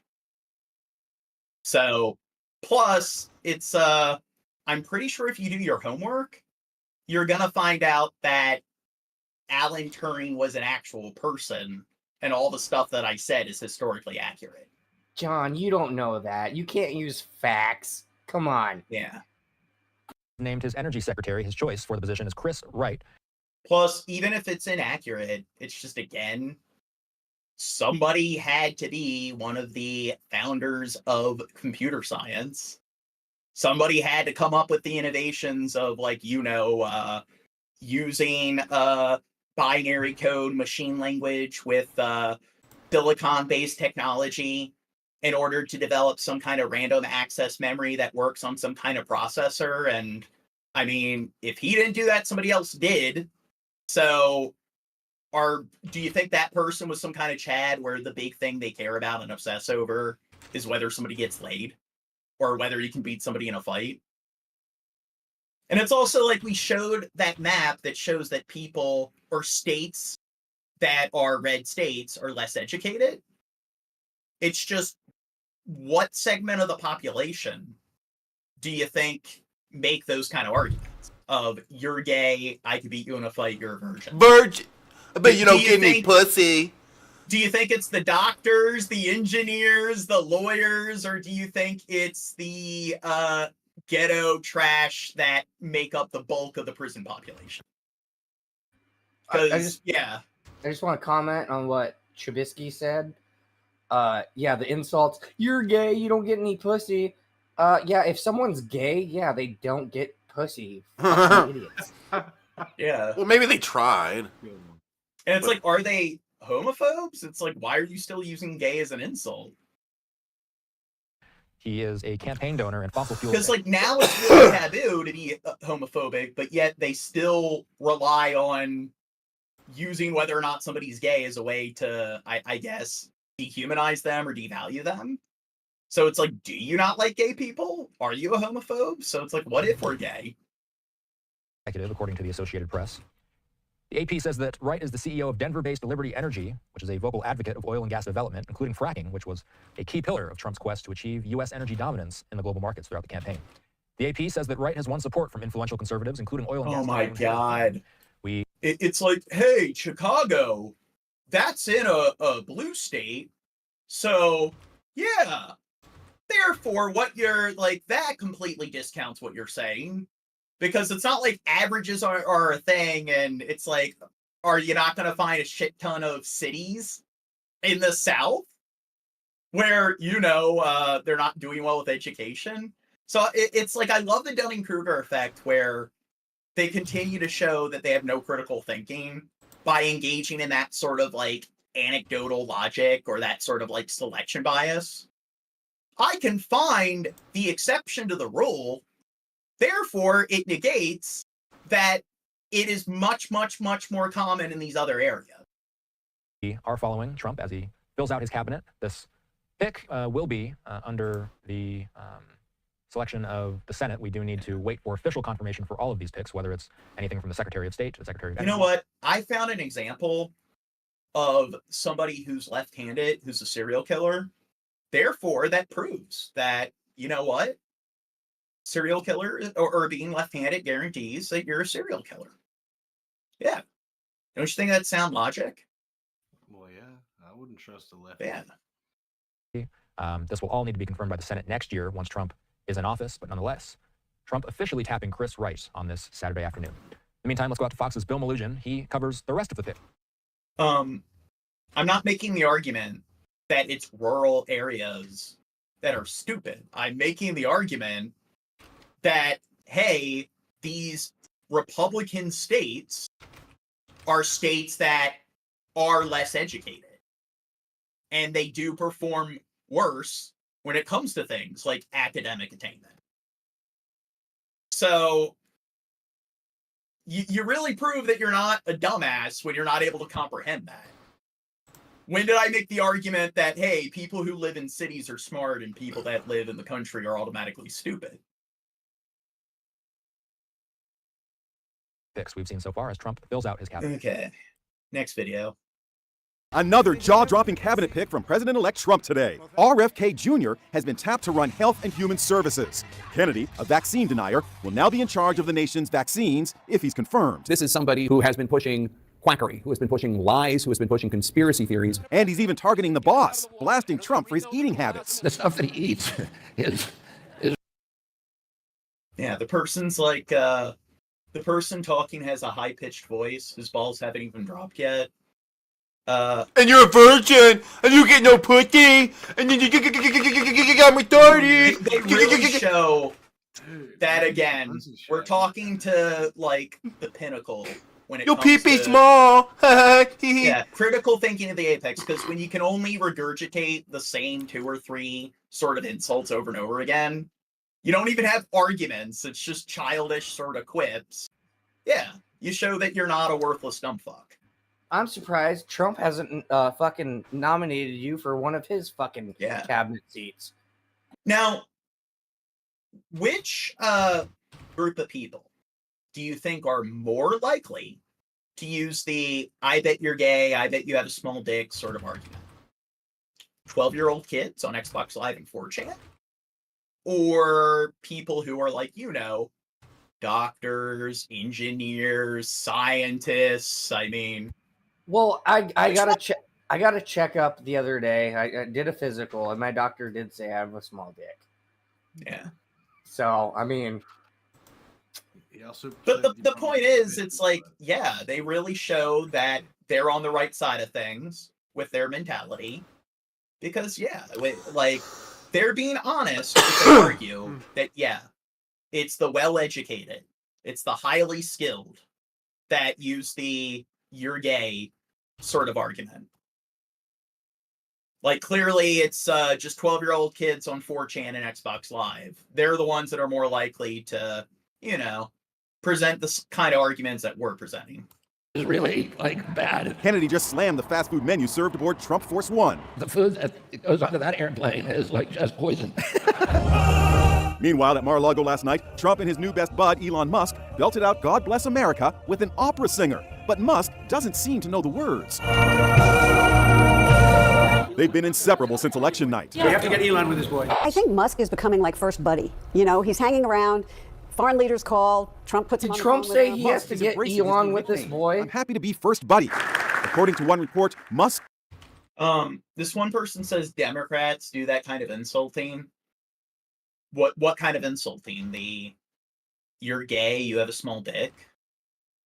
I mean, I don't doubt that there's plenty of them that do, but again, I'm not making in the same way it's like, hey, like, you're saying people that live in the country are stupid. It's like, I didn't make that argument. I made the argument that people who live in red states are more likely to be stupid than people who live in blue states.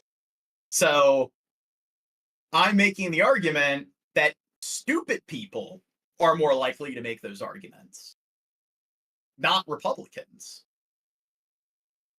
Is annoying Trump advisors and confidants. Quote, he's there all the time. Some around the transition are starting to kind of get a view that Musk is like the guest who wouldn't leave after the party. And we're seeing new images from Wednesday's historic Biden-Trump summit, including this photo with First Lady Dr. Jill. She gave Trump a message for the noticeably absent Melania. She gave the president-elect a handwritten letter to congratulate Mrs. Trump, and so also expressed their readiness to be involved and engaged with her team.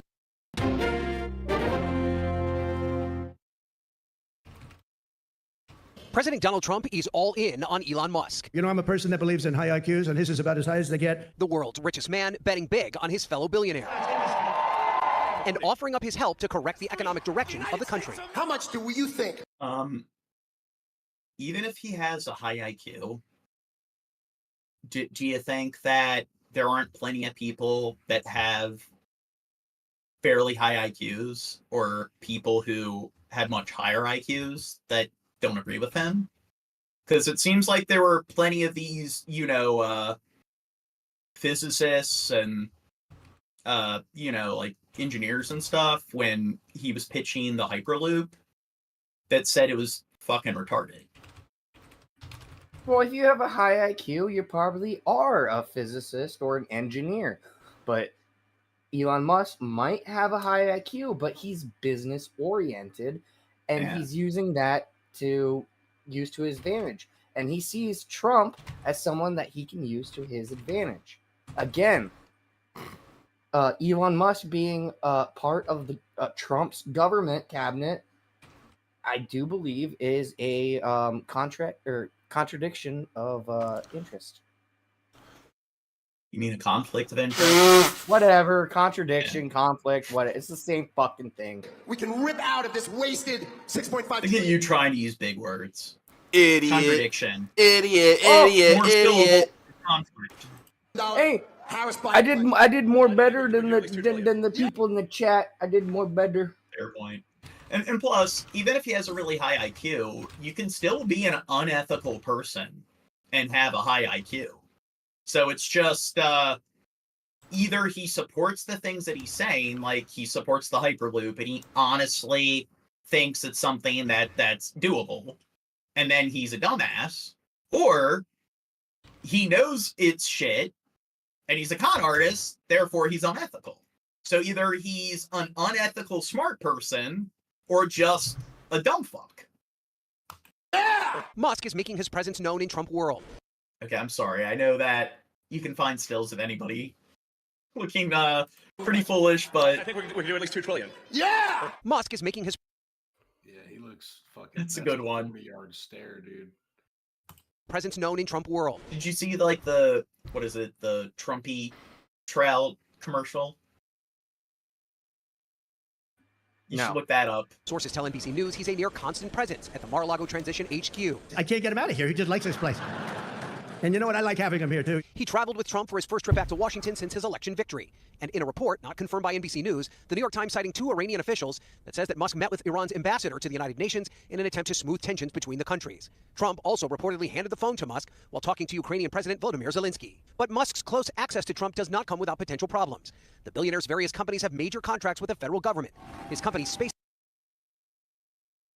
A message from the 45th President of the United Pods that is exactly of America. Let's make fishing great. The expression they He's here, everyone's favorite fish, Trumpy Trout. No one has ever seen a fish like me. Trumpy Trout is an animatronic talking fish. Now, I don't know if this is legit. I think it might just be a parody. With a big personality. I am the hugely bigliest fish in the pond. Watch his fins flap and his large mouth move as he makes speech after speech in high fidelity sound. Dude, doing his fish mouth.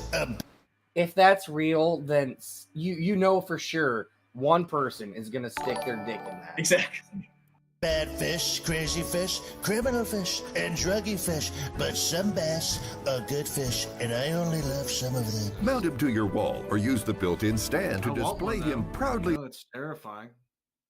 On your desk. Now you'll never miss a Trumpy Trout rally. I'm building a new pond, and the bass will pay for it. Set him to motion activated to surprise his fans. Fan. Now, my fins are big.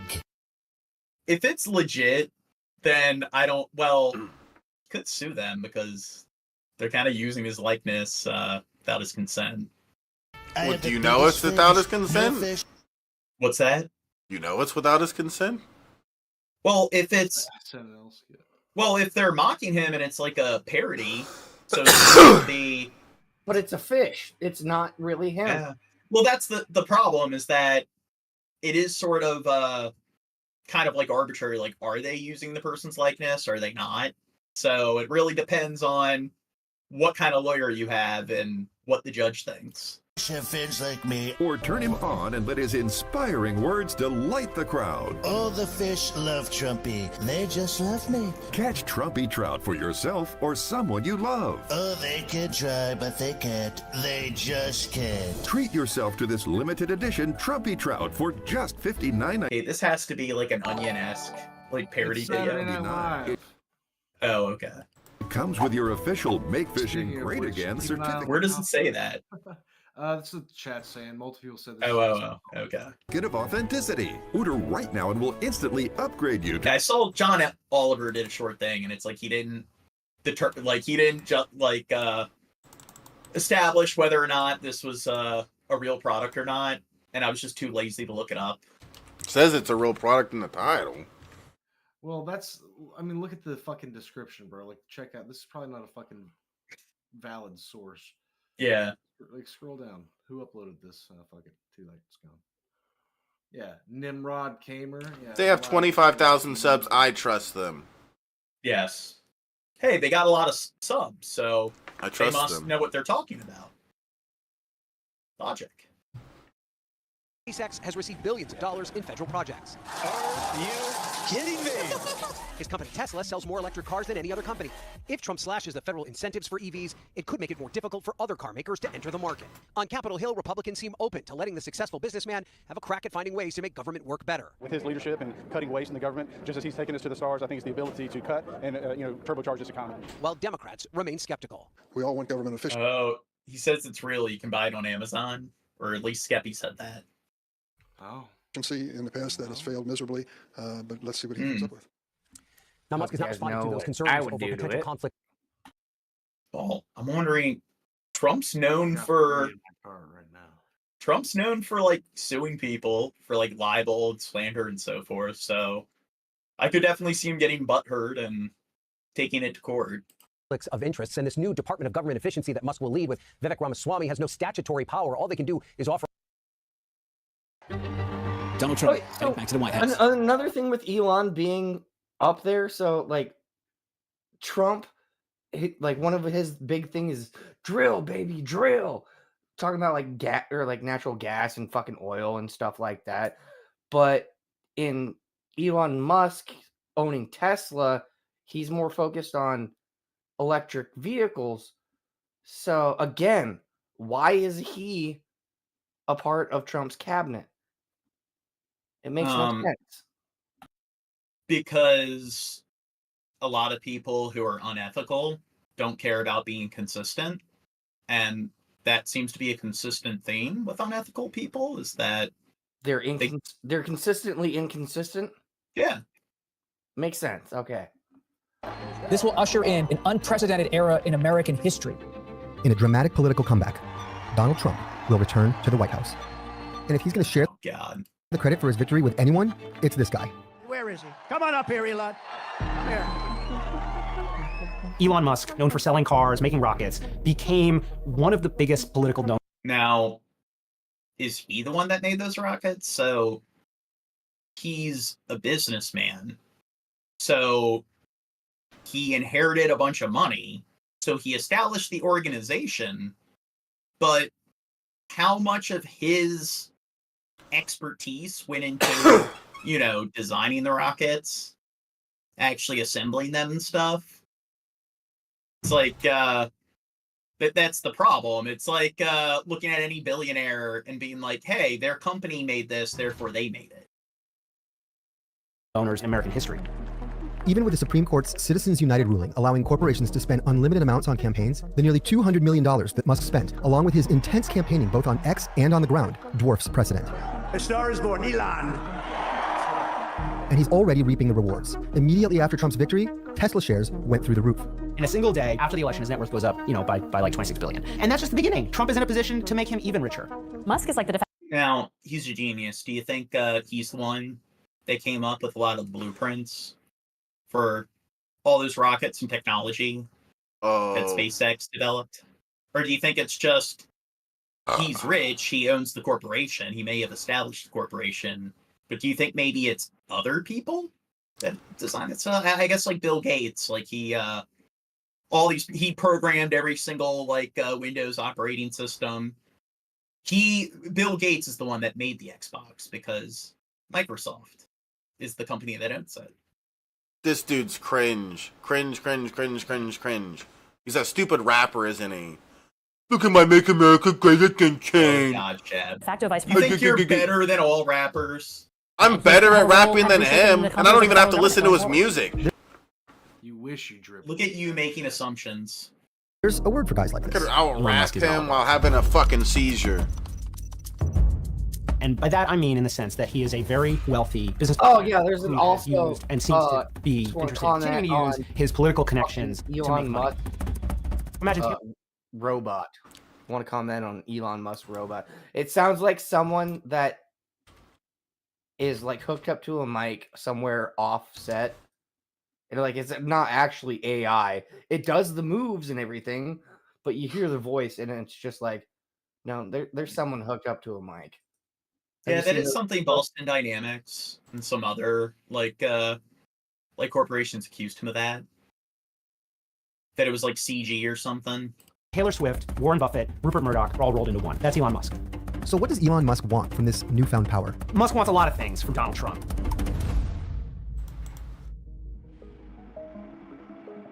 Elon Musk's journey to kingmaker. This bottom guy on the right needs a chin. Do you need a chin, Chab?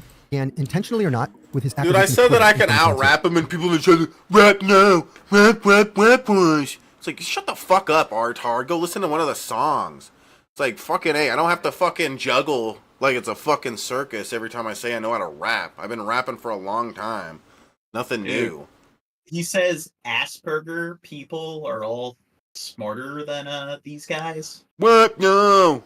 So are you claiming that people with Asperger's are like stupid? So you're automatically a dumb. Well, I guess Asperger's isn't a thing anymore. Technically, it's misnomers. Autism. Yeah, I know, but if Elon's got it, yeah, he's smarter than me. I'm man enough to admit it. You know, you would call him a dumb. John, I ain't even attempting to. Well, you know what, Hitler. I'm nowhere near approaching fucking Mars, bro. I mean, this guy's got his eyes set on Mars, dude. I'll give him that. If fucking autism did that for him, fucking did anything better than it did for me if I'm on the tism. Wait, does he actually have fucking autism? I don't know. Was he even fucking diagnosed? I don't fucking know. I don't follow these goddamn icons and. But plus, give a fuck. When it comes to high functioning autism, so Asperger's, when people try to claim that, oh, Asperger's, it means you're smart. In order to be diagnosed with Asperger's, when it was a thing, you had to at least have average intelligence to qualify. So the reason why the average IQ was higher is because it only included people that at least had average intelligence. So that's not really a thing, that you're automatically smart because you have it. You're not automatically stupid. But the point is that regardless of what his argument is, it's like you're being ableist regardless of what direction you're taking it, and you're factually inaccurate if you're trying to claim that having Asperger's means you're smart.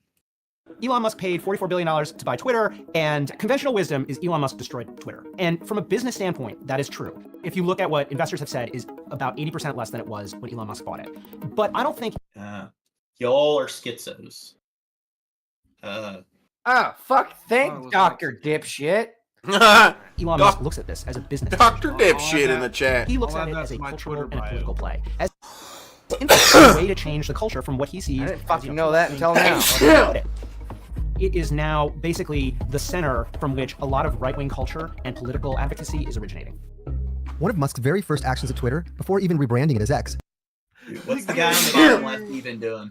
Oh, well, what I was saying about the stupid IQ argument is that wasn't, like, Hitler, he definitely, was not a stupid dude, but he's one of the most evil human beings in all of human history.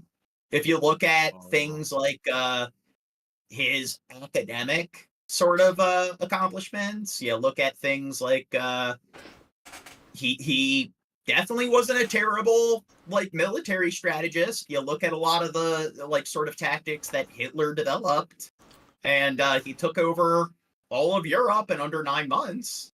So, but despite the fact that he probably would perform well on an IQ test, he was still not a good person and definitely did some things that he shouldn't have done.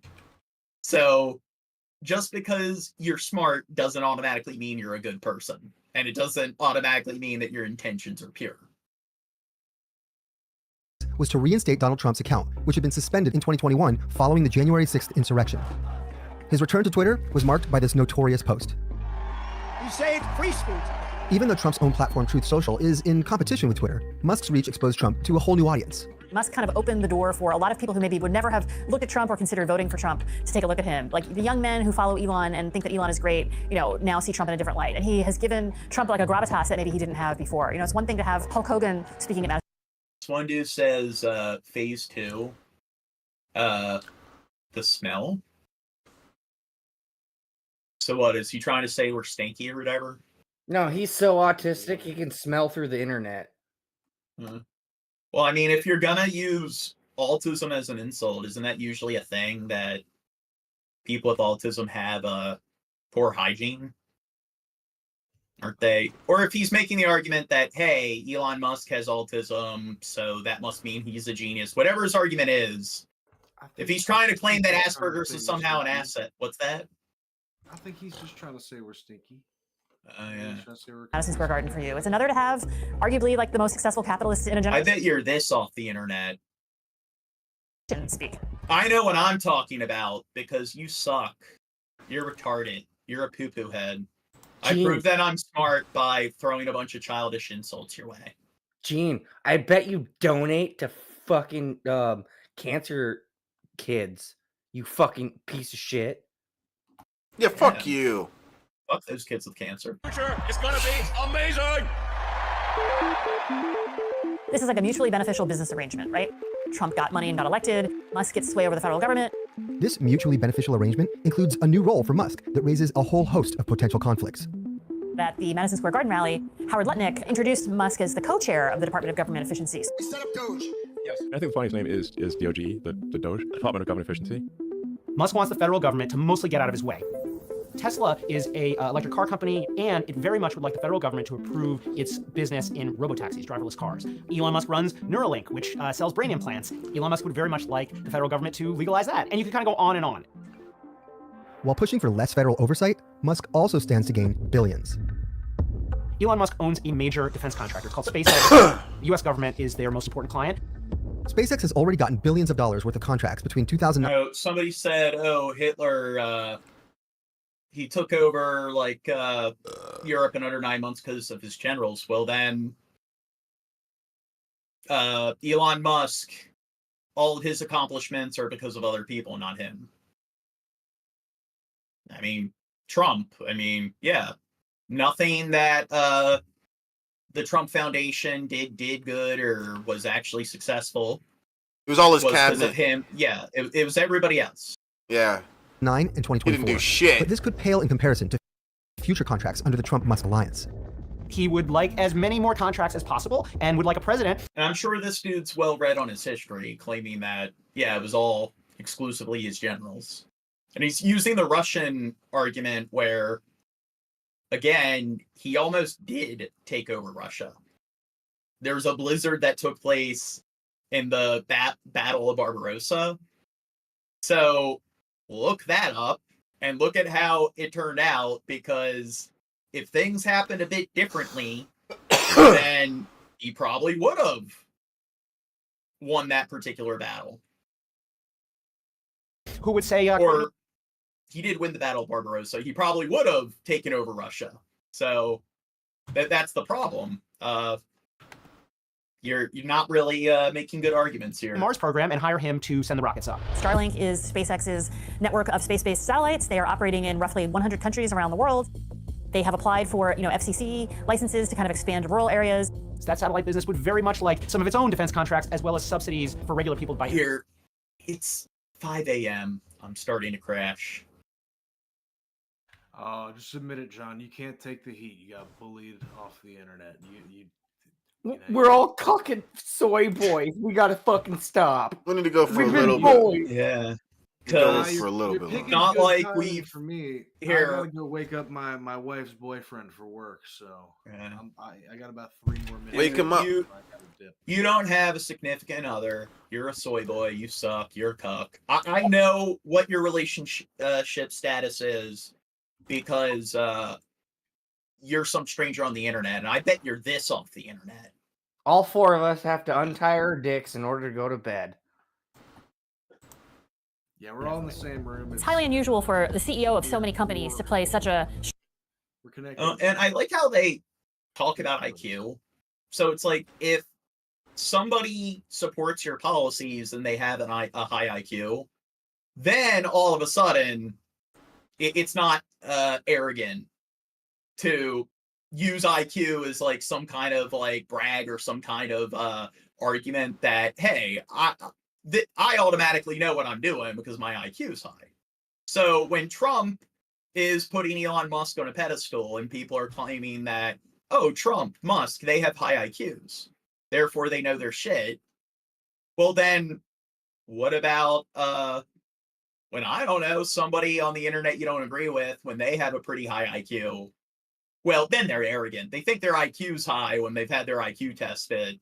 So then all of a sudden, when, like, I don't play the stupid IQ game and the IQ dick measuring contest, and they do it, it's not arrogant.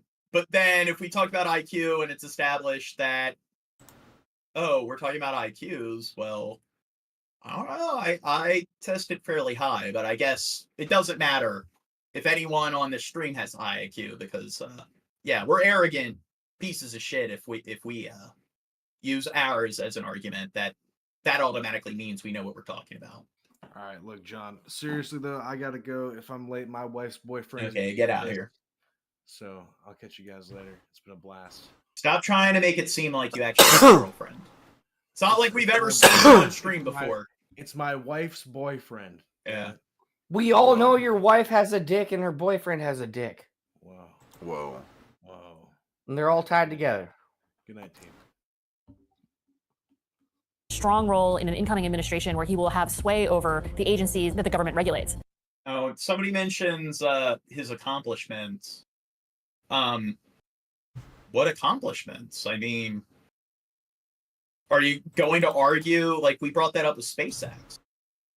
It's like, do you think Jeff Bezos, do you think he programmed Amazon and he came up with, maybe you did, but a lot of examples of, you know, billionaires being successful, it's because they inherited a bunch of money as children, and maybe they're successful in terms of how they invested their money, but a lot of the accomplishments of their organization, you'll find, aren't necessarily due to them. It's other people that they hired with their wealth that accomplished those things. So pointing to SpaceX and being like, yeah, that's Elon Musk. I don't think Elon Musk was the one, you know, designing the blueprints and everything for those shuttles. I don't think he actually is competent when it comes to the science there. Ideally, he would recuse himself or he would not be involved in those agencies. But this is Trump 2.0. The sort of old rules of conflicts of interest may be out the window here. He's a great business guy. Yeah, Gene, you always pronounce Bezos wrong. Bezos. Not Bezos. What? It's 5 a.m. Go fuck yourself. You do it whether it's 5 a.m. or not. You always pronounce it Bezos. Like, laid off 80% of Twitter's workforce, you know, basically by waving his hand back in 2022. Oh, and then this one guy again, Frank. This guy will go on sniffing his own farts. I like how, I don't know if he just got here, like, every time we, like, refute one of these stupid arguments they make, then they show up and it's like, let's just do the same thing over and over again. Because, you know, we just don't process things and we're just kind of stuck. And we're like a skipping record. They're just broken. He cut around 20% of Tesla earlier this year, you know, just kind of spur of the moment. So if I were a federal worker, a civil... And it's like people in the chat want to bring up IQ and want to claim, they want to make the argument, hey, these people have high IQs and they love Trump. And then Trump brings up Elon Musk's IQ. And then when I bring up my IQ, then that makes me arrogant. So where's the consistency? Is IQ relevant or is it not relevant? It's both with these fucking idiots. Yeah, because it's almost like that's a sign of being a dumbass, is cognitive dissonance. When it benefits you, you're for it. When it doesn't benefit you, you're against it. If you like the person and they tell you what you want to hear, then discussing their IQ or using their high IQ as a sign of, I don't know, their competence in any field, well, yeah, that's okay. You're not arrogant. If you talk about Ben Shapiro, then yeah, IQ and education and stuff when it comes to Ben Shapiro, or who's the other guy they like to idolize? Not Ken Ham. Nick Fuente? Or Jordan Petersburg. Yeah. So it's like, okay, bringing up the fact that somebody has a PhD. Well, Jordan Petersburg, he knows what he's talking about because Jordan Peterson, yeah. Well, again, 5 a.m. But yeah, then it's okay to bring up a person's education status. But if you don't like somebody and you're claiming they're a loser and stuff, and they bring up their education status, then it's just being arrogant. Or maybe running a union that represents federal workers, I would be very worried. He's going to go through every agency, Securities and Exchange Commission, the Department of Justice, NHTSA, the FAA, but I think that everything is on the table. Musk has proposed cutting up to $2 trillion from the federal budget. $2 trillion is a huge amount of money that really hits at entitlement programs like Social Security and Medicare and Medicaid and veterans benefits. That's going to bring real pain. Even with a friendly Congress, however, it's unlikely that members would approve such major entitlement cuts, given the political risks. And perhaps the most alarming conflict of Musk's cost-cutting role is his potential ability. Okay, I think the person meant relevant, but they said reverent. It's like, if you're going to claim that it's relevant, then, I mean, okay. So then if you're claiming it's relevant and then I bring up the fact that, okay, I have a high IQ, then I'm an arrogant piece of shit bringing up my IQ. So what is it? And I like how I don't discuss it or I don't actually use it as some kind of, argument for why I'm right. But then they want to bring it up. And then once I actually discuss what my IQ is, then I'm an arrogant piece of shit. So where's the consistency? Well, Gene, you have a high IQ, you have a good job, you make a lot of money, but you get no bitches. So that's their argument. You get no bitches. Favorable investigations into his business dealings. Right now, there are between a half dozen and a dozen different investigations into Elon Musk's companies. I can't comment, this legal stuff. But I'm curious what you guys think. It's not like he can just order those investigations closed, but if he is in a position to control the federal budget, what better way to deal with an investigation than to just defund the agency that is supposed to be doing that investigation? There's one thing we learned from the last Trump presidency, which is that it doesn't really matter what your job is in the Trump. Well, you said if you know your actual IQ score, it's good information to know. Yeah, I agree. It can be beneficial, but it's just people will bring it up as they have a high IQ, therefore they know what they're doing, or we should just pander to them and everything. But then, based on that logic, it's like, what if the person you're arguing against, where you're trying to point to their IQ, what if that person also has a high IQ? So then once they bring up the argument of, well, hey, I have a high IQ, I must be right, why are they arrogant then? So it makes no sense.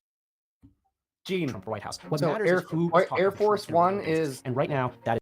Dude, I hope girl crazy rock star. I hope they're being facetious when they say, "Oh man, I can't stand this arrogant talk right now." I hope they're fucking joking. That is Elon Musk. But John, Musk and Trump are very similar. Air Force men, One and is love to be the main character. They don't like airplane that the president takes. What do they call the helicopter that the president takes? I don't know. Marine One. to share the limelight.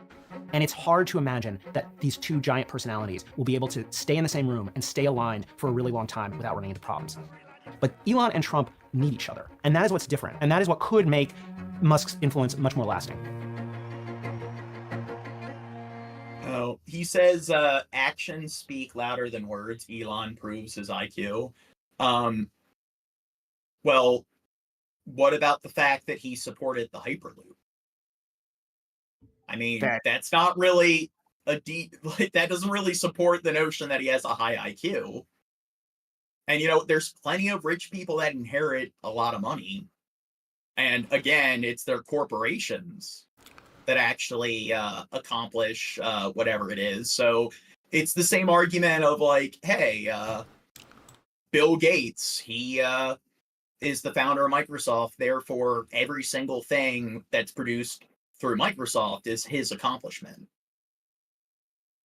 And it's also somebody can still have a high IQ and be an unethical person. So even if he is really smart, it doesn't mean that he isn't dishonest.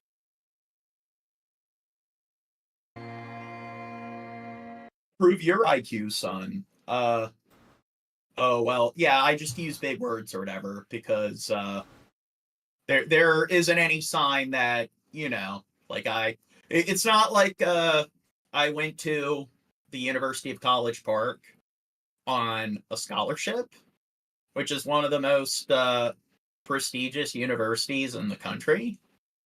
And it's not like I graduated from college when I was like 18, because I skipped a grade, I skipped kindergarten.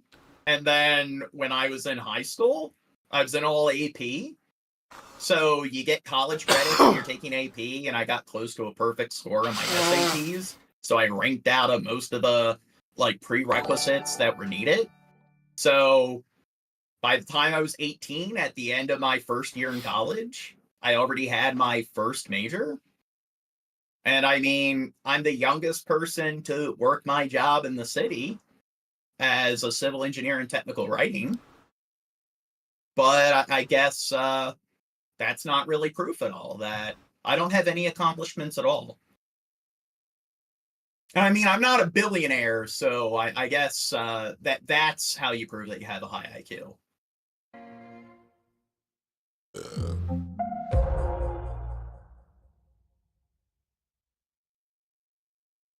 And again, it's like, is your arm sore from patting yourself on the back? Are you guys not proving that you have low IQs? Because somebody asked me to prove it. What are your accomplishments? I answer the question, then you're arrogant.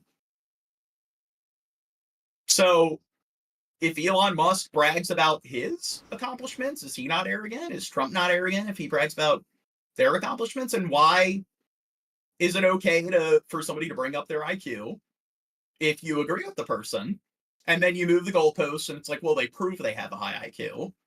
What's your proof?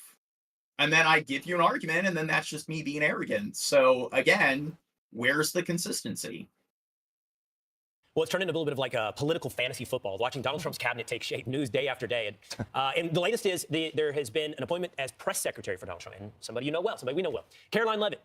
She is scheduled to be the youngest press secretary in. So they're not arrogant. So what's your argument for them not being arrogant? They're not arrogant because they're not arrogant. U.S. history at age 27. She was a part of the first Trump administration. She worked under Kayleigh McEnany. So 5 years ago, she was really young. I didn't remember this about. Yeah, there's not going to be any, you know. Primary, lost a general election. And she does a great job. She really does. And she's sexual accusations. She's also a young mom. You're hearing a lot of stories out there. New York Post. No, he's saying use bigger words. So there you go. Prove it. Yeah, you use big words. That means you're stupid. And again, what's a big word?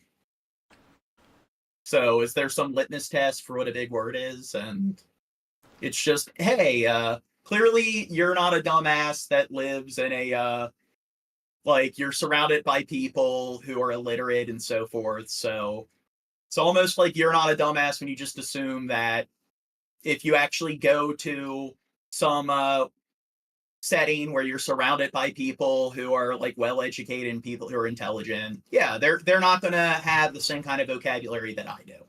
So it's arrogant when somebody you don't like speaks a certain way, and it's impossible that that's just how they naturally talk. But if you agree with the person or whatever, then it's not arrogant. So Ben Shapiro, yeah, it's not arrogant if he has a rich vocabulary. New York Times, I'm sorry, saying that there's such a bro culture within the Trump administration picks. Caroline Leavitt, I mean, really new mom, beautiful young woman, and smart as a whip. Watch her debate here on CNN with Casey Hunt. Smart as a whip? Google Jake Tapper, Donald Trump, to see that Jake Tapper has... Whips are smart? Ma'am, I'm going to stop this interview if you continue.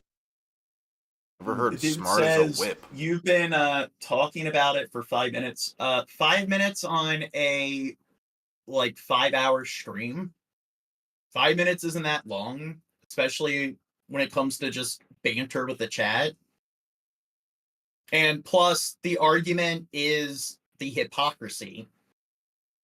So again, they don't really seem to follow along with stuff, the people who want to disagree. So it just goes right over their head. To attack my colleagues. I would like to talk about Joe Biden and Donald Trump, who you work for. Yes. If you are here to speak on his behalf, I will have this conversation.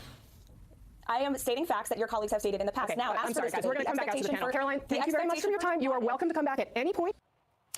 Yeah. Wait, the focus is on Caroline. And she conducted herself. There you go. She conducted herself. Again. Like, you said I don't know how stimulant, or that they don't know how stimulants work. What are they? They're claiming that well, they're probably just being a troll or whatever, but I keep blowing my nose and they're like, he's doing coke. It's like, I don't think you understand how stimulants work. Because I'm sitting here and Gene's doing most of the talking. I would probably be doing most of the talking if I was snorting that much rails as much as I'm blowing my nose. It's called being sick, but I know, you don't understand things and stuff. It's complicated. Yeah, Shabisky would be, talking like Matt Gaetz when he downed fucking Red Bull and did fucking educate you. Cocaine is a stimulant, so it wakes you up, gives you a lot of energy. If I was doing that, I probably wouldn't be sitting here like saying nothing. I'd probably be saying some stuff and doing a little bit more. I don't know. I know that's hard for you to understand, Sihu. Girl crazy rock star hypocrisy. What does this mean? Okay, that's not how you spell hypocrisy. I don't know if they're goofing off, but you don't know what hypocrisy means? So if that's one of those big words where I'm pretentious using it, I think that's common knowledge. You don't know, girl crazy rockstar, you don't know what the word hypocrite is. It's just based on the, Do you know what the false consensus effect is? That's where, and this is where the science is on my side, but I'm arrogant bringing up what the actual science says. People with lower intelligence, because we want to talk about IQ, are more susceptible to the false consensus effect, where they assume that their normal is everyone's normal. If they don't know something, it must mean that it just universally or abroad is something that the average Joe doesn't know. Just because you don't know something doesn't mean that the average person doesn't know it, or a very large percentage of the population doesn't know it. So it's just, again, look at if you're being serious, look at the stupidity here. Incredibly well. And that podium, as I think our colleague Kelly McEnany did an incredible job at that. It takes, you're going to have to go back and forth with a hostile press. And nothing has been made more clear in the past. We all know in the last couple of years, but I think to a heightened extent in the past couple of weeks and months, that it is a hostile press. It absolutely is. And she is very calm, measured. I mean, I think about her, she made history, 27 years old, but she's so, I don't know, she's so mature for her age. It's really an incredible thing to watch. I think she was the best pick. She was the person I thought should get it, and she got it. Meanwhile, another pick that's driving the left absolutely nuts is the pick of Tulsi Gabbard. And the attack that they're launching on her is, well, it's kind of the same attack they launched on Donald Trump in 2016. They're saying she's a Russian asset. Listen. Yes, there's no question. I consider her someone who is likely a Russian. Oh my God. It's I never used the word arrogant. Well, other people have, but it's you're arrogant because you're arrogant. And do you know what equivocation is? Because the term arrogance kind of arbitrary. It's not like there's some litmus test for whether somebody is or isn't arrogant. So it's almost like that's another sign of stupidity. People who just they use arbitrary terms and they want to act like calling somebody arrogant is just as unequivocal as claiming that a person is 6 feet tall or has an AB negative blood type.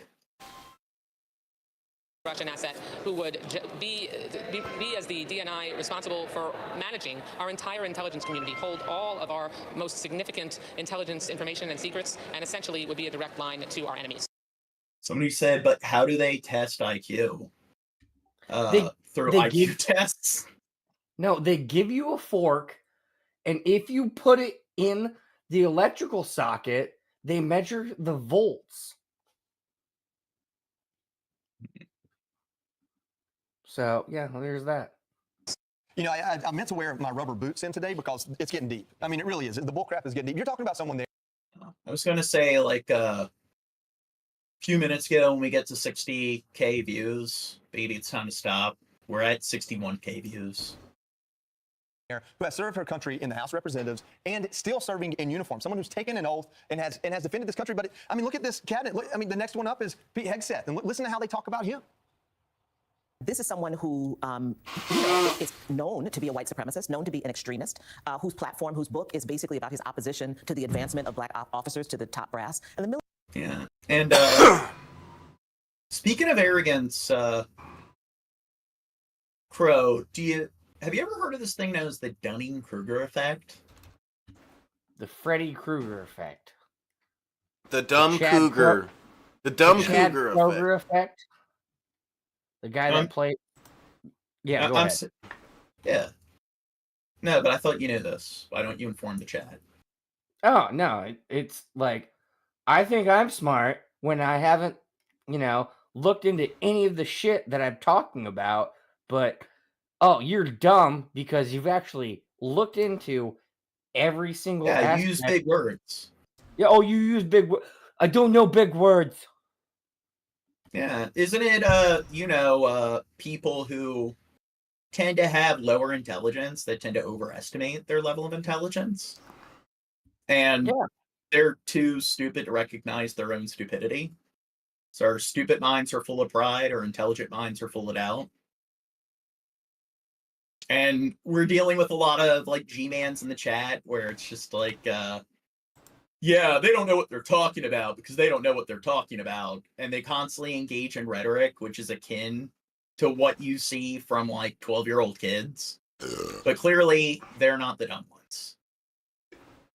military is actually a very important area for black advancement. And so him selecting that particular person, and by the way, the Department of Defense has 3 million employees. There's no evidence that this man has ever run anything. The fact that he is a veteran is simply insufficient. I would just say that Hegseth would say that he would deny strenuously he's a white supremacist. He has, but I just want to put that in the record.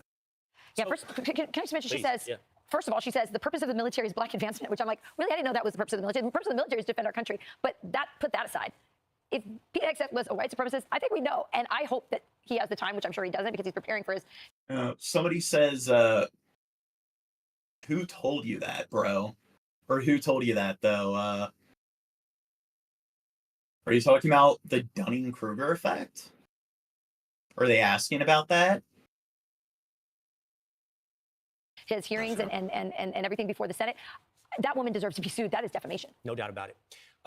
Yeah, look, okay, my thing is I got to be honest with you. I am not objective, okay? I am biased. This is one of the people who I feel like I know best in my life, who I will vouch for their character. That being said, we do...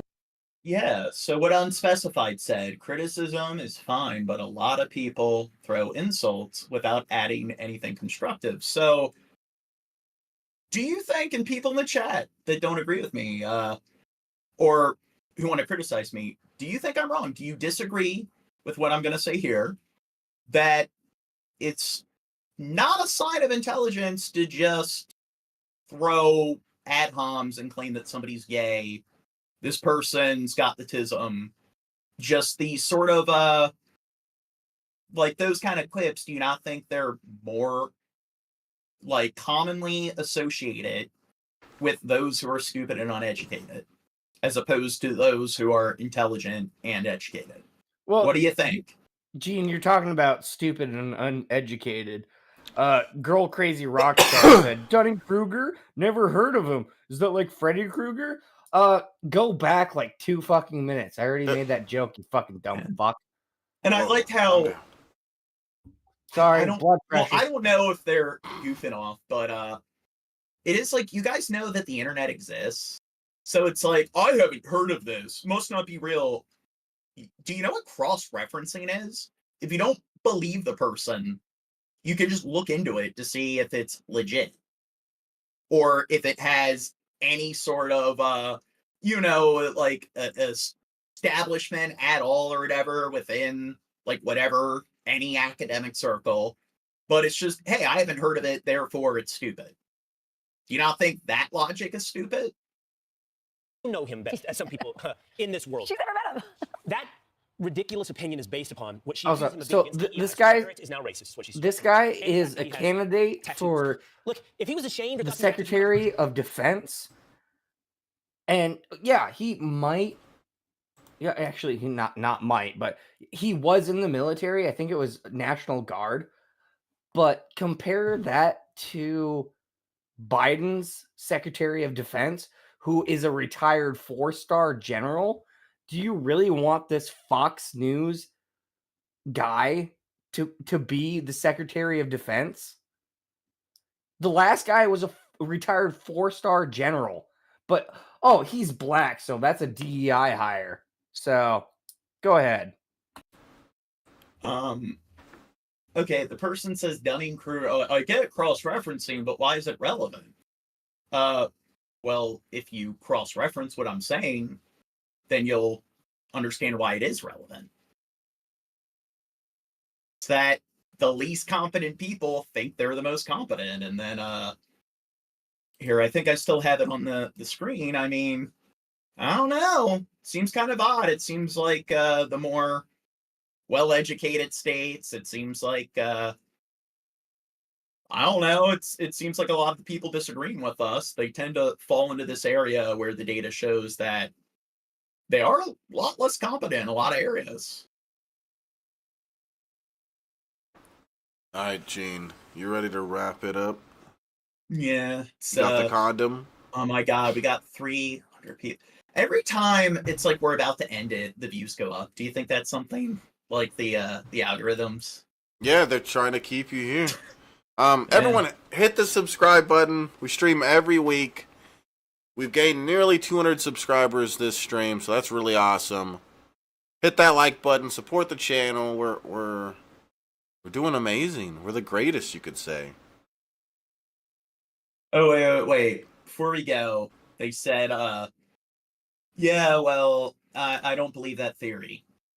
Yeah, and why don't you believe the theory? Because it doesn't tell you what you like. I don't believe that theory that you should look like you should research things like. Well, no. How do you think it should? No. They're talking about the Dunning-Kruger effect. Oh, that they don't believe it, but it's like, do you have an argument for why you don't believe it? Because the thing is, that's confirmation bias. It's just, hey, I don't like this on the surface. What conclusion this theory came to. So it could be wrong, therefore it is wrong. So you're just jumping to a conclusion, like based on personal preference. So what about the things you buy into? Why are you going to support other theories? Because on the surface, they tell you what you want to hear. And that's confirmation bias. So it's like, are you recognizing your own ignorance there? When you don't do any homework or research on the theory and you just come to the conclusion that the theory is invalid? Why did Gay Jim Norton ban somebody in the chat? Stop, Gay Jim Norton. Bad. It's Drunken Crow. Get over it, Drunken Crow. You look like Gay Jim Norton. All right. Wait. This one person says, laugh out loud. Anyone who claims to be intelligent wouldn't be worried about this type of nonsense.